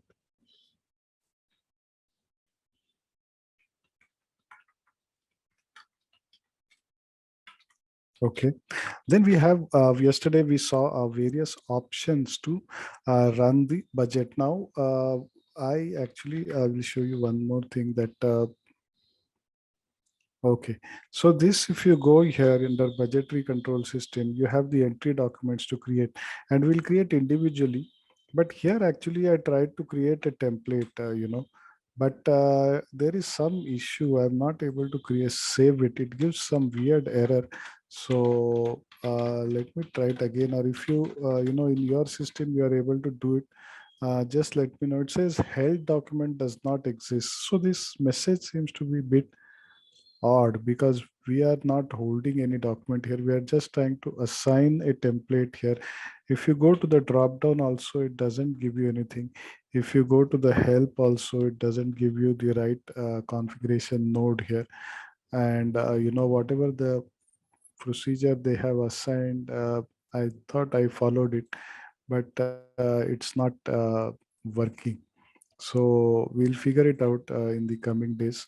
Uh, but right now we'll do manual planning. So we could either do it with this, or we could do it with budgeting workbench. So right now I'll do it with create. Now, when we create, yesterday we saw that, you can actually go and select the various criteria. So let us assume that first, let us put some budget figures here. So the entry budget, I want to put it as 25,000. And then the return, I want to put it as, let's say 3,000. So the net available budget would be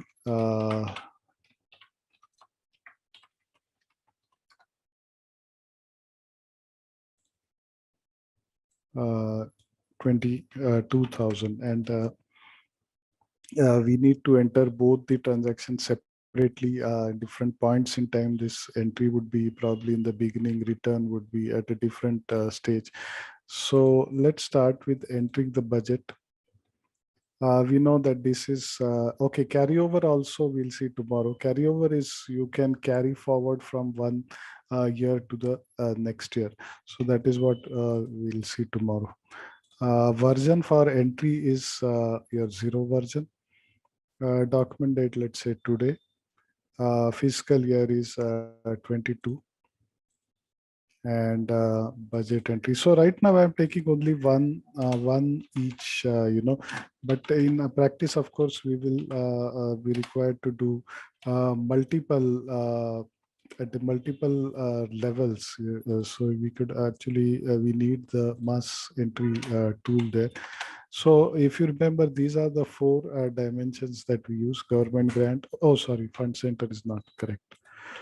This fund center is this one. So the lower level one. And funded program, I'll keep blank. And at the entry, let me enter 25,000 as the budget. So you can also enter some text like initial budget loaded.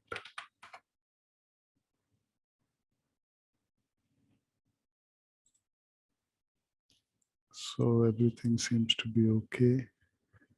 Here you will see that has updated the expenditure budget as 25,000. And then I will save this. So this saving actually created one document. So your document 20 has been successfully created. Uh, so let's say document 20 posted.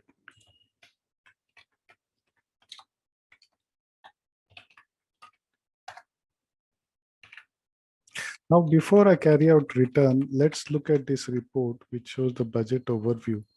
And since we have only one entry in this for the time being, uh, we are going to see only one value there. FMRP RW budget, display budget entry documents. Yeah, this one, budget overview. So there are a lot of different reports, and I think the strength of this module is more in reporting, gives various type of report. So this one, if you see financial management area, budget categories, payment budget, version is 0, fiscal year 22. And let me give only the fund center here, sorry. Because there is only one entry, so anything you give unique is fine.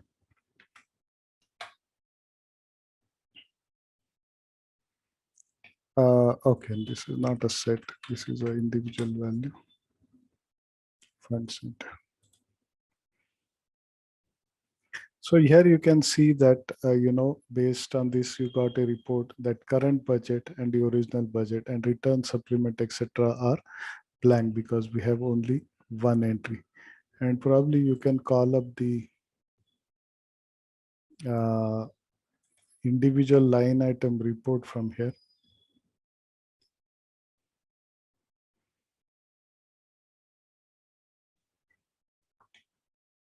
So search actual line item, search entry document. Yeah, so you see here the entry document. Probably you can see it in the another format as the document entry format also. Yeah, this is the entry format. So this kind of drill down is available up to the lowest level in this report. Then of course, if if you have more now if anything I click, it is going to go to the same thing.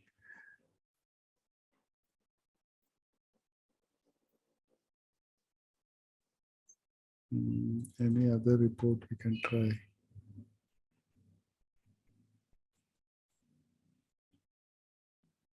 Okay, we have not released the value here, so we can just check this.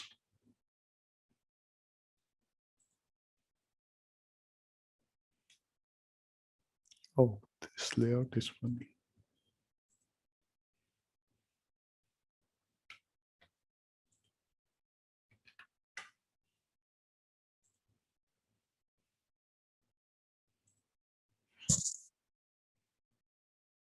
Yeah, this will give you all the history.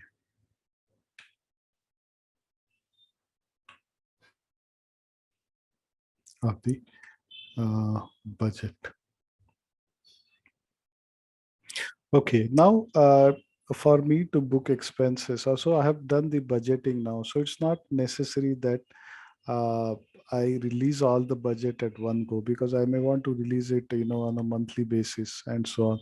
So, okay, first what we'll try to do is we'll try to create a return first, and then again see the report, how it looks like.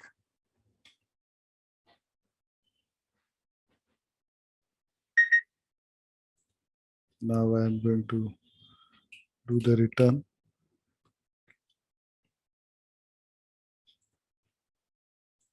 Document type is same. This also allows the return. Let's see, I'm not sure whether it is version 0 or version 1, but we'll find out.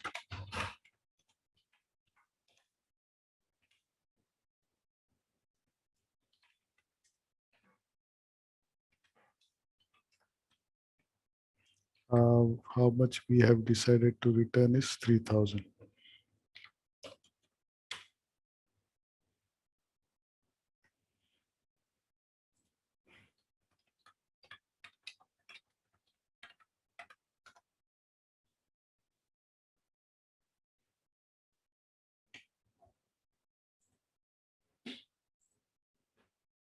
Okay.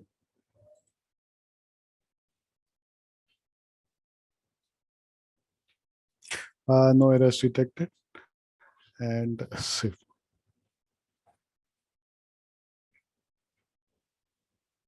Yeah, so document 21 has been created. So here it doesn't actually show any signs like plus or minus, but it will show you under the relevant bucket.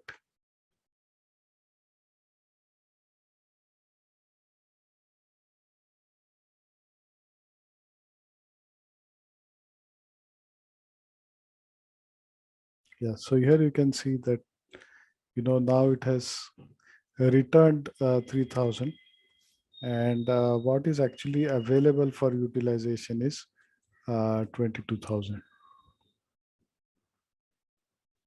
We could also try a supplement here. Let's try that.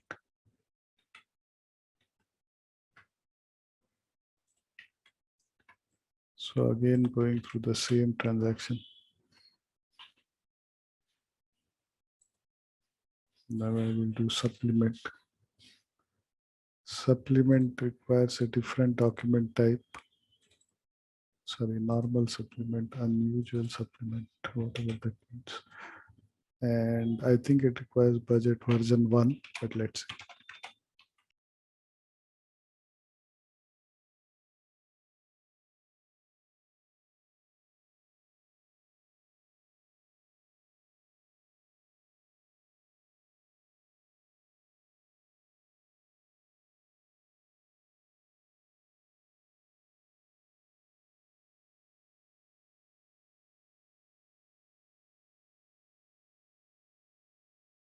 Yeah, this will create an issue here. So I think you require budget version 1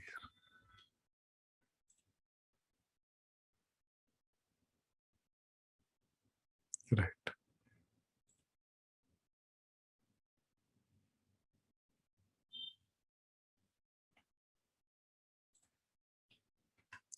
Now let us go back to the budget overview. This is a good report. And we're still on the budget itself. So we have not gone to the actuals.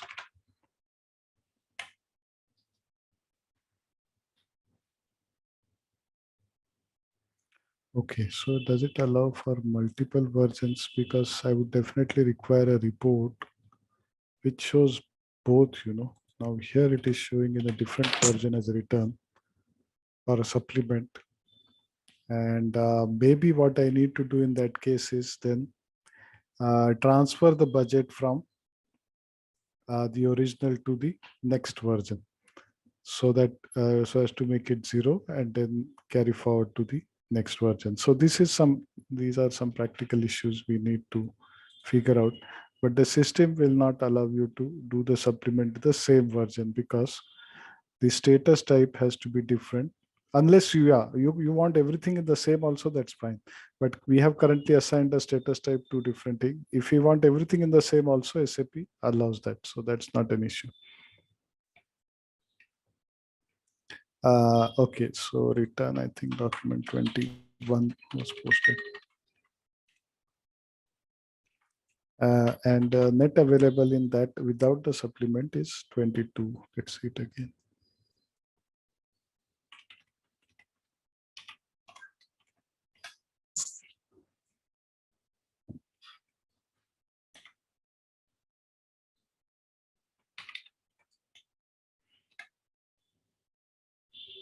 Yeah, now what we have is 22.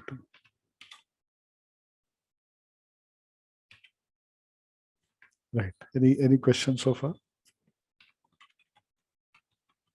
So we completed this. We completed this.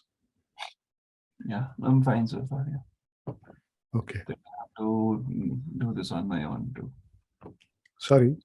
I'll have to do this on my own to get a more. Yeah. And maybe you'll discover some things which you can also share.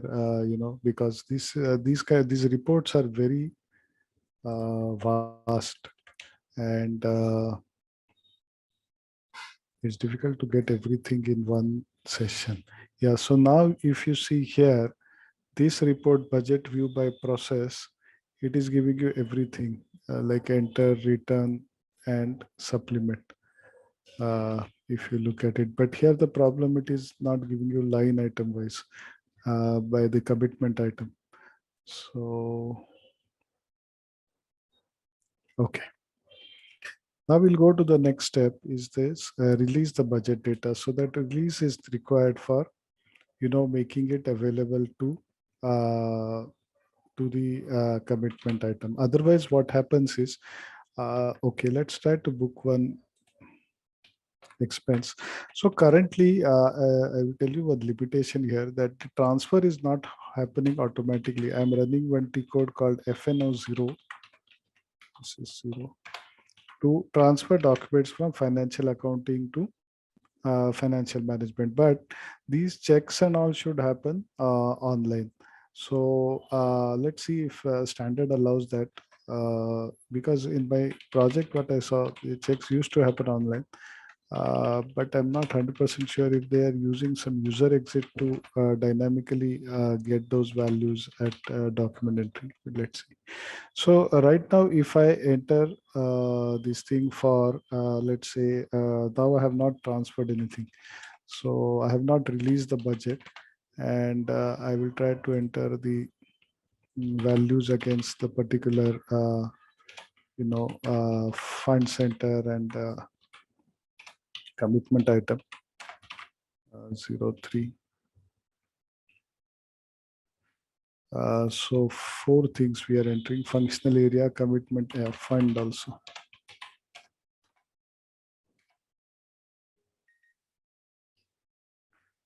And then 50.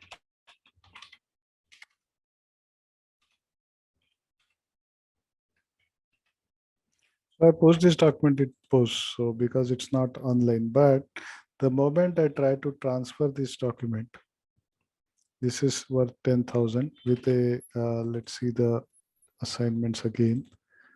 The same assignment with which we have created the budget. So if I do FMN at 0, it will give me a message that there is no budget available. So posting period is 7, entry date is today.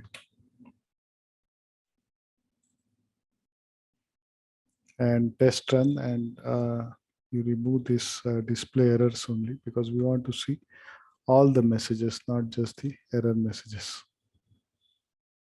Yeah, so here it will say that annual budget exceeded by 10,000 INR, because we have switched on the availability control. So that for the the budget to be passed on to the availability control, there is one more prerequisite that is required, and that is the releasing the budget. So that budget can be released in bits and pieces, but yeah, or it can be released entirely. So this is the T code where we'll release the budget. Yeah, so this is release the budget data.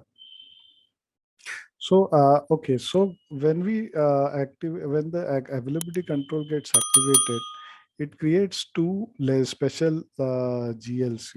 In case of 9F and 9G, it creates something like 9L and 9S. So those things are stored in a separate special GL, and they are tracked from there.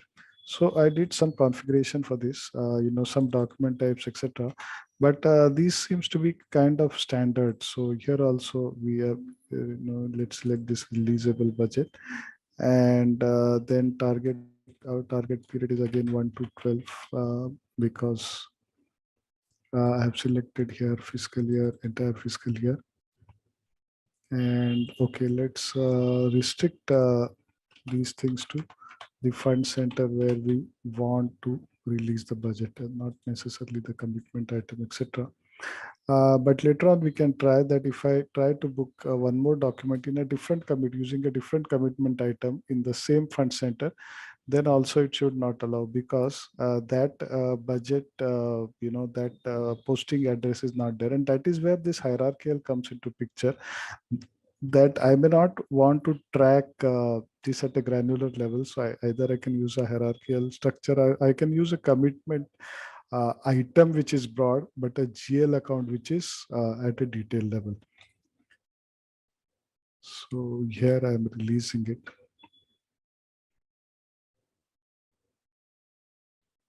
So here you can see this 22,000 amount that was available has now got released, right?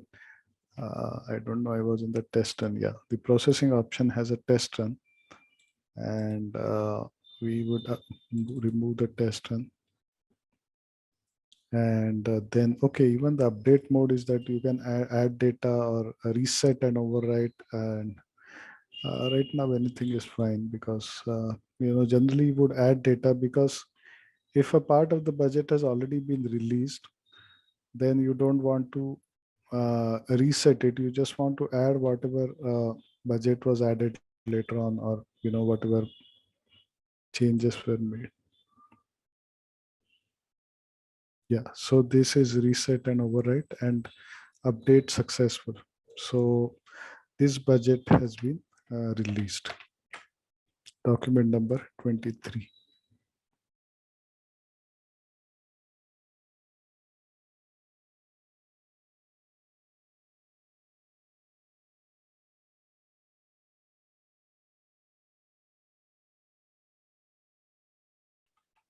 Okay, now what we'll do, we have already booked the accounting entry. So we will again try to pass it to the financial management. And this time we have a budget of 20,000, 22,000 there. So it should allow me to release this document. So ideally this should happen everything online. But let me see that.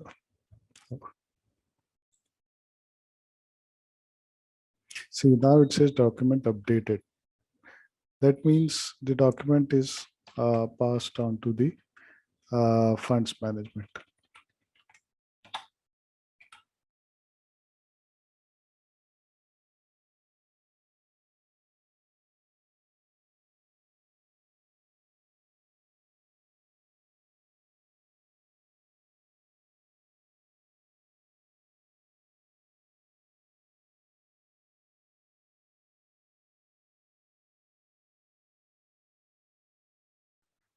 Now let us go to this another report called budget usage report. Did we see this report earlier? Yeah, here it is, overview of budget usage report. So this will show you, what was the availability, and then what was, how much is used. So now we saw that the availability was 22,000, right? Sorry, are you with me? I just, sometimes the network gets disconnected. Yes. Yeah, I'm here. Yeah. yeah. Fine.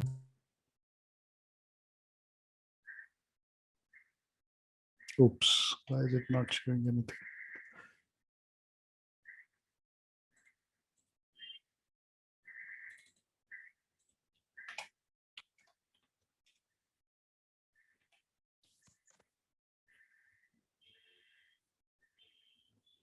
Yeah, so if you see this consumable budget is 22,000 and what got consumed was 10,000. So still we have 12,000 available. So now let us try to post one document which is slightly different in terms of the account assignment because for this edu 003 we have created just one budget address. So if I give any other combination, then it should ideally fail. Let's see that.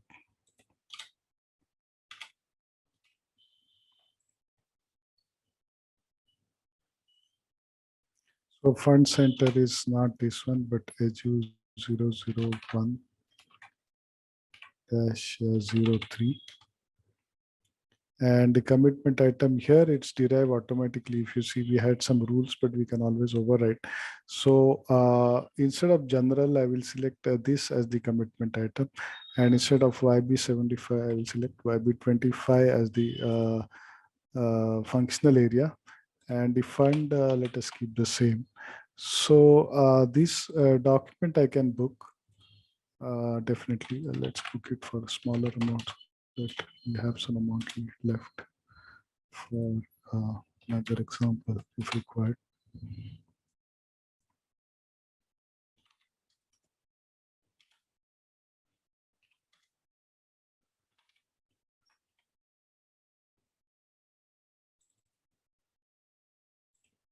So let us check once again. I'm using the same fund center, but different account assignments here.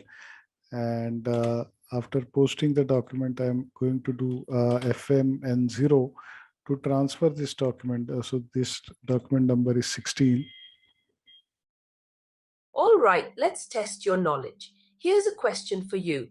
Which of the following transactions is used to create a fund in SAP? Option A, FSS0. Option B, FMSA. Option C, FMR1. Option D, FM08. Take a moment to think, and when you're ready, choose the correct option. Remember, each choice holds a key to unlocking the answer. Good luck. Type the correct answer in the comment section.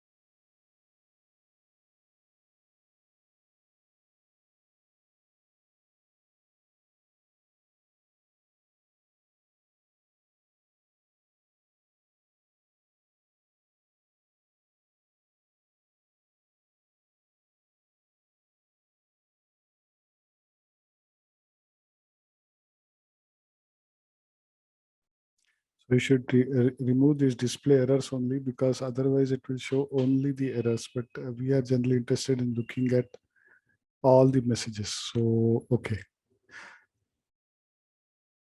Yeah. So now if you see here, it says amount exceeded by 1,500, although the budget is available up to 10,000. But the budget is not available under that particular budget address or posting address.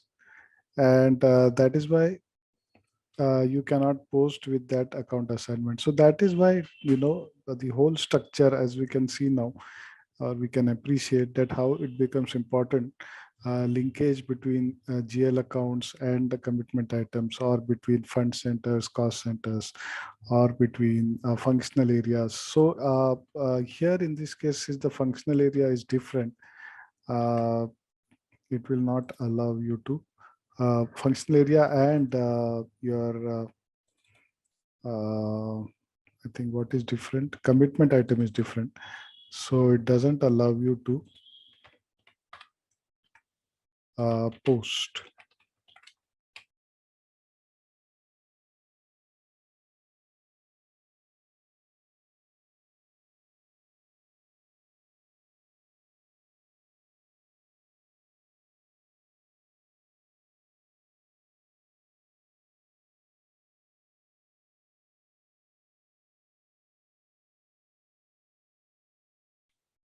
Okay. Yeah, I will try to show you one more report which I saw.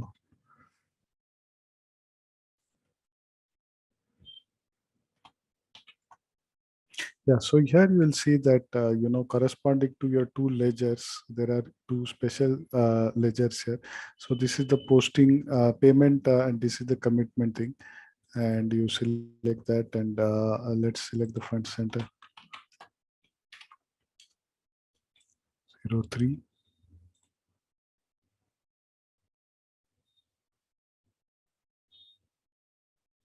Yeah.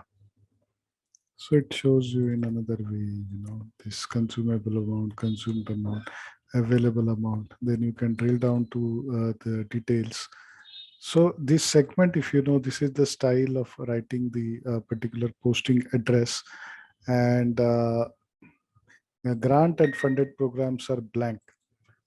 No, why is grant blank? Government grant. Oh, grant means, yeah, okay. A grant refers to the grant of the as an account assignment object. So let's try one last thing. We'll create a budget for with a grant because we have already created the posting address for that.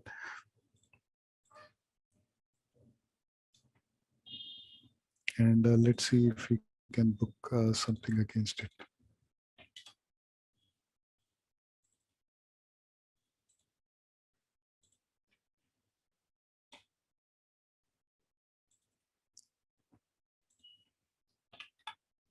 So I'm creating a budget with the same thing. Where is the grant here?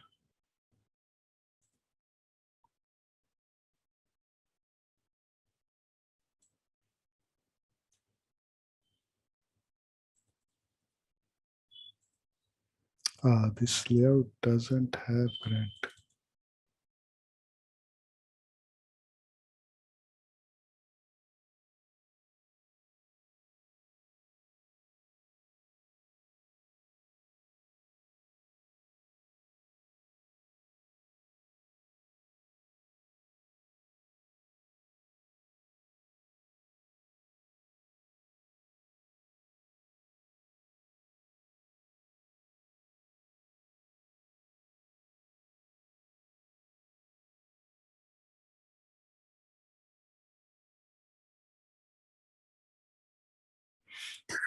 No, we don't have that. Fortunately, I will create one layout with a grant so that we can.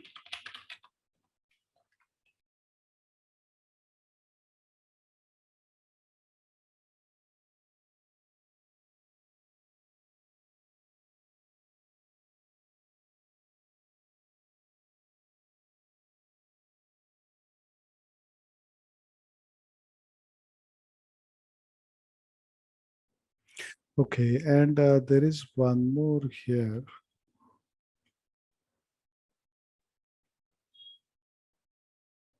Okay, budgeting workbench. So budgeting workbench will actually, it's very similar. Okay, just I want to check what is this pre-posting, So, okay, here it has a layout. In the layout, which layout is this? Need to check. But it has the grant here. So let's enter the grant.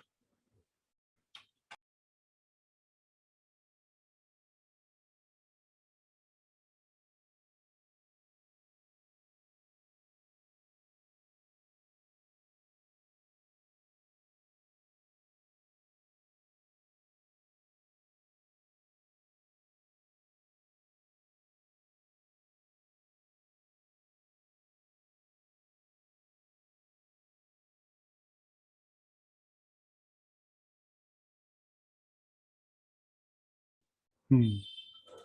This budget address is not created, I guess. You're trying to create an entry budget document using a grant. Only the grant with a value of space, a grant with whatever is.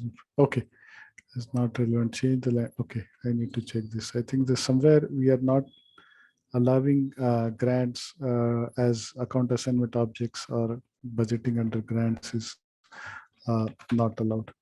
So that's fine. So possibility to enter a grant. Yeah.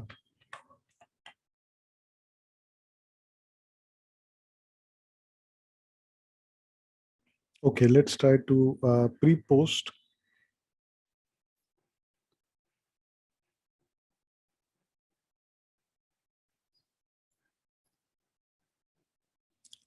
Since this is pre-posted, does it appear in the reports? We have a budget overview report.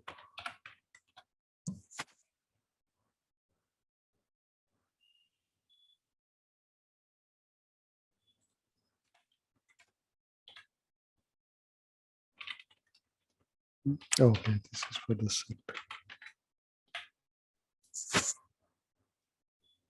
Yes, pre-posted also appears. What is the difference?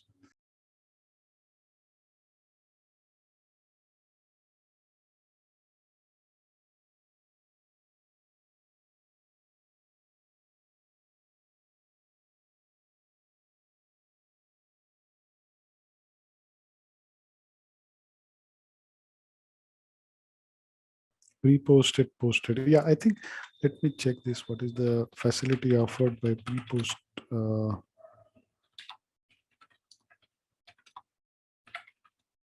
how, what are the differentiators actually between?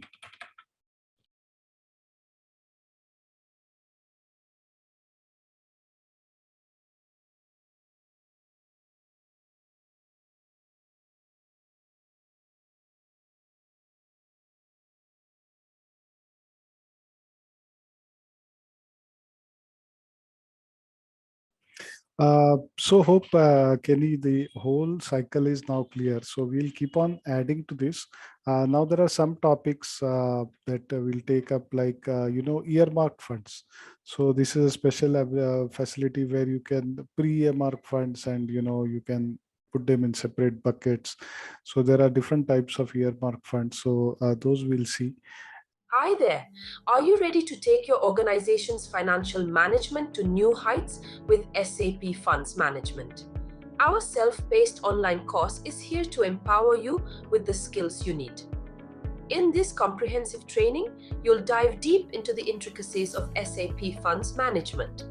Discover how to streamline budgeting processes, allocate funds efficiently, and ensure seamless compliance with regulatory requirements.